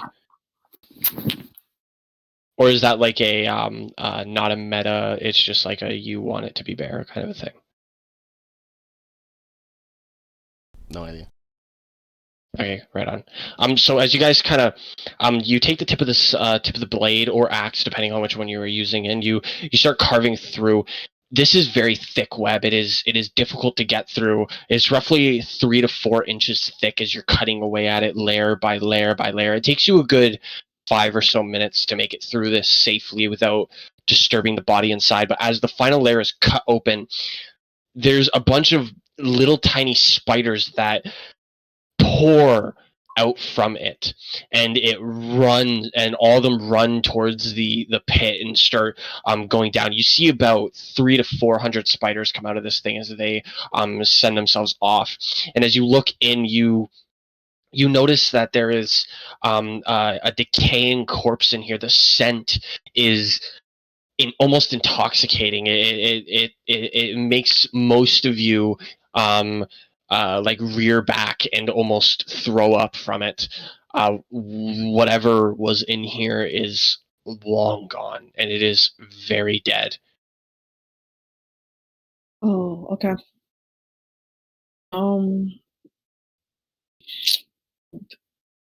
Okay. I don't think there's much left for us here. Yeah. I don't know about any of you, but I need a rest. Did I get the creature's head, by the way? Yeah, you can grab the creature's head if you'd like. I would like to grab the creature's head. Okay. And then cut off his ear, cast light on it, and toss the ear down the hole. That is dark as fuck. Who's your deity? Corelon Aratian? Naylas? No. What's It's mine? Nelas? No, it's No, not Askalun. Oh, not Nelas. Fucking Riordin, who's doing so many fucking crazy things. I mean, You're- chaotic things? Is it a chaotic? Supposedly it's chaotic good. So he's Oh my shining God. light down a dark hole. You know, it's as a god of light would want, especially of an evil creature. Oh my God, I'm just trying to figure out all this shit about him right now. He is a chaotic good god, all right, and he's a greater god. Oh my God. Okay, yeah, that happens then. You pull this out and you chuck it down the hole. The ear shining at the bottom. It's about 30 feet deep, and you see body parts that are down there, mangled corpses. Some of which are much fresher than others, but there's a pool of blood down there that is probably filling about half of it. Does anyone have a length of rope? You want to go down I- there? I mean, Yeah, I got 2. there might be some good stuff down there. Also, we might get rewarded for bringing back the corpses. I don't think we get Oh boy. more for that. Okay. Well, I have a rope, so we're gonna have to go down there and just see what we can do. In the meantime, do you guys want to take a break, or should we use our healing of potions, or I can do mass cure wounds at 3rd level? I would like to. I suggest that we should take a short. Short rest. A short rest, but now, or should we get up top before we rest? I think we should take the short rest now and then go, because I think I dropped all my concentration. So, anybody else didn't have any other spells that? I'm I out think of spells as well. I need a short rest. I still have all my spells. my Okay, teacher well, might restore the short rest. This might not be the best place to rest, though, or we need to. Yes. well, if we go Weird. down, I don't want to risk anybody, us taking a rest down there.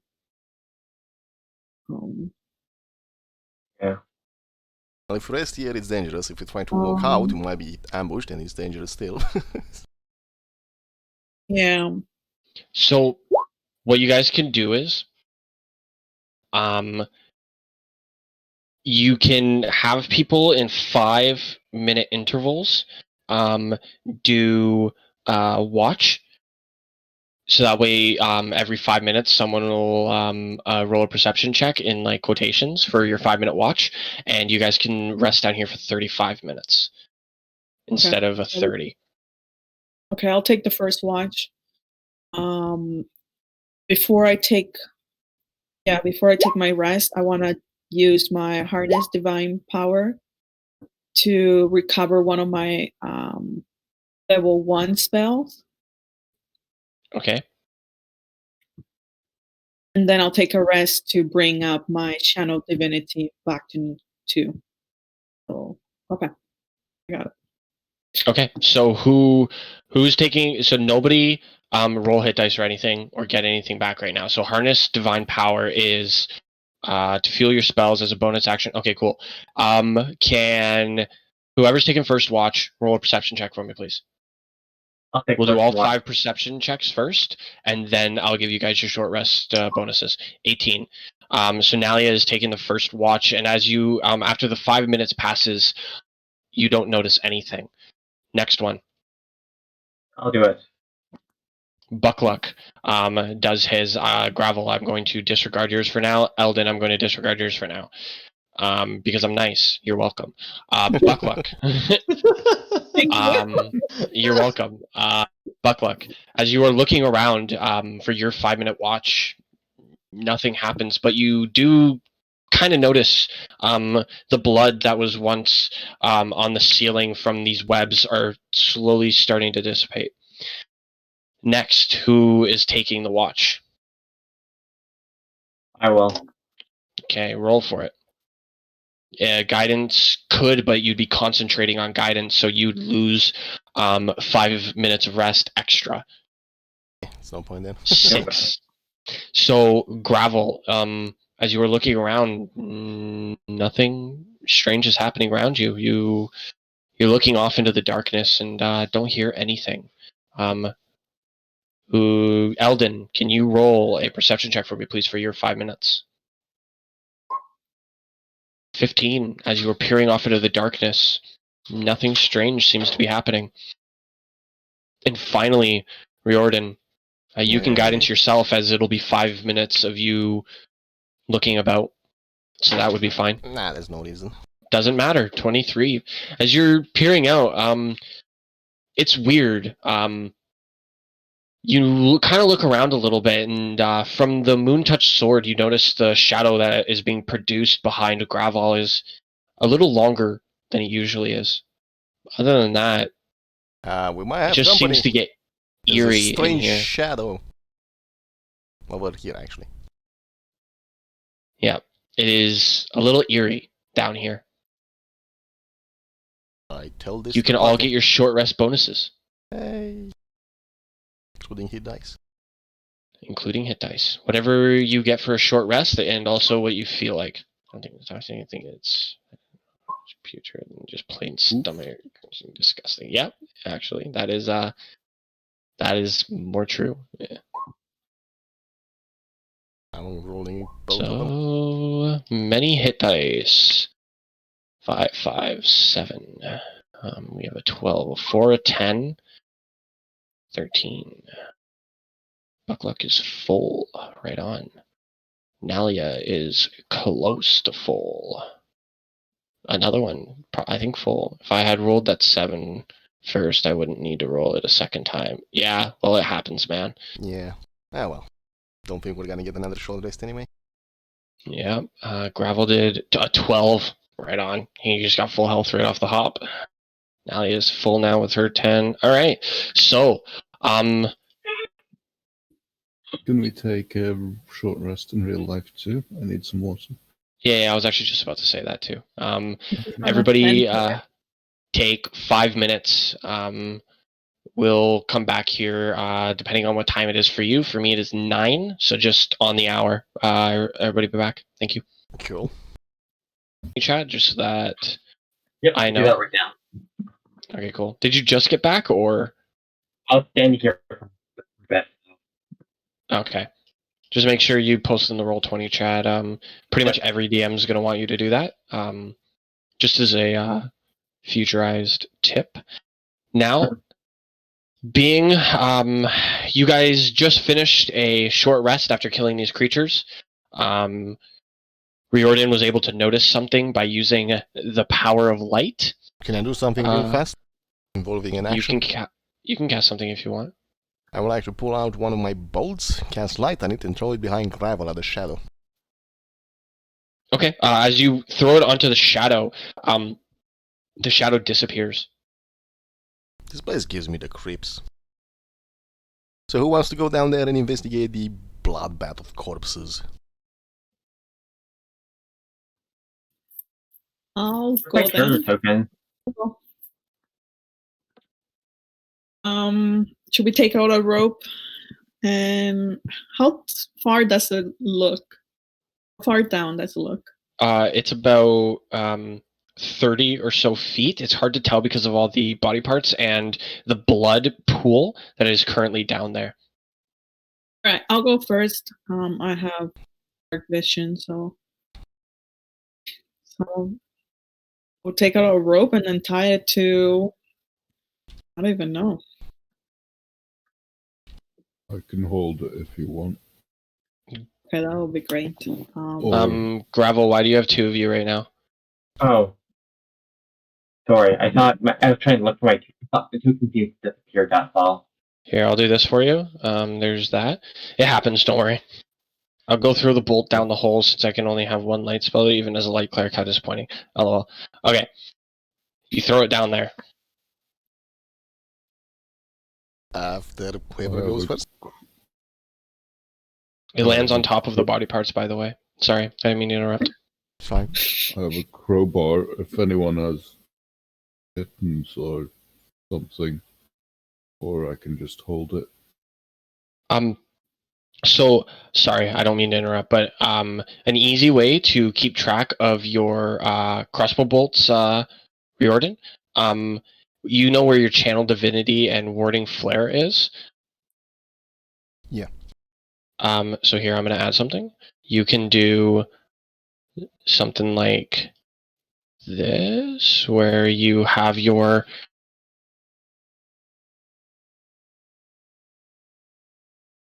like that. Cool. Thanks.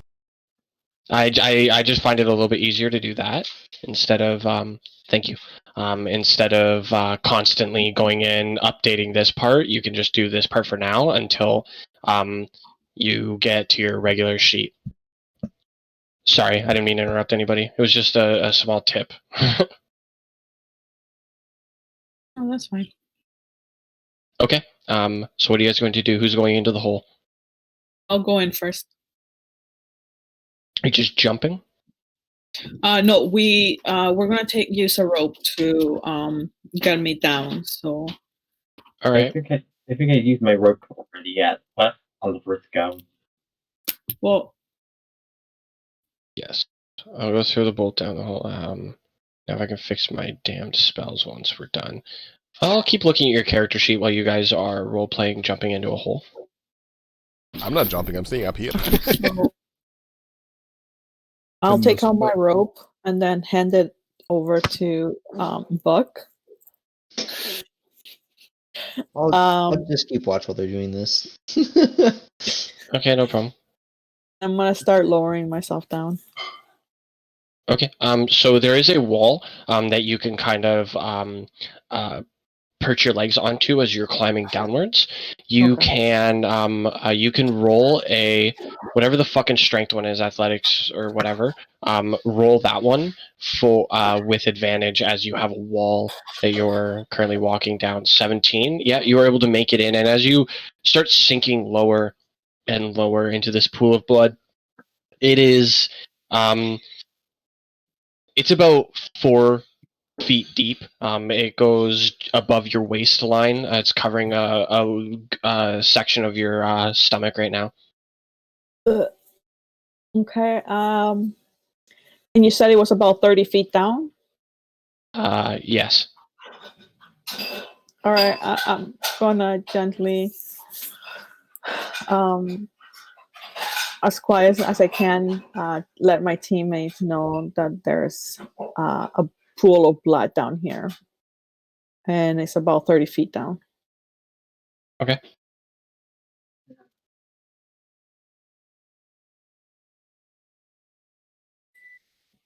That sounds scrumptious. All right.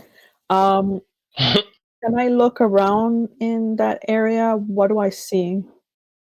As you look around, you notice a lot of body parts surrounding you right now. It looks like there's about 30 or so people's worth of body parts currently sitting around you.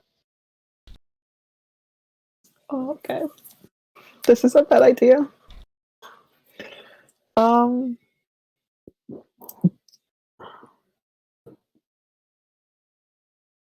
Do I see another entrance or anything? I'm just in a pool of dead bodies. I figured it out. Yes. Sorry. Continue. I feel so proud of myself.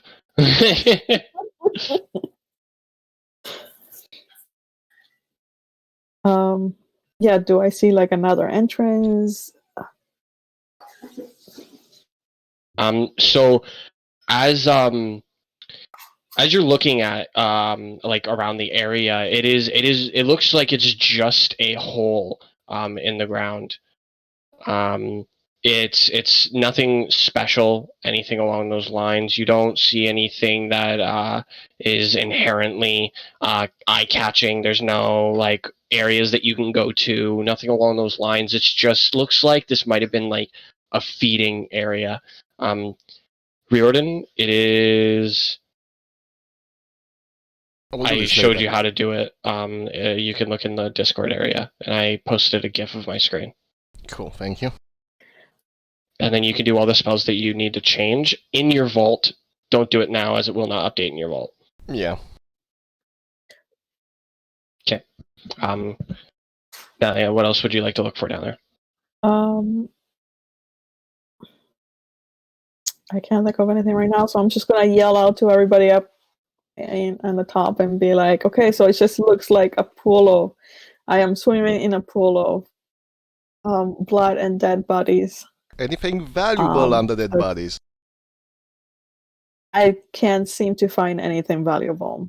Can I look for something valuable? You can look for something valuable if you want. Roll an investigation for me. Can I You may guidance yourself if that's what you're about to ask. investigation? Yes. One of my rules, you can always guidance yourself unless you're like in the middle of doing the action. So if you're climbing down a rope, I won't let you guidance yourself, but you may guidance yourself before you do an action or something along those lines. Yeah. So you get a 14 or 14, 15, 16, 17. Like I said, I'm retarded. Don't worry about it. No. So as you're kind of searching around, you pick up a cane of some sort. You could definitely tell that it's magical in some way, but other than that, you can't really discern what it does. Okay, as I see this, Odric comes to my mind. This is. I know he had a cane. Okay. I'm gonna climb. I'm gonna climb up with the cane with me. I'm gonna climb back up. Okay. Roll a athletics to get up with advantage because there's a wall that you're. I'm gonna say now because you're currently soaked in blood and you're slippery. I'm gonna say roll regular. Okay. 15. Yeah, you are able to make it up, and I'd assume someone's at top to help pull you out. I hope. Yeah, I hope so. Yeah, Book looks holding the rope. Okay, as I come up, I show everybody the cane. This is the only thing valuable that I could find. I mean, I was talking pretty loud, nothing came out, so I thought all those dead body was going to pop out and start eating me, but no, we're good. That is crazy brave to go down there if that's what you thought was going to happen. Kind of fucked up, not going to lie that you did that, but, you know, it's fine.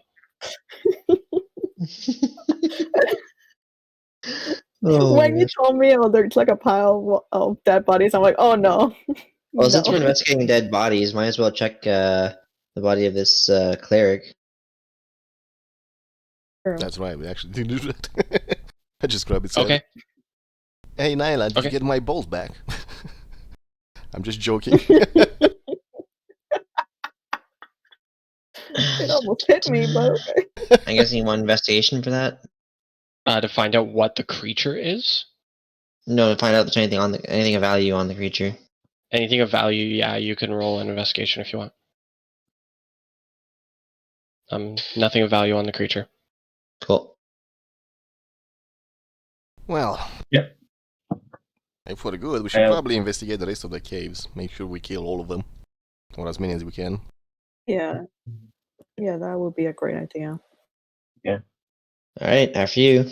Great book look, after you. Okay. Wait. Do we go there or there? I mean, the one on the right should probably You lead back to the main entrance, so left side should be the one further away. Should take left one, I mean. Oh. Since this one almost definitely leads Let's back. investigate this.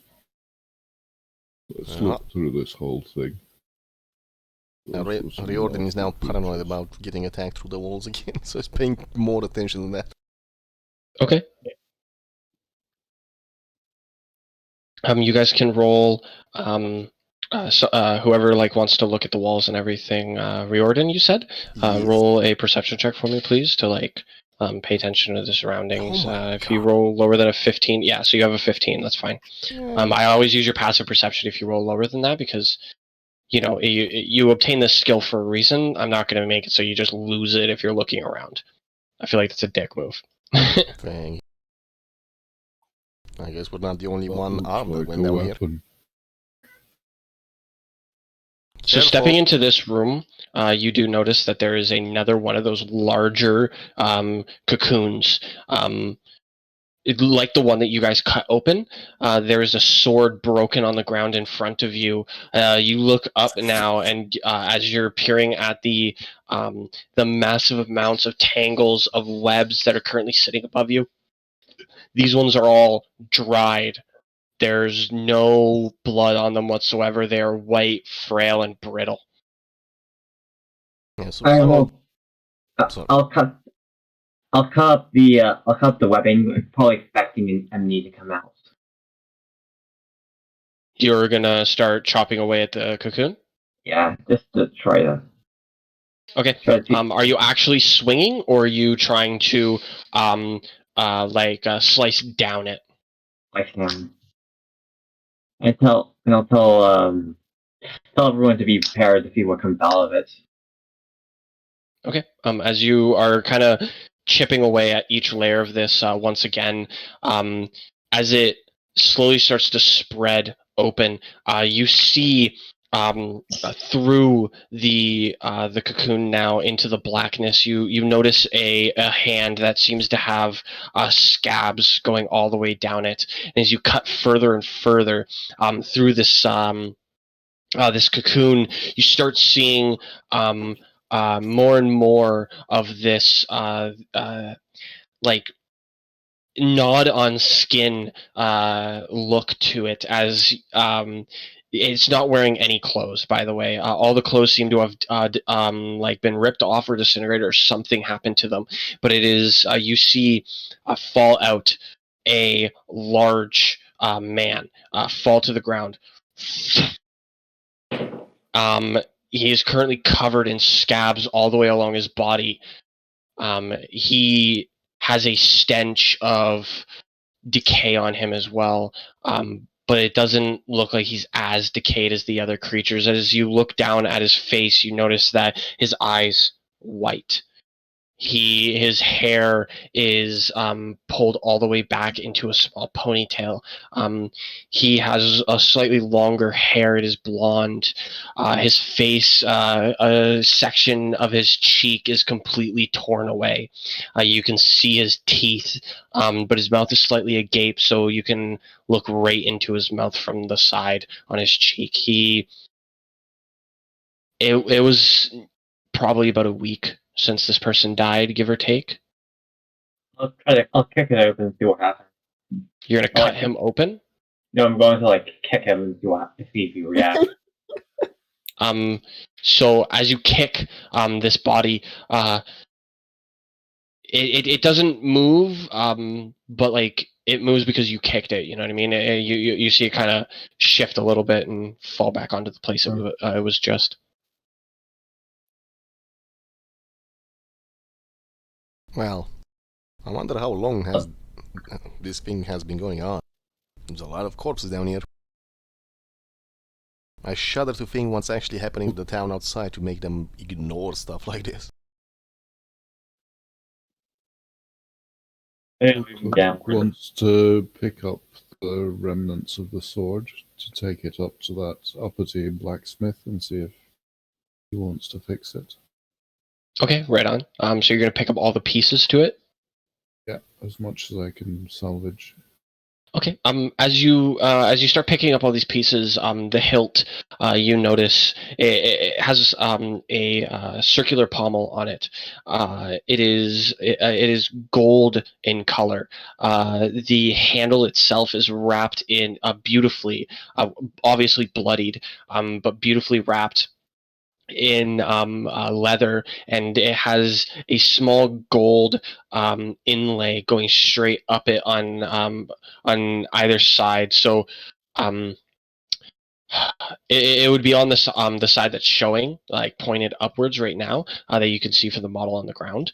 There is a copper made a guard on it. The blade itself seems to be slightly jagged, almost like it's used for like shredding in a way. It's jagged like that on the bottom, and then the shattered pieces look like they are used for slashing the rest of the way up the weapon. It was once a beautifully made sword, but now shattered and broken and bloodied, it no longer is.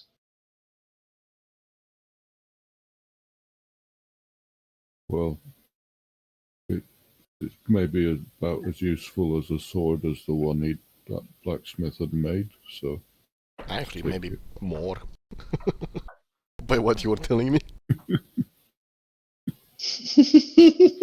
Riordin would like to check the corpse for stuff.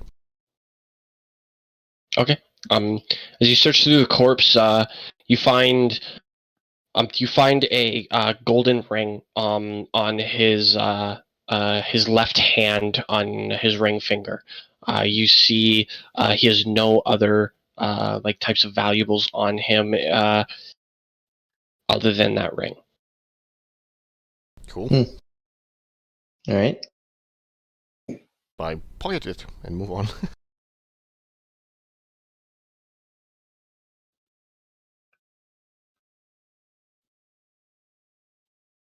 I think we should go. Sad. I came up with a really sad thing for that in the moment, and you guys were like, "Oh nope, fuck that RP moment." I mean, Go ahead. I don't want to deal with whoever I have to talk to about that.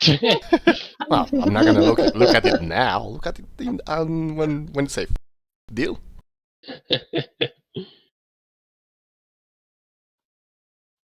Depends on if you're all gonna die here or not.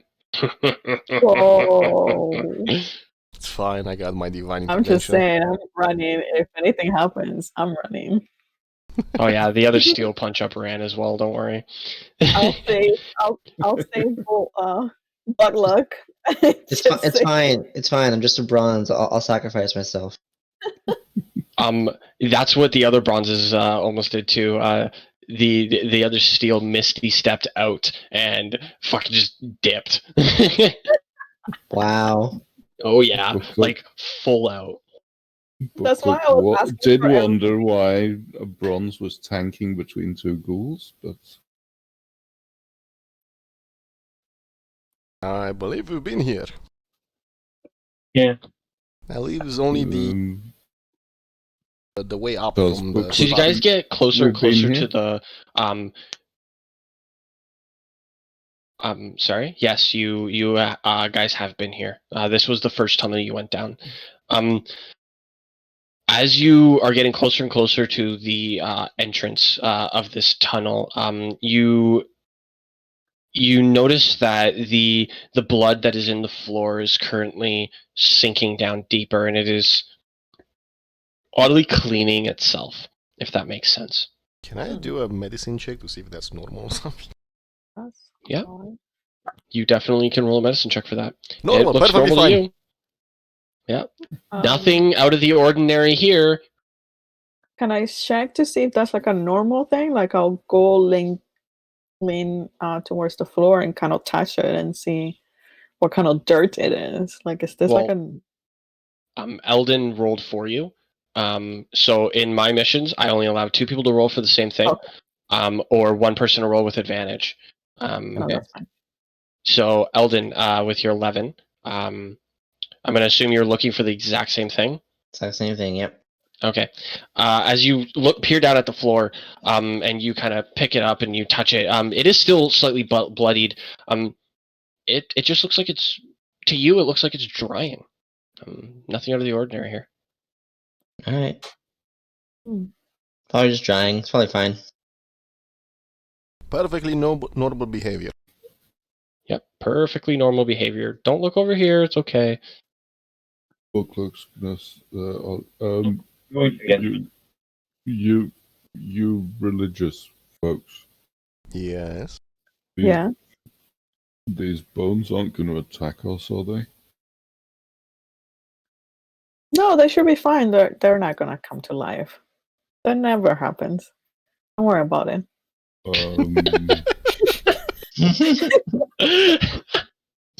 I've never seen it happen. Yeah, what she said. Actually, I have, but no, you're fine. Let's go. We're okay. I'll just kick it a little bit. Okay. The bones kind of scatter apart after you kick it. Awesome. Just what I was looking for to happen. Riordin will say a short prayer as we go past. God of light, see through these bones to the soul of the lost down here. Make them see the light and reach heaven. Yada yada yada. Moving on. So I'm assuming we're getting out of here then? We've more or less explored the cage? Good. We still have a path up we north. haven't gone. Yeah, well, it looks like this is all a loop. I haven't been around here. I mean, as I'm walking, I'm gonna start. I don't know. I want to see if we could make any noise to see if we could attract anything else, but it just looks like we're going into loops. We're gonna be further. What do you guys think? You can make an insight check to see if, like, roughly what it would be. Oh god, even with It might. guidance. It's probably not loops, you know? It honestly could be anything. There might be Guys, let's 2 go. big rooms. There might be 4. There could also be 17. You never know. What's I that? mean, let's go check out Hello. this area. I'm guessing that everybody's going in there because I lost everybody. Are you guys, like, far zoomed out on this map right now? No. No, that's fine. Or is like the quality stupid low? No. No.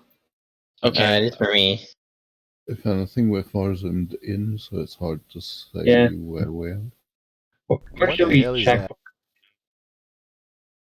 Up north, I believe the left side we've investigated, or at least seen the path going up to the main room. So that is Right. a pig carcass. Yeah. Even the Oh, wow. pigs. Does it? Can I check to see if it's dead? Is it I fresh? mean, you don't really have to check for that. It is dead, 100%. Its rib cage is showing. It's green. Oh yeah, it's dead. What about this? That is an axe Oh. embedded into the wall. Buckluck wants to pull it out. Okay. I forgot Buckluck was into axes. Yeah. I should have said like a maul or something. I roll with advantage as you have gravel helping.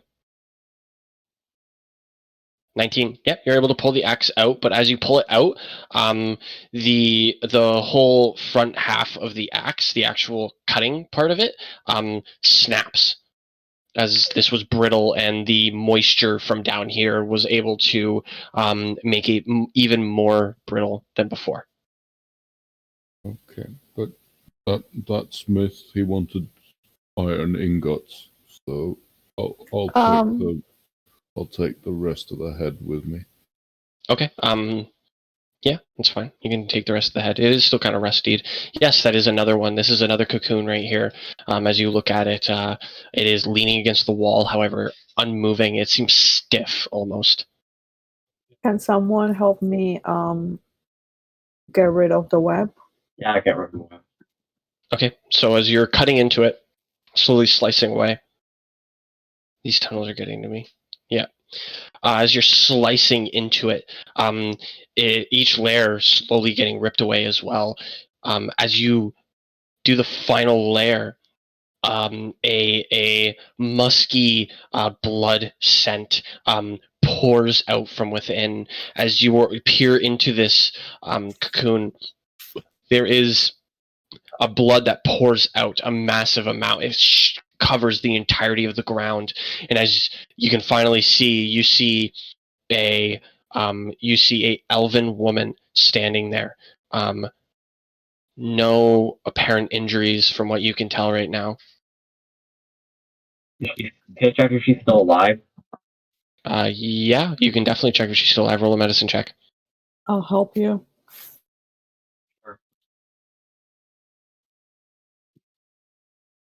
17. So as you kind of put your hand in there to feel her neck, you feel a very dull pulse, almost like she's in some kind of a stasis. She seems to be. Oh, is she stabilized? What? Just trying to make sure if she's stabilized or not.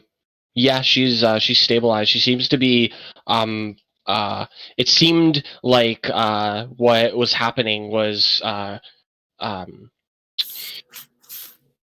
whatever the creature was trying to keep her in this area, most likely for food for later on. You can only presume, as she's still alive and her body is still fresh. However, she is unconscious and in some kind of a like a hibernation state of some kind. Okay, I'll tell them that she's still alive. Then we can probably get her. I'm gonna cast Goodberry. I'm gonna say this now. Mm-hmm. She won't be able to eat that. Even if I open her mouth for her and put it in? Yes. So a creature has to use its own action to be able to eat the good berry. Okay. It says it right in the spell. A creature can use its action to eat one berry. Right, okay. You can't force feed a berry to somebody. Oh, okay. So before I'll kind of let you backtrack a little bit and not waste that spell slot. Okay. In that case, I'll just try a healing word instead. Oh, Okay.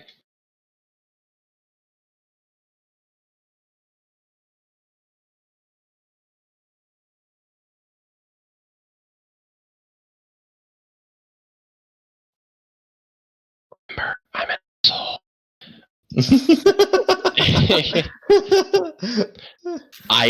I do it to other DMs, but I will not let players do it to me. All right, so healing word her. Right on. So as you speak the incantation to heal this woman, she does not wake up, but her pulse, Gravel, as you're still feeling her neck, gets a little faster. Not so slow and shallow, but now it seems stronger. Friend Bokluk, do you mind carrying her? Yeah, you seem to be the toughest of us of the lot. I can barely carry my own armor. And if she turns into a vampire and tries to eat your neck, you can take it. I'll be watching to help. Sure.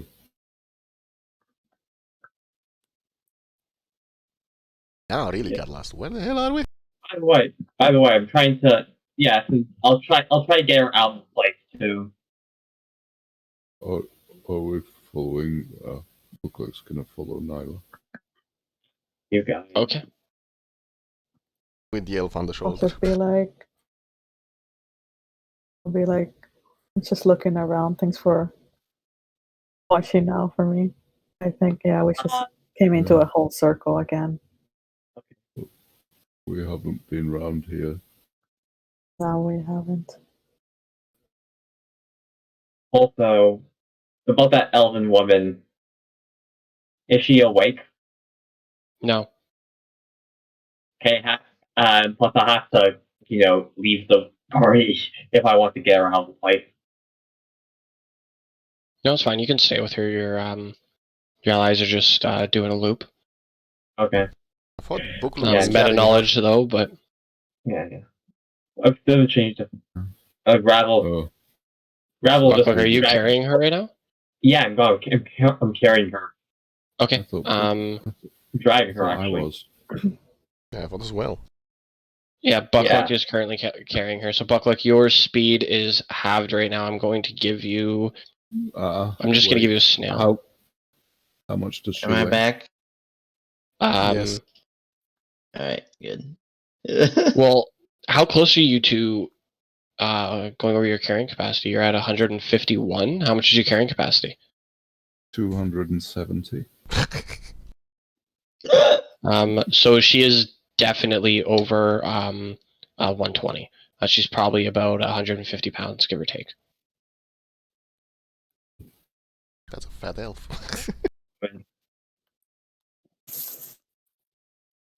Yeah, she's definitely you are over carrying capacity by picking this lady up. I'm gonna give you half movement speed until you drop her. Oh, That's fine. I'm not going to drop her. If I do gently put her down, I might. I'll tell Bucklet just to get her out. Let's get out of here then. I So we think don't get. I think we went in a... We explored everything, although I'm not sure about this road. There's one path over there I'm not so sure about. But I We can't already remember. came through here. It's all in a circle. Are you sure? Mhm. 'Cause I'm getting Yeah. confused Yeah. down here. What about the middle of the map? Over to the left? Have we? You know, we can explore here later if we get coming out. That might be Do we better, need yeah. We need a trail of breadcrumbs or something. Well, I have a head here. I can just chop pieces out of it. I mean, there's a pile of like rice or grain when we first entered. We could use that, but we've gone in a circle already. I can't seem to find anything else. I do agree we should bring the woman up, though. Get them some help before. Yeah, we should. Then if we think Wait we up, miss something, guys. I Riordin is gonna stay with can't Bucklock. quite run that fast with her. I don't know what is. Sorry, I'm here with buddy. you. Come on, Bucklock. I thought you were stronger than this. Just one wee little elven lass is gonna slow you down. Can I pick up Riordan in my other hand? I'll allow it if you can I do will it. allow it. Roll a strength check for me to see if you can carry both of them. I will give you Oh. guys- Aw. That was a save. I will let you Sorry. re-roll it I'll give you guidance. as you did a save. Strength, just pure strength. I want to see how you do this. Oh, okay. Because I want to know Buckluck. 16. You lift Riordin along with you, and you're carrying both of them on your shoulders, and you all hear the from Buckluck, now weighing a good Jesus, like 400, I think, like almost. almost 600 pounds or so. Because you're like 300 on your own plus the. No, I'm 380. Oh, so this is. That's I'm 100 I'm 531 with equipment plus the 2. Okay, you're 240. Okay, so you weigh like oh my god, math is not working. I'm just gonna say 6, 7, 8. You weigh almost 800 pounds. 850, yeah. So you're powering through this, just knees kind of buckling a little bit as you move closer and closer to the exit. Everybody sees Buckluck, the strong man, walking through. I'll look at Buckluck and just smile at him and just kind of give him like a little shy, loving face. Like, ooh, I see you. Buckluck, this empowers you with much strength. Wow. Oh my gosh. I'm just gonna look at Bucklock and be like, See, that's why he was able to swing the greatsword like he was earlier. Buckle's gonna try and Impressive. Well. gently put Riordin down for now, Oh. at least. Point Yeah, made, big man. Also, Gravel says good job, Buckluck, and gives a thumbs up. Yeah, and yeah, let's get out of here. I believe two of you should stay down until we get so- her up. We'll use the ropes. Yeah, I was to gonna say the raise same them. thing. We should have like our stronger people go up first. Yeah, And then that's we'll what go down here. We'll tie up the body to the rope, and then they can just pull her up. Yeah. Yeah, then send I the ropes will. I will climb up first. Okay, Can you give me guidance? yes, definitely. The rope Can should still be tied to the you piano, so. can you roll an athletics check for me Sure. Guidance? Okay. with a 1d4? Yeah. And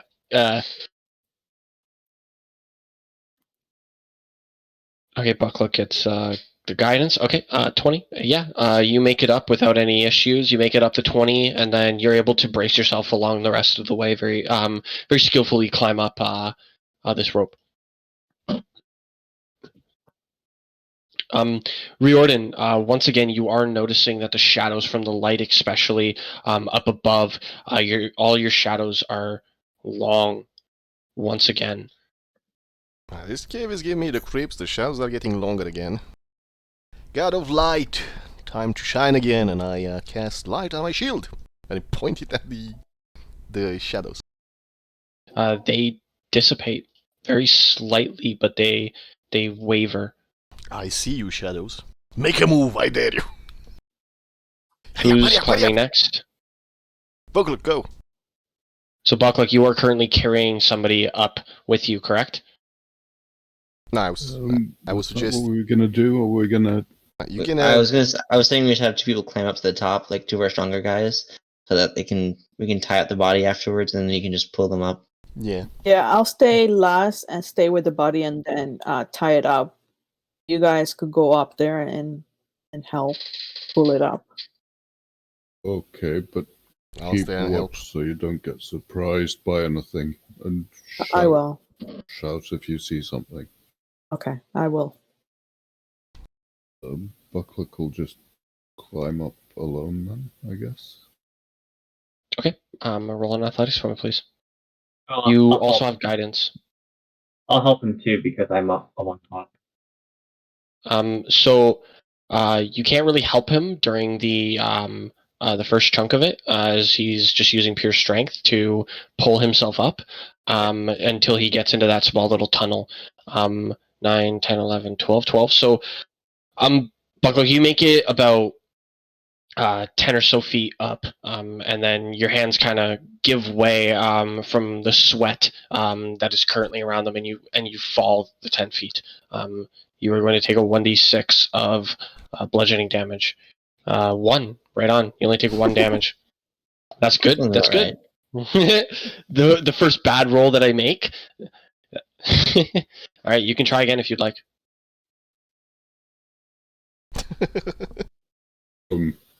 It's been a long day. We was- understand.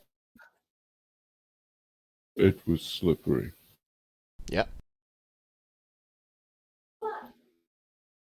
17. So, Buckluck, you are able to gracefully this time climb up this ladder. Your muscles gleaming from the sweat and bulging as you look down at Nalia, and then look back up and are able to make it up. Oh yeah, don't worry. I haven't even seen it. I haven't even seen it. So I'm going all out with this now. Don't worry. All right, who is next? Well, then you go first. Me and that Nadia makes will me stay back. next. Alright. Okay. Pull a torch onto yourself, Riordin. I'm just gonna drop it here next to us. Okay, drop it. Oh, I suck at athletics, but maybe we'll be okay. Then not drop it, just stick it in the ground for extra light. Hey, what do you know? We're gonna be okay. Athletics, yep. So you are able to gracefully climb up this ladder, making it up to the top. Who gave you guidance? Oh, I was just assuming that I was getting guidance from them, but They have to Yeah. mention that they're giving guidance to you, Okay. but that's That's fine. You made it up with the 18 anyways. You were able to gracefully climb up this ladder and make it to the top. cool.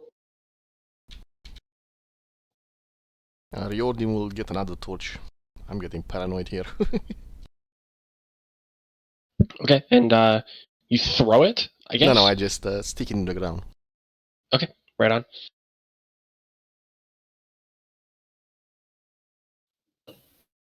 Who's climbing next? There's 2 of you left. We're gonna...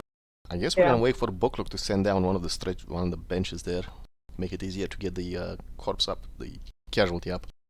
Okay, Bucklock, explain how you get the bench down there. Bucklock has 2 ropes after having been in some sewers with very long falls recently, so he bought another one. Still have 2 ropes So next to you. One on each side of the bench. So want to try and cooperate so that we put a rope in at each end of the bench and lower it down, almost like the seat on a swing, only wider. So, and the people and shout to the people down there to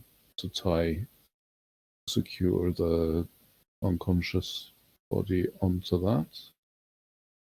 So the bench is just it's about 2 or so feet too long to be able to make it down this hole. If you want, you can cut off the 3 feet off of it to make it so that it can fit. Okay, I'm trying to remember the room. There was a busted piano. Was the bench still whole? The bench was still whole, yes. Okay. But- Is there anything? We use the ladder that was up against the wall, or any planks or something similar? So there are no planks. The table is broken though. You can kind of bust the table in half again, lengthwise, to get it so that the table can go down there. Yeah, and whatever looks best as an improvised stretcher. Okay. They'll all work for this. You can do whichever one you want, whatever you feel comfortable with. Yeah, just grab the table if it was busted. I don't want to bust a bench that was whole. Okay. So you, as you bring the table over, you crack it in half once again, lengthwise this time, not, yeah, you know what I mean. So you have the longer piece. You tie the 2 ropes to it and you send it down. It gets down to the bottom. What do you guys do to attach this woman to it? We're gonna put it on the bench and tie a lot of rope around her. Because there is there's a decent amount of excess rope. You have about 10 feet of excess rope that you can Tie work with. a lot of rope. We want to make sure she's not gonna fall off. She's gonna make it to the top. Okay. Roll a performance check because I'm cool and performance is awesome. No, it's I will not. guide This is him. charisma. I use a sleight of hand. And Nalia, you're also helping him too. So you have aid as well as guidance. So you have a lot of things going in your favor right now. It's just up to the gods of And a dice. performance check. Come on. Oh yeah, I know. Hey guys. 12. You're so lucky. You're so lucky. Roll that d4, buddy. Roll that d4. 3. 15. Yeah, so you are able to skillfully attach her to this this improvised stretcher. Buckla, could you roll another athletics check for me, please, to pull her up with advantage as you do have somebody helping you? I'm playing.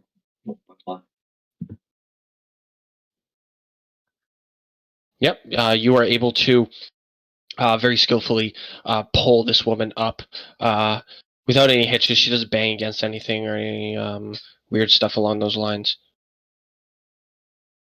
So I'm not supposed to make the rolls? Yeah, literally. Okay. What do you guys at the bottom want to do? You're going to climb now, yes? Yeah, we're gonna wait for the rope and tie them around us and then try to climb while being pulled up. That's what you're going to do? Okay. Roll Roll an athletics check with a lower DC. 11. Yeah, you are able to make it up as Buckluck and Gravel are pulling you up. You just have to hang onto the rope properly. You make it up through the hole. Nalia, how do you get up? Yeah, I'll probably do the same. I'll probably just wrap it around my waist and climb up. Okay. Are you getting somebody to pull from the top as well? I'm gonna help as well with the pulling, if there's room. I want to get I'm Nali not out sure. of the I'm hole as just fast. gonna go and do. Okay. Roll. Yep. They are pulling you, but it didn't look like it was needed as Nellie's long arms, and being a rather strong woman, is able to pull herself up with little effort or assistance. There's about 15 feet of rope underneath her that you guys were unable to pull, as she did most of the work on her own. Yeah, I'm doing Cool. like the rock climbing. Oh stuff. yeah, Buckluck is very impressed right now. All right. We are going to move back into the other map now. I'm going to move your tokens so that way you're all next to that. You guys are now back in the house. So what exactly do you guys want to do right now? Buckluck, a hand with the piano, put it over the hole. That hole gives me the creeps. Okay. Who's going to help him with the piano? I'll help them. I'll help him. I'll let them help. They have better strength.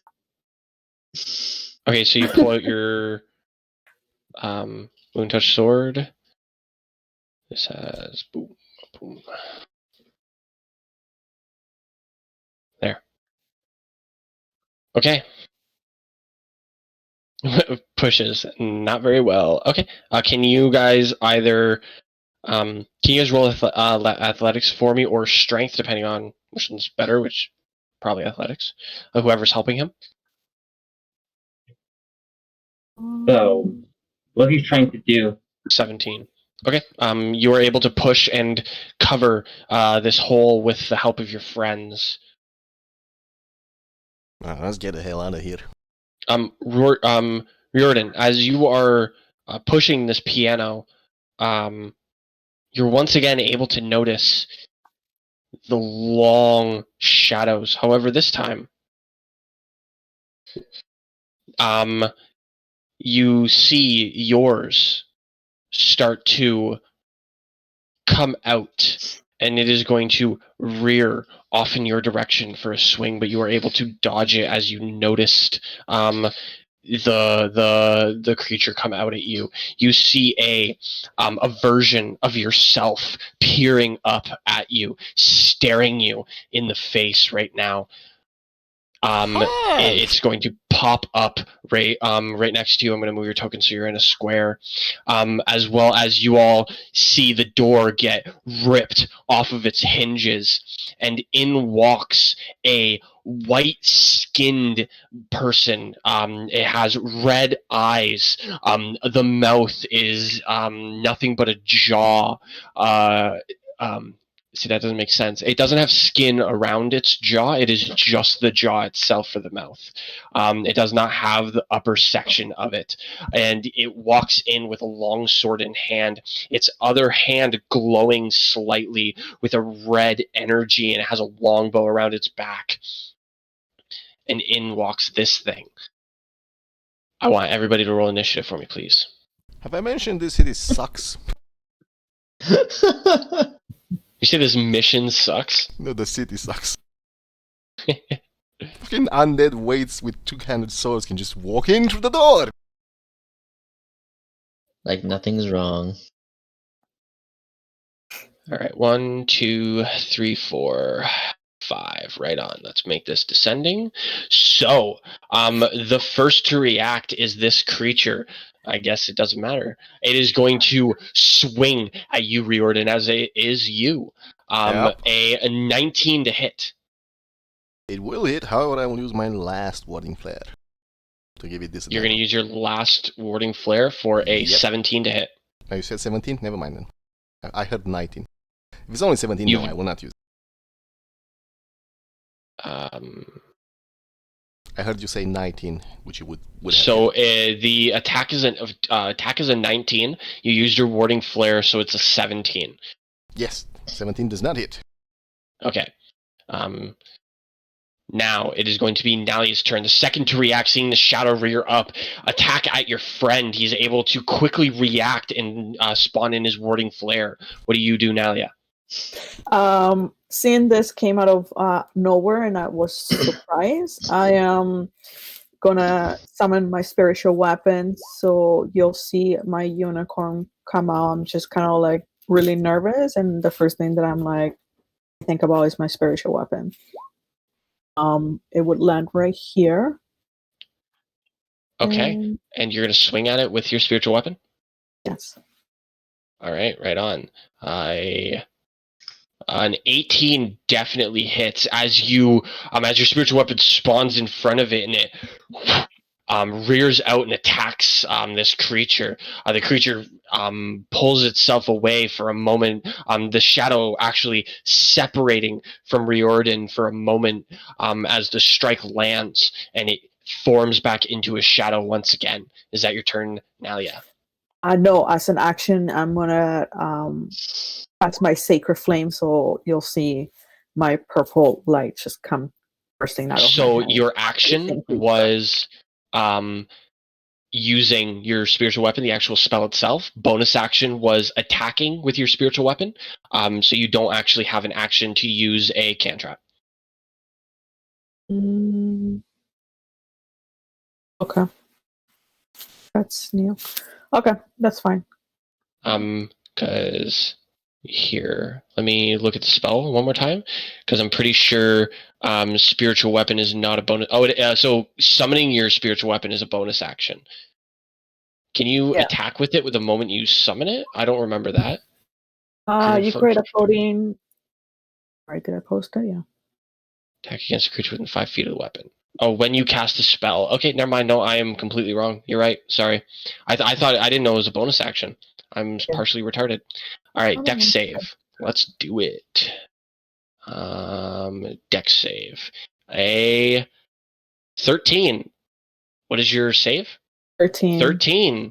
It just passes. Holy fuck, that would have been a lot of damage too. Yeah, I know. Oh my god. The spiritual weapon was only 3. Yeah, I know. Okay, that's fine. That's it for me then. Thank you. Okay. Riordin, it is now your turn. Your shadow morphed behind you, trying to strike at you. A magical unicorn is beside you. What do you do? I will ask Elden. You going melee Elden again? Most likely, yes. I raise my shield. Actually, no. Yes, I raise my shield. I touch my thingy, emblem, and I will channel divinity to get 1 spell slot with a bonus action as a bonus action. Okay.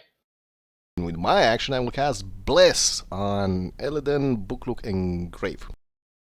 All right. So Eladin is blessed, Buckluck is blessed, and Gravel is... Oh, I need to make that smaller so I can actually click him. And that's my action. Is blessed. I've had it with these goddamn things in this goddamn house. Kill him, please. Is that your turn? That is my turn. All right. Eladin, it is now your turn. What do you do? We're gonna wild shape.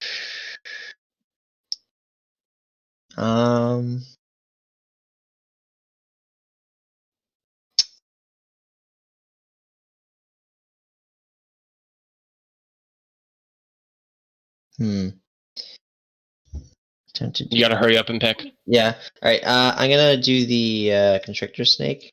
I don't have the beast form for it, unfortunately, though. It's annoying. Here, 1 second. I need to add one in for you. Then, it's gonna take me a second. Monsters. Giant constrictor snake. That is a CR2. You can only do CR1. Oh, I thought it was CR1. Damn. All right, never. There should be a snake I can use. Whatever. I'll do brown bear then. Okay, do I have that beast form? Yes, I do. Right on. Alright, so I'll charge up to this guy. Okay. And we're gonna start attacking this guy, starting with the bite first. 14 just hits. You are barely able to pierce into it, but as you bite into it, it kind of shrugs off your mouth, not dealing as much damage as you would have hoped. It's still hit, yeah, but Yeah. so the brown bear does still have bless as well. Yeah. And claws right after. 15 also hits as you slash at this creature.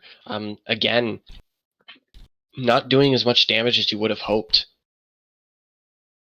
Is that your turn? Alright. That is my turn. Okay, from outside of Gravel's shadow, you see another one of these creatures peer up, and it is going to swing at you, Gravel. Crit. 11, 12, 13, 14, 15, 16, 17, 18, 19, 20. 20 points of damage. I don't know why I can't do 11 plus 9. Don't worry about it. I saw it and I was like, fuck, that's a lot. Okay. Just tell me And and you I'll help you lose out. and you lose 2 strength from it as well. Buckluck, Ouch. this creature rearing up, looking exactly like Gravel next to you. What do you do? Okay. Do I recognize these creatures as something I met on Rory's coffee bean run a couple of weeks ago? Probably yes. If you fought these things on Rory's coffee bean mission, more than likely. They looked like ninjas in business suits, and they made me really weak. Then it 100% is, yes. Okay. Ninjas in business suits. I'm sorry, that's fucking gold. Well, I rolled a 3 or something, so I roll for the strength reduction because I'm cool. no, but I rolled a 3 on perception when I looked at them or something. So Oh, so, okay, yeah. that was his answer. I love it. Buckluck is going to rage, All right. and he doesn't like these things. What the hell? I'm going to recklessly attack the one next to me. Okay. That definitely hits as you swing into the creature, doing a large chunk of damage. And the axe is silvered, if that matters. That definitely helps. You swing into this creature, expecting to kind of go through it, but you actually land right into this creature, severing a portion of its shoulder off. You see it slump downwards, the shadow separating from itself as it reaches up and grabs its shoulder and puts it back into place, and it looks over at you, and the form shifts and looks like you now. And I'll move there, and that's my turn. Okay. Gravel, this creature that was once aiming for you, is now staring off at Buckluck, looking like him at this moment. I Your will shadow strike has left that. Which I'll hit that shadow with my new touch longsword. All right, let's roll for it. At 14, you are able to make your mark on it as you dig deep into this creature, severing its connection with Buckluck's shadow, and it takes a second to wither away slightly until it completely disappears. My token. Your token is right here. Yeah, it just disappeared. I will just. Yeah.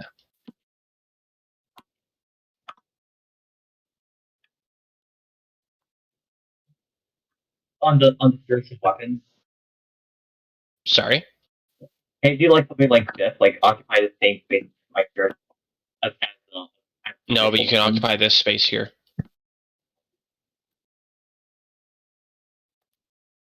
I will then use my action search and hit the 12-second shadow creature in front of me. Okay, right on. Let's roll for that.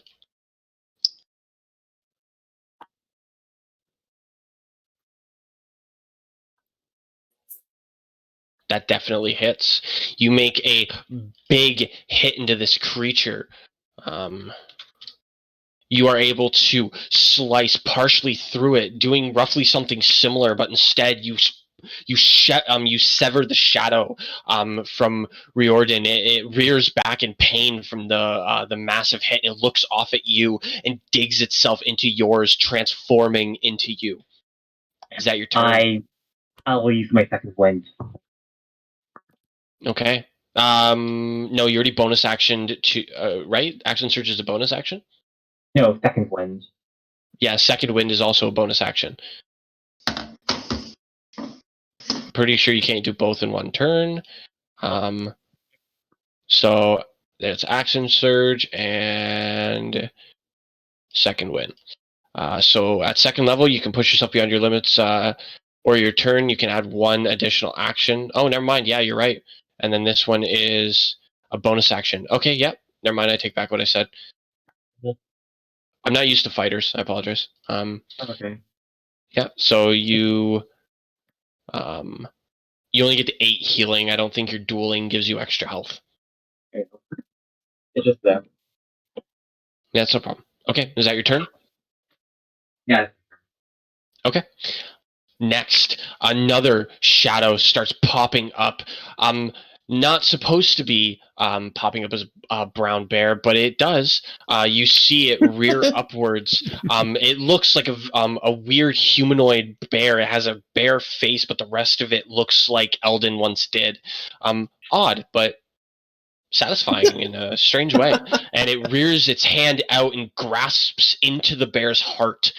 22 to hit. Oh, wow. Okay. That hits, correct? Yeah, that does hit. Okay. You take 10 necrotic damage, and your bear form loses 1. Wow, I'm rolling shit. 1 strength. Con? Or 1 strength? Okay. Yeah. It Right, is now now I going to be the white creature's turn. It is going to look at the bear in front of it, and it is going to swing at you with its long sword for a 17 to hit.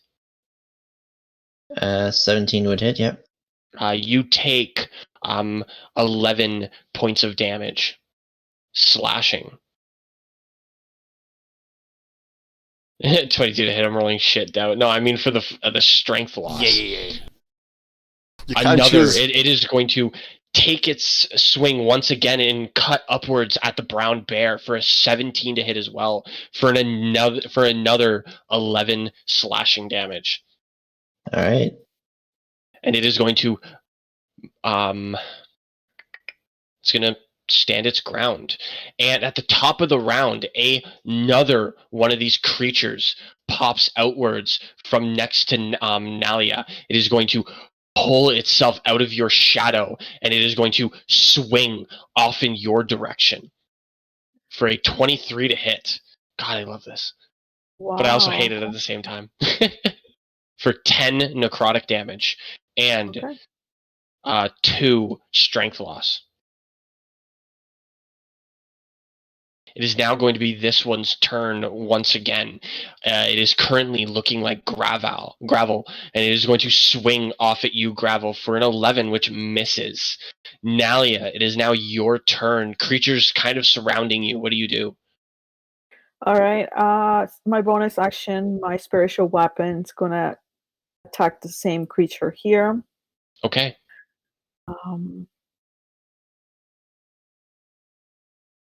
Hopefully this is a good one. That is a good one.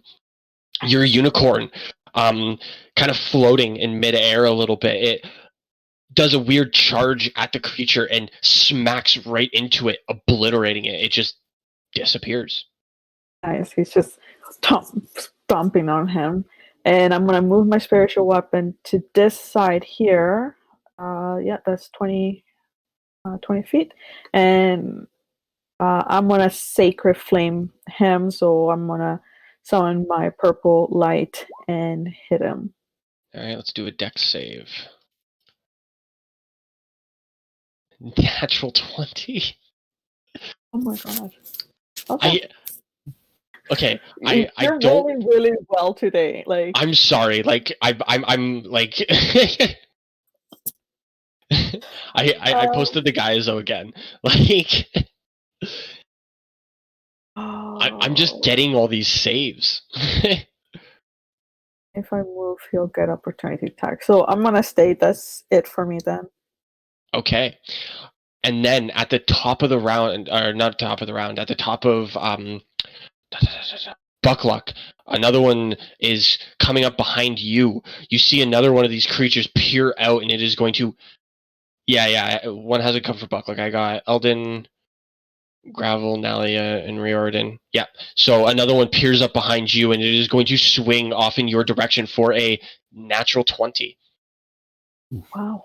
12, 13, 14, 15, 16. So 8 necrotic damage to you. And you lose 3 strength. It's a lot of strength, especially for someone who relies on it.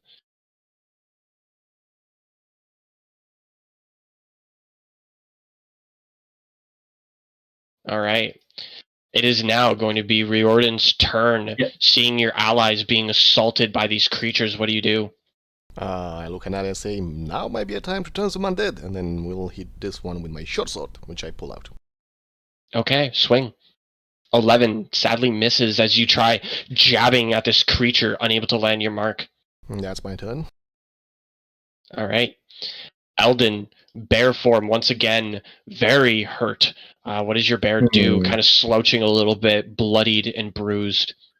I'm scared if I stay here and I take 3 attacks again, it'll go through my bear form and kill me.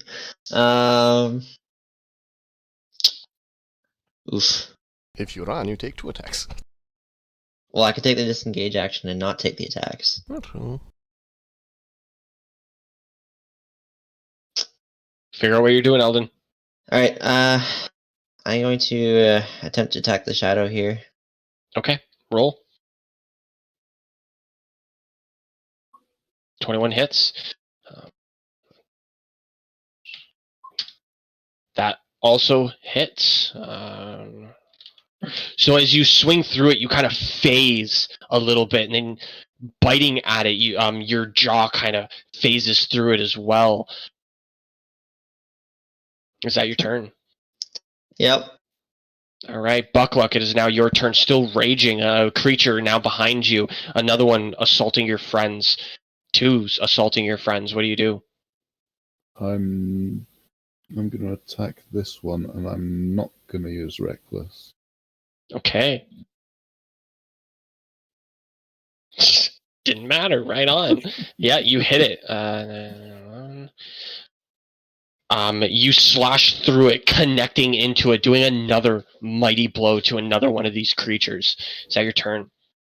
Yep. All right. Gravel, is now your turn. The creature in front of you, dead. Your allies being assaulted by the other ones. What do you do?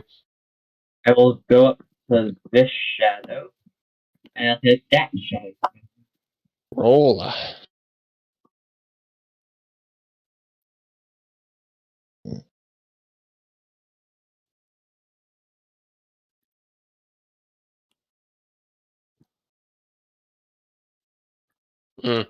As you swing towards this creature, you slip a little bit, almost hitting Nalia, but you pull back, realizing what you were about to do. Is that your turn? That's my turn. Okay, it is now going to be this creature's turn. It is going to reach out and attack the bear once again. Its bare face kind of, fucky looking. 19 to hit. Yep. You take 14 necrotic damage. Jeez. And your bear form falls, so you don't lose any strength for your main form.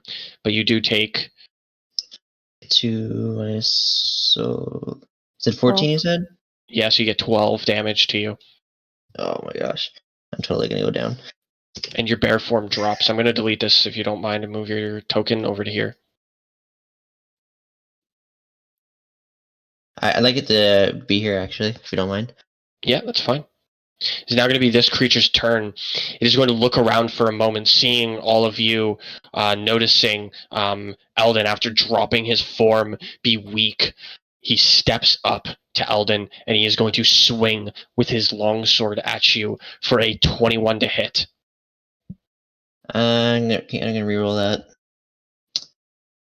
Okay. Oh my gosh. An 18 to hit. Yeah, I'm pretty dead. And it also would have been +4, so it would have actually been higher than 21, so 22. You take 11 slashing damage. Yep, I'm down. This is going to be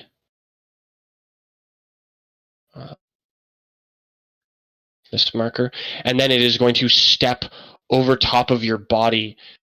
I can't grab that thing. There we go. And it is going to swing at Buckluck. This time with its hand, it is going to swing at you. You feel kind of life force starting to get pulled away from you. Can you make a 13 Constitution saving throw for me, please? And it is a 21 to hit. You lose 6 of your max hit points, as well as you take 6 damage. Was that halved or was that? That would have been halved, yeah, because it's necrotic. Fuck. Okay, Bear totem barbs. So good. Hey, we met a DM who found a wisdom save against psychic the other day. That wasn't nice. Yeah, no doubt. All right, it is now going to be this creature's turn. It is still looking like Nalia. It is going to swing at you once again. A 21 to hit. Yeah, that hits. You take 11 necrotic damage, and you lose 1 strength. Lucky. It is now going to be this. Nope, not going to be that creature's turn. It is now Nalia's turn. I forgot to take it off the counter thing. Nalia, what do you do? Okay. Seeing Eldon go down, she is gonna look for her holy symbol and wrap around her hand around it and summon preserve life. Okay. So that means Wow. that you Wow, could jeez. use as many points to get you halfway through your hit points. So half of your full hit points you get back. And if there's anything out there left, then someone else can use it. But I don't know if anybody. I don't think anybody else needs it. So I what get is it, 30? within 30 feet of you, Yeah. or the person that you put it on? Of me. Of you. So yeah, so anybody, so these two could use it if they wanted to. Yeah. So it can only get you up to, oh no wait, actually Buffalo can't, because it can't get him up. He's already past half. Yeah. Okay. So I go up by half? Yeah, you go up by half. Is it rounded up or rounded down? Down. Okay. That's my action. So you get As my 9. bonus. Does Grabble need any? No. No. Okay. As a bonus action, I'm gonna continue. I'm gonna use my spiritual weapon to continue hitting this one here. Okay, let's roll for it.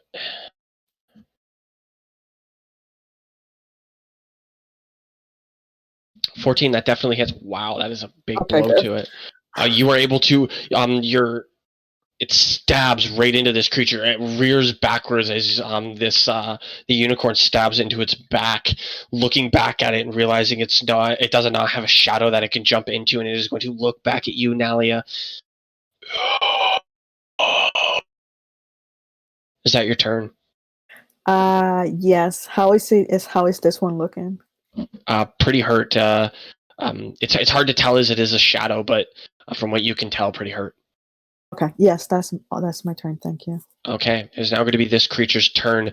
Looking at you, Buckluck, it is going to swing at you once again for a 19 to hit. That hits. 10 necrotics of 5. And you lose 4 strength. Oh, That was a big boy. It is now Riordin's turn. Riordin will attempt to hit the thing with a short sword. That one. All right. That definitely hits. As you stab into this creature, it slightly phases through it, and it looks off in your direction. You didn't hurt it as badly as Nalia did. It is going to look back at her. Oi, Is that your ugly, turn? look at me. That's my turn. Okay. So you are no longer, you're just prone. So Eldon, prone, 2 creatures around you. What do you do? I'm going to wild shift again, or wild shape. We're going to turn into... they're both creatures, so they can still be knocked prone, correct? So technically, yes. So what are you shifting into right now? Alright, well, if I just wanted to make sure that I can knock them prone. Otherwise, I would just go brown bear again.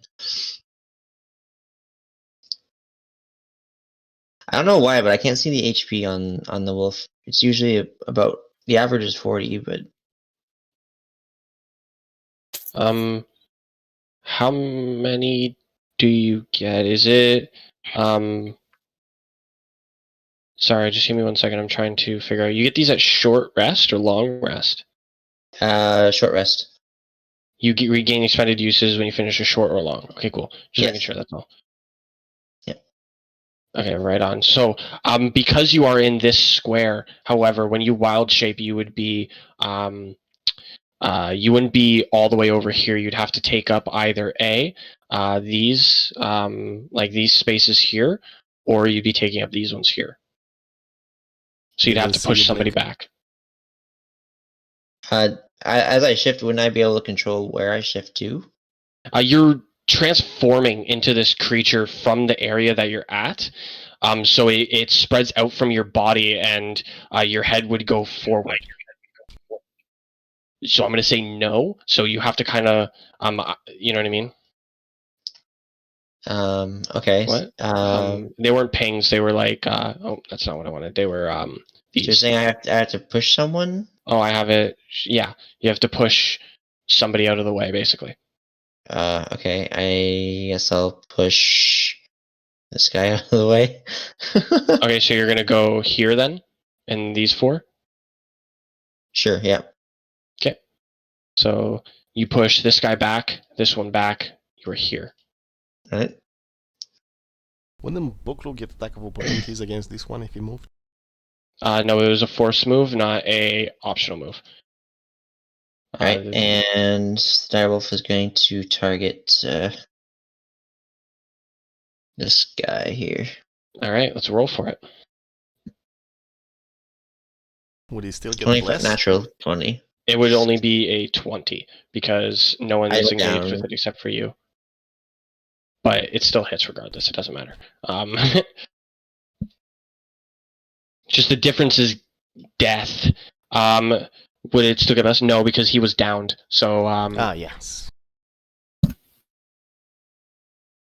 I'm pretty sure it's a no, but for now we're gonna say no.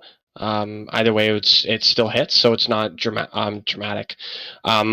So you bite into this creature, and it is going to do its strength saving throw for an 8. It is Finally. knocked prone. There we go.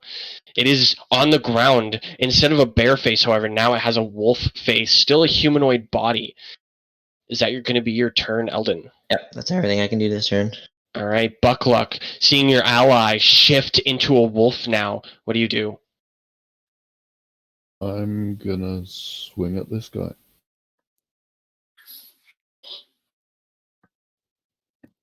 That misses just as you swing towards it. You are unable to make your mark. And that's my turn.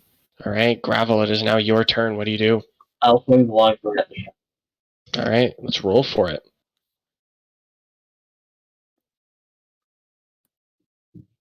15, that hits. You slice through the shadow that looks like Nalia, and it falls and dissipates into the shadow, into the floor, and it is gone.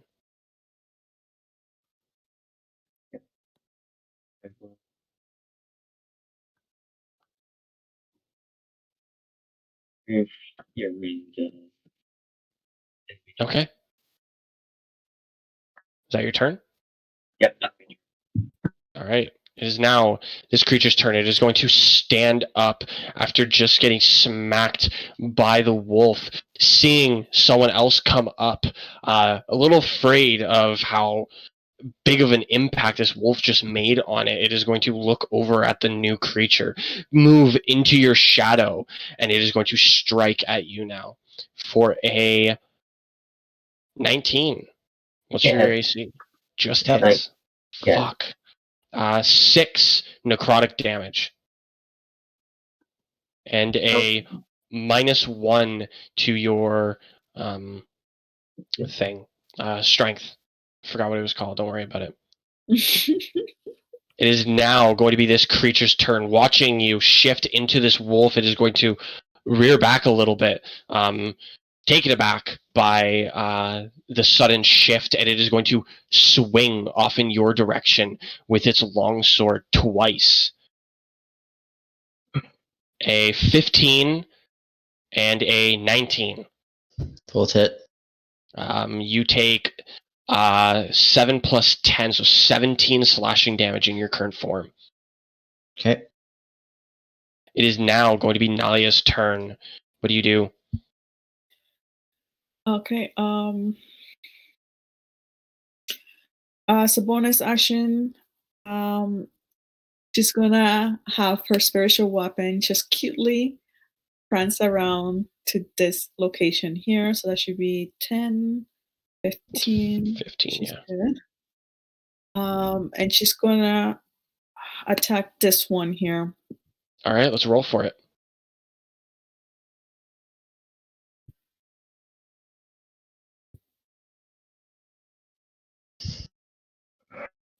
A 15 hits your creature.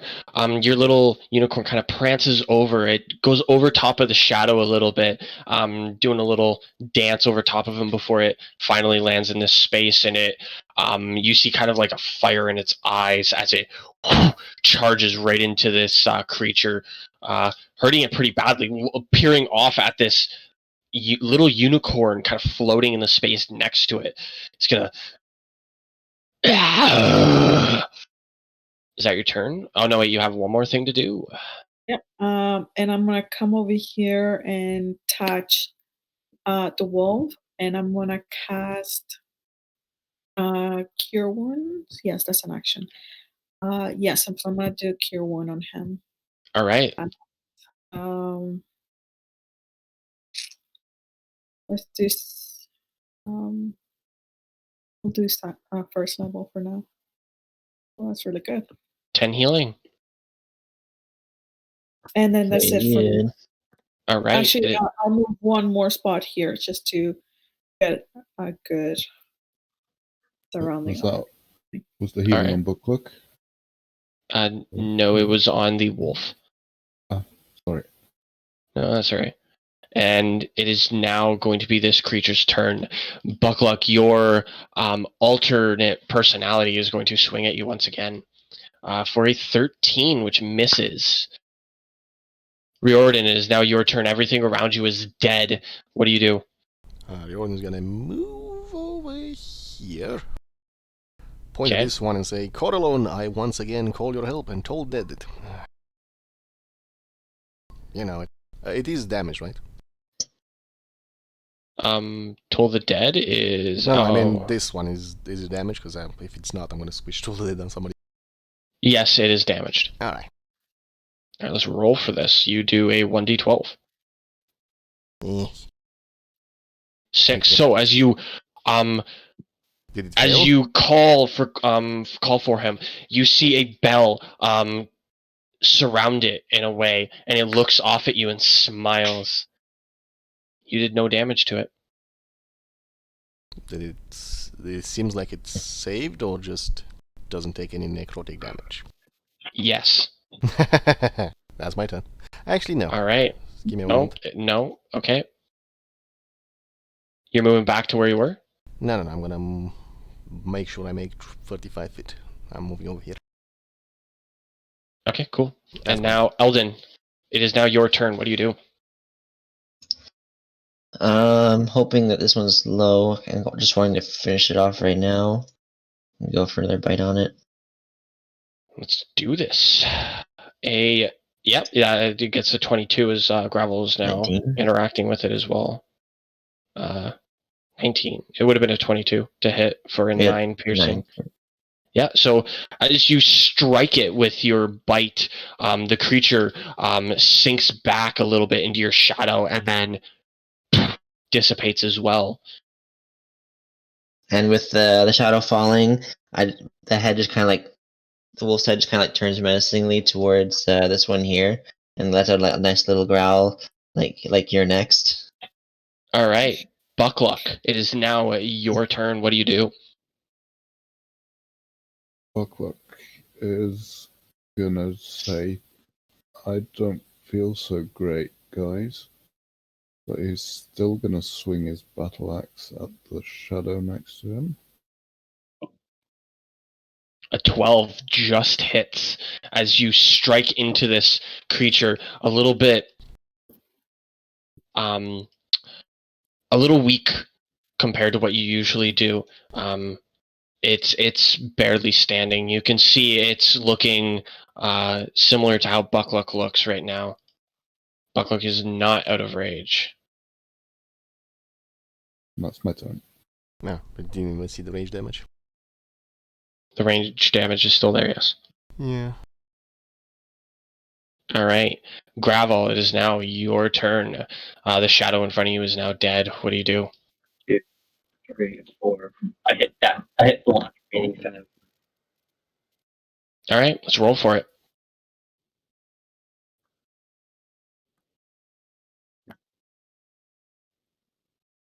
Nine, that does not hit. As you swing towards this creature, you are unable to make your mark. Is that your turn? All right. Is now going to be the white creature's turn. Seeing the wolf magically get healed, it is going to rear back a little bit. It is going to look around, and it is going to walk away from you. You may have an opportunity attack on the white creature as the wolf. Oh, I'm gonna laugh if he gets knocked prone from this. An 18 to hit. We are going to save as a strength for an 18. It saves, but does take the piercing damage, which is... Yes. It is going to back away from you, and it is going to head off in this direction, and it is going to hit at Riordin. Hi. So it's... The spiritual weapon does not get an opportunity attack. No, it's just a weapon. Yeah, it is going to rear at you with one of its hands grasping onto you for a 19 to hit. Hits. Make a Constitution saving throw for me, please. And down you go. Nope. So you only take 6 necrotic damage. Ouch. And it is going to swing at you again with its hand for a 22 to hit. Hits. Do another Constitution saving throw for me, please. A 17. Yep, you pass it once again. This time it strikes you for 8 necrotic damage. Also, actually, can you do Another con save to see if you lose concentration on your spell. A 9, you lose concentration on your spell, unable to hold. Everybody loses all these benefits here. There goes the And bonus. that is its turn. Nalia, what do you do? All right. She's gonna. Special weapon is gonna attack that creature there. Okay.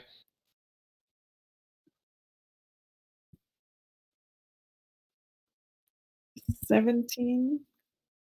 Poor thing. You obliterate it. Had 1 HP. What are you doing? Of course, she's gonna stomp on it and be like stomping on it, like how dare you? And then I'm gonna move it. That's 5, 10, 15 here. It's my action. Is she within my range? Yes, she is. How badly is this one looking? Can I see from here? I'm going to say no. You don't really have any vision of this right now, as you have a wolf standing right in front of you. You'd have to move around the wolf to be able to get vision of the creature. I'll move here. Could I have a better vision? It is badly injured right now. It's kind of haphazardly standing up. It seems to be doing reckless things in hopes to survive.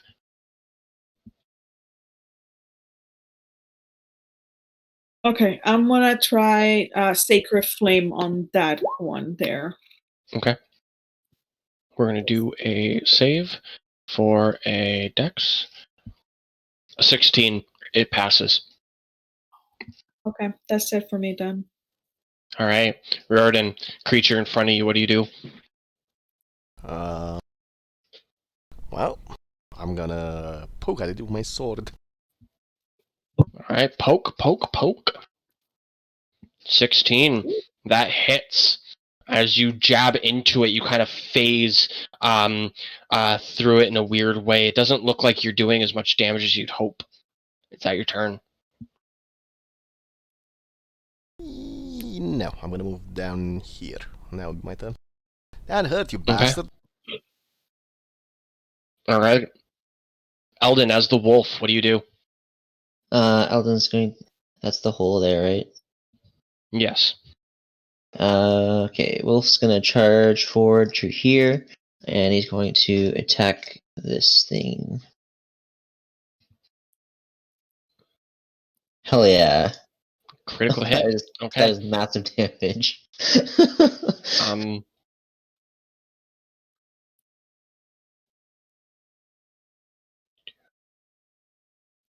Okay.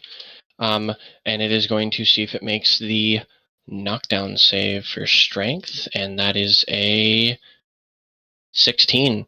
It passes. Oh well, I'm still happy with the critical. Oh yeah, that's really good. Is that your turn? That's my turn. All right, Buckluck, feeling not so strong. What do you do? Buckluck's gonna think a bit. Move there. Does the creature look damaged or? Badly. It is very low.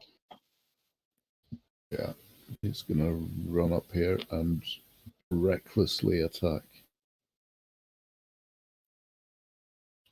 13 sadly misses as you swing towards this creature, unable to make your mark.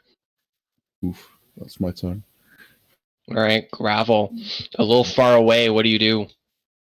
Can you go on here? No, not this square that you're currently on. You can, however, do this.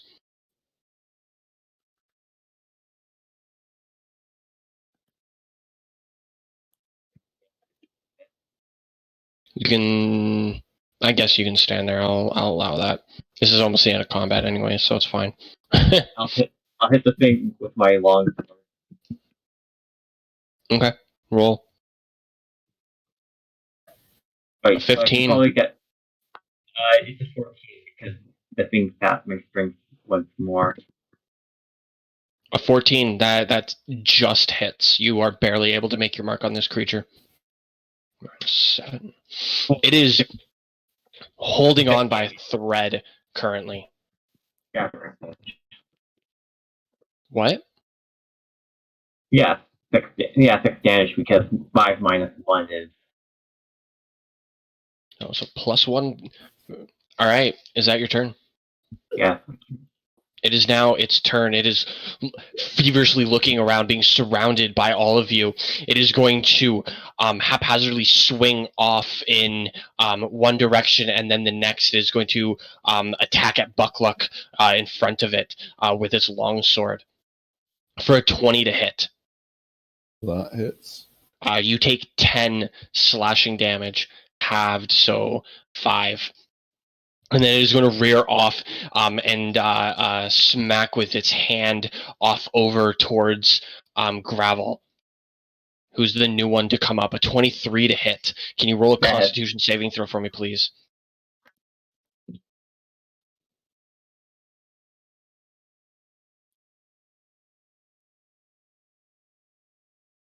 (15). You take 8 necrotic damage. Yep. Nalia, it is now your turn. Creature's still standing there.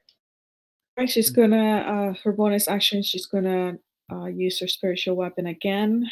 Ooh, nice. Nice. Your unicorn flies down at it, killing it. And how do you want it to die? Hey. She's just gonna prance around, stomping on it, just looking all cute. As the blood is pouring out of this creature from the spiritual weapon stomping on it, you see the unicorn kind of prancing along. And with that, we end combat. Yep. Rage is now over. Buckluck is not necessarily badly injured, but he's hurting, and he is not the best in terms of strength. Gravel is currently pretty hurt himself, and Riordin as well. I'll take I'll drag the woman and leave. Alright, you guys all exit out into the town, Okran? Screw this Yeah, house, let's say, get the hell out. Alright, Alden, you have to drop 4 to be able to get out. That's fine. Alright, right on. Oh, Buckler just sits. He's not leaving? Come on, big man. Buckluck feels very weak. Come on, big man. This place sucks. There might be more coming. Just get out. They don't seem to be that keen to attack us in broad daylight. Yeah, my carrier should be out by now. He's just leaving. He just left. Okay then.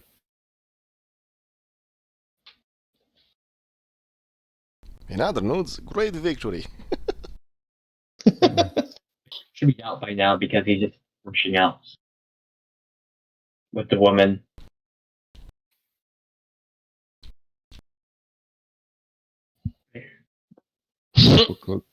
Buckluck tries to put on a brave face and say, "I'll be good." Also from earlier, though, I think my speed should be cut by 10 because I'm wearing splints and my current strength is 13. I'm sorry, what? My strength, I think my strength should have been like my speed should have been like 20 feet because my strength was pretty. Let me say, my strength was 14, then 13 after the second hit. And you need a certain amount to be able to have splint armor, right? Yeah, to move around the full feet with splints. It's fine. It's afterwards now. I didn't know that. Alright, Yeah, so you all head off back into Okran, yes? Just Yeah. final confirmation? Okay, cool. But my carrier probably just left already while they're talking. Okay. While carrying the woman. Riordin walks back up door and then comes back in. Are we sure we don't want to check that big one for loot? Alden will check it. If anyone else, if they want to help me, check it. I'm just my character probably just Right next. It's leaving as fast as possible. I'll help you. It's not left All right. entirely. Okay. You guys find nothing on the body. All right. How rude. Yeah, my character. Yeah, I do see my character left of me, right? Can I get his head, please? I'm gonna start a collection. Sure. Takes the head with me. There you go. Thank you. Put it next to the other one in my backpack. Let's get out of here. Yeah. My character. Yeah, is my character. Did my character left before the others? Because he was. Yeah, my character is leaving just because he doesn't want to stay anymore. Okay, Gravel is walking up the road at this point. You all exit back into Oak Run. Yeah. Okay, no problem. I go to the Odric and like with the unconscious woman and told him what happened. He rears up out of his chair as you are banging on the door. You hear the dogs in the background. It seems like they're kind of detained at the moment, and you hear the tick tick tick tick tick of Quick walking towards the door as it is currently the middle of the night. Not like the middle of the night, but you understand what I mean. It is dark out. He swings the door open and he goes, "Oh, come in. I can't do the raspy voice right now." Yeah, me and the woman and try to come in. He takes her out of your hands and places her on the floor. He looks off at the rest of you, seeing you all bloodied, bruised. Buckluck is barely able to carry himself through the door, kind of smacking against the frame, pulling himself in haphazardly. He looks off at you all and says, "You all look like shit." I can't find the voice. I apologize. It was a glorious victory. It looks like it. He gestures to his house. He says, "I do not have much, but you can sleep here if you would like." I can sleep here. I'll take him up on the offer. Yeah. Can she look around? You know, she just want to see if there's like a cane missing. You know, she's still carrying that one that she found from the pit. There is not a cane missing. He's actually holding one himself. Okay. All right. I will take out that cane that I found in the pit and let him know that I found this underground. And ask him if he's recognizes it or. Okay. He's gonna pick up the cane. He's gonna look at it. It's bloodied, completely covered in blood, like sticky, dry blood right now. You can't really see the design on it or anything. He's gonna be like, "Wow, this is rather harsh." He steps off. He has this bucket of water on the ground, and he picks up the bucket of water with this cane and takes it out back. You see him kind of washing the cane away. He brings it back in, and you see a wooden handled cane.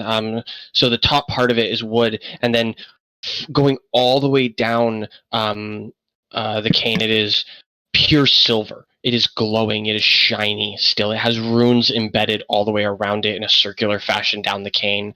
He looks up at all of you and says, "Well, it appears you have found something quite special." And he says, "Sword." And it transforms, morphs itself. The cane handle is still there, the wooden spot, but the silvery metal transforms into a long sword. And he kind of swings it around a little bit. He goes, "You did well." And he says, "Cane," and it transforms back into a cane, and he sets it on the ground. Oh my god. Nayla is a little excited about this, but she's trying not to show it. But Nilla Dang. likes different things, doesn't she? I'm just like impressed and like, dang, I could really use that cane. It'd be a great walking stick. Riordin goes up to Odric and says, "Friend Odric, a moment of your time. Yes, of course. You know that what can I help house you sent with? us in? It's awful. It was god awful. It's cursed. There's a giant cave underneath full of awful people and awful creatures, and there's also shadows coming through the floor. And if you want my advice, you burn the house, pour molten metal on the ashes, piss on the molten metal, and bless the piss." Man, I fucking love chaotic clerics. This is awesome. Yeah, he's kind of like, yes. Also, I Sure. I reach into my backpack and pull out on the heads. You nailed this on top as a warning to others. He like, oh, he steps back for a second and goes, no. He opens one of his windows and says, out. Throw it out now. No, I'm keeping this one. I'm putting it back in my backpack. You want this one? I pulled the other one. He grabs it from your hand and just chucks it out the window and closes the door and then washes his hands quickly. Disgusting. Absolutely disgusting. Fine. You see him sit down at his table and he pulls out a new piece of parchment and he starts writing on it. Very quickly, in fact. And he looks off at you all, looks back, and keeps writing. It takes him about 2 or so minutes to finish whatever he's writing, and he picks it up and he kind of looks around at all of you and goes, who represents you all currently? I believe that would be Nalia, wouldn't it? Yeah. Nyla? Yes. He looks over at you and hands you the piece of paper. On it, you see the 5 adventurers that you sent did a perfect job. They completed the mission without failure, only success. They are hurt, however, and I believe they deserve extra compensation. And Also, while you're at it, I'm gonna let them know, since we just finally got a chance to speak normally. By the way, the people you gave the death letters to, they were very appreciative and all said thank you as well. By the way. That is good. It warms my heart for sure. And he gets up from his chair and walks over to this chest on the floor, and he opens it up. Can somebody roll a 1d4 for me, please? Me? Not me. Somebody. Hell yeah! A 4. So out he pulls a piece of armor. It looks like it has black smoke kind of coming out of it. It is very nice, Nalia. Yes, it is very nice. I heard the. I love that. Okay, so with that, we are going to roll for 2 items that you have obtained during this. We are going to go for job, Odric's request, item 1 is a veteran's cane. Item 2, smoldering armor.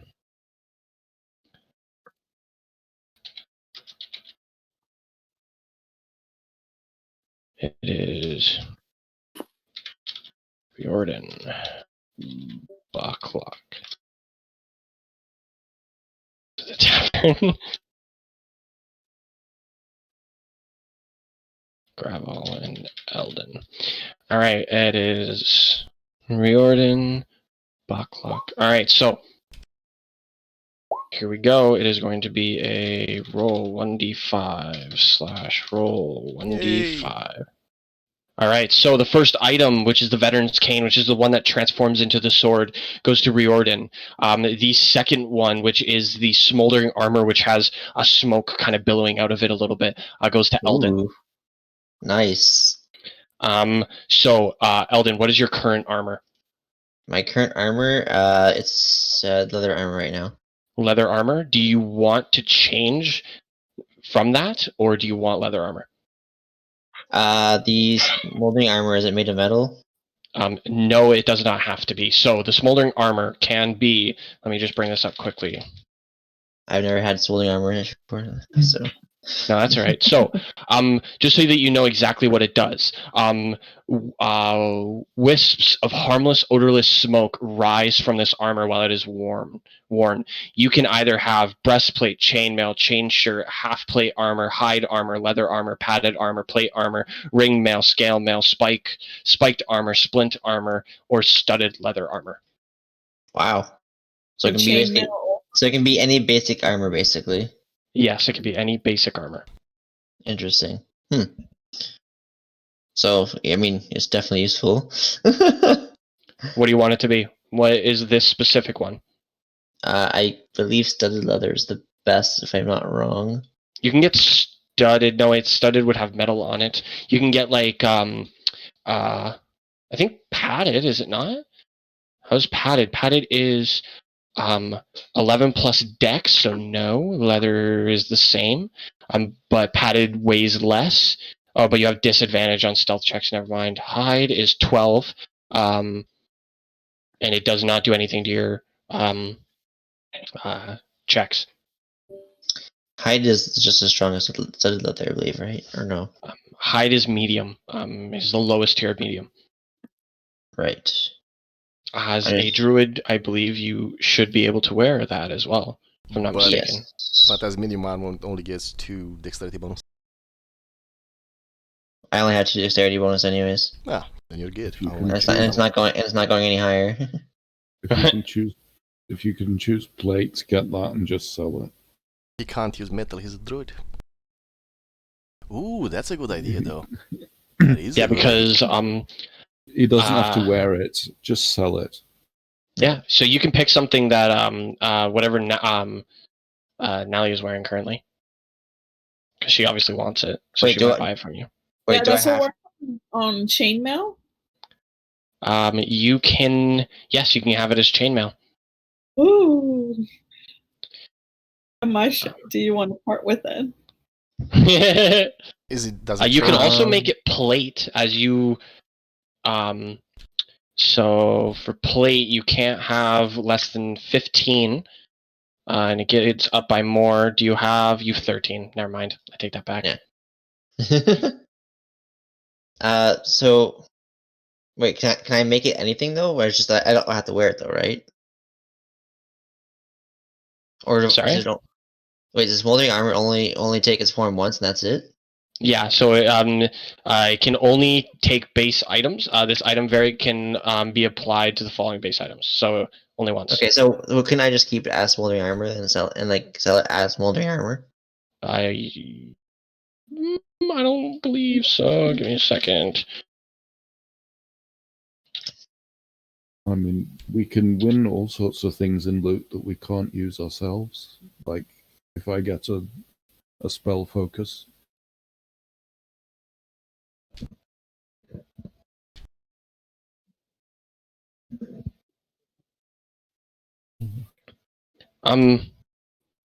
So it's magically enchanted armor is all it really says. I'm not seeing anything saying plates. That's the most expensive. If you want to sell it, you can then buy the best armor you can wear and still have plenty left. Thank you.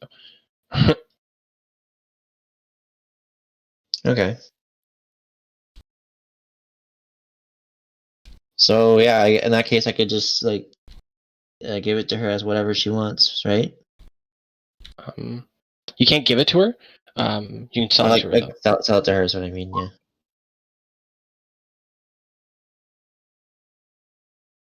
All right, I don't mind selling it. Okay, so you're getting chainmail then? Yeah, that's what I have. All I have to do is just wear it, right? And it just smokes. It still doesn't change my AC. It does not change your AC. It's just gonna smoke. How much do you want for it? I'm kind of like. Want to part. How much is it worth?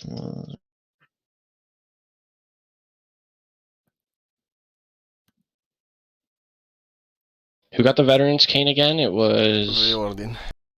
Riordin.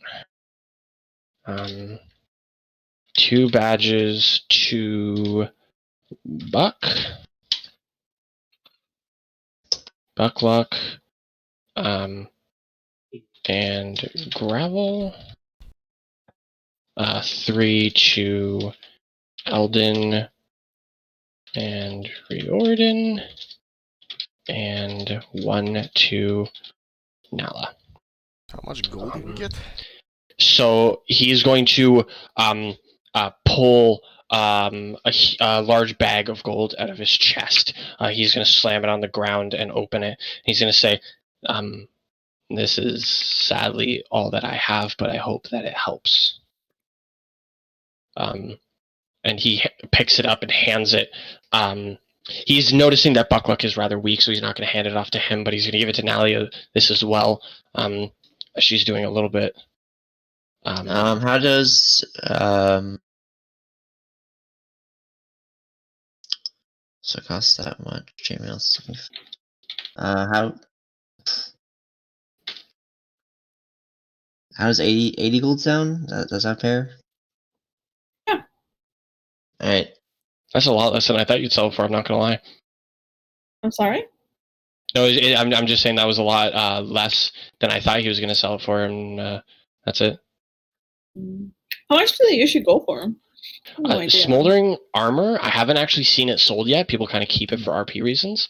So I can't actually tell you how much it would be, but I'd assume personally that it would probably go for at least like upwards of higher for uncommons. Yeah, because like the idea is that like if you made it into like a plate armor, then it would be worth the value of the plate armor plus the fact that it's only armor for the effects, right? And plate's like 1,250 or something. Okay. Yeah, I want to look like there's smoke coming out of me with my cloak of billowing and my shield. I'll sell you the cane as well. I'm not interested in it. That's kind of boring. It's kind of cool. I do like it, but it's like. Do you have anything? Do you have anything to trade by any chance to make it more interesting? Or I have my. Well, I'm not giving it my cloak. The shield of refreshing. I actually paid a lot for that too. I have the one of smiled, and this one. I have 10 potion of healing. Oh fuck you! You're so far over carrying capacity. I didn't notice that. I would have given you half speed this whole time. I just scrolled down. I'm a lot of shit here. I have a mag of what is this? Oh yeah, I also have this. We know who's blind. Glow dramatically as a mug? Yeah. How does that work? I came with my cloak, so I'm like, sure, what about that? You have so many items. I know, and they're pretty much useless. Like they're fun for like RP and stuff. Yeah, it's useless. It's just like how I think it was Matt or no, it was Lan who bought a jar, like the alchemy jar that's able to make mayonnaise. He bought that for 1,000 gold. Oh God. Yeah. And there's one on in the auction house right now, and I'm like, oh God, I want it. What am I gonna do with it? And I want to get rid of this hunting trap, and I've been meaning to always kind of put it in the middle of the battle, but then I forget that I have to. I forget that I have it. This is honestly my first time even like considering selling an item. Like what's everyone's opinion on the item? Like what would you guys sell it for? Like what do you guys think is a fair price? Because I have absolutely no idea. Depends. It really depends. I'd ask Binch, and I'd put it in the auction house. To be honest. Yeah, go ahead and put it in the auction house. If no one bids for it, then I'll take it. Depending on how much. Yes. So This is the ending of this mission, so everybody can kind of like you'll all have all your stuff back. You take your rest in the town of Oak Run. Sadly, a long rest is 24 hours. So it'll be after this mission that you actually get everything back. But you all leave Oak Run after completing your mission, and you head back to the guild hall. Here at the guild hall, Basha is currently waiting for you all, as well as Nalia's unicorn. I forgot about the unicorn, not gonna lie. So, Yeah. as you all make it back, you notice Basha standing there, and as you walk up, you hand her the letter, and she takes the letter and looks it over for a moment, and she shakes her head for a second, not in a disappointed way, but looks up at you all and says, I'm not going to try her voice, but I'll do something. Very well. Here, he has requested that you all get a bonus. This is the best that I am able to do for you all now. She pulls out a small bag and hands it all to you. Each of you get 25 extra gold pieces on top of the 200 that you got, so you got 25. So 225. Yes. I already put the 200 in there. I'm just gonna delete this and edit this to the 25. Boom. And she hands off the badges to each of you. Again, so it is 2 badges to Buckluck and Gravel, 3 to Eldon and Riordin, and 1 to Nalia. 8 badges to level up, right? Correct. Okay. Are the badges tracked by us, or is it automatically bookkeeped? It's tracked by you, but when you want to level up, they are tracking it as well. We don't get more gold as punch-ups, correct? No, you do not. Aww. You already got a lot of gold because you're a punch-up. You usually don't get this I amount. almost died. Yeah, I know. Twice. You're welcome. I almost killed 2 of you twice. Almost I was not getting good enough. Buckluck was getting close. If I got 2 more, if I got 2 rolls that were slightly higher, so if I had 2 ones on Buckluck at first with the strength, if I got higher on those, he would have been real close. I think I would have only needed to hit him like once more with the shadow if those were a little higher. How much strength did you have left? 8? Oh, I was at 11. Oh, okay, I never lost- mind. I take that back. I lost 7. I lost Which 3. is a lot. But Buckluck was considering whether he should stay put up right before his last move and just throw a javelin. But Because he didn't want to lose any Yeah. more strength. nah, Buckluck's, I mean, I don't know. He's been in battle before, but he doesn't like backing down. It wouldn't have been running away, but it would have felt like it. Oh, okay. Well, it went well. Yeah, I got my strength was reduced by I think 3. I was pretty lucky on the strength roll at least. Yeah. Yeah. All right. So with that, we are going to end Odric's request. So we're going to head into a feedback section. As most of you know by now. Oh, goodbye, Jemmy. She just left. Oh, there she is. She's back. Hello, welcome back. Sorry. No, it's all right. I was like, oh, okay. I was like, we're going to head into the feedback section. You're just like, gone. And I'm like, never mind. Fuck me. And then she stopped streaming, but I clicked on closing down the whole thing.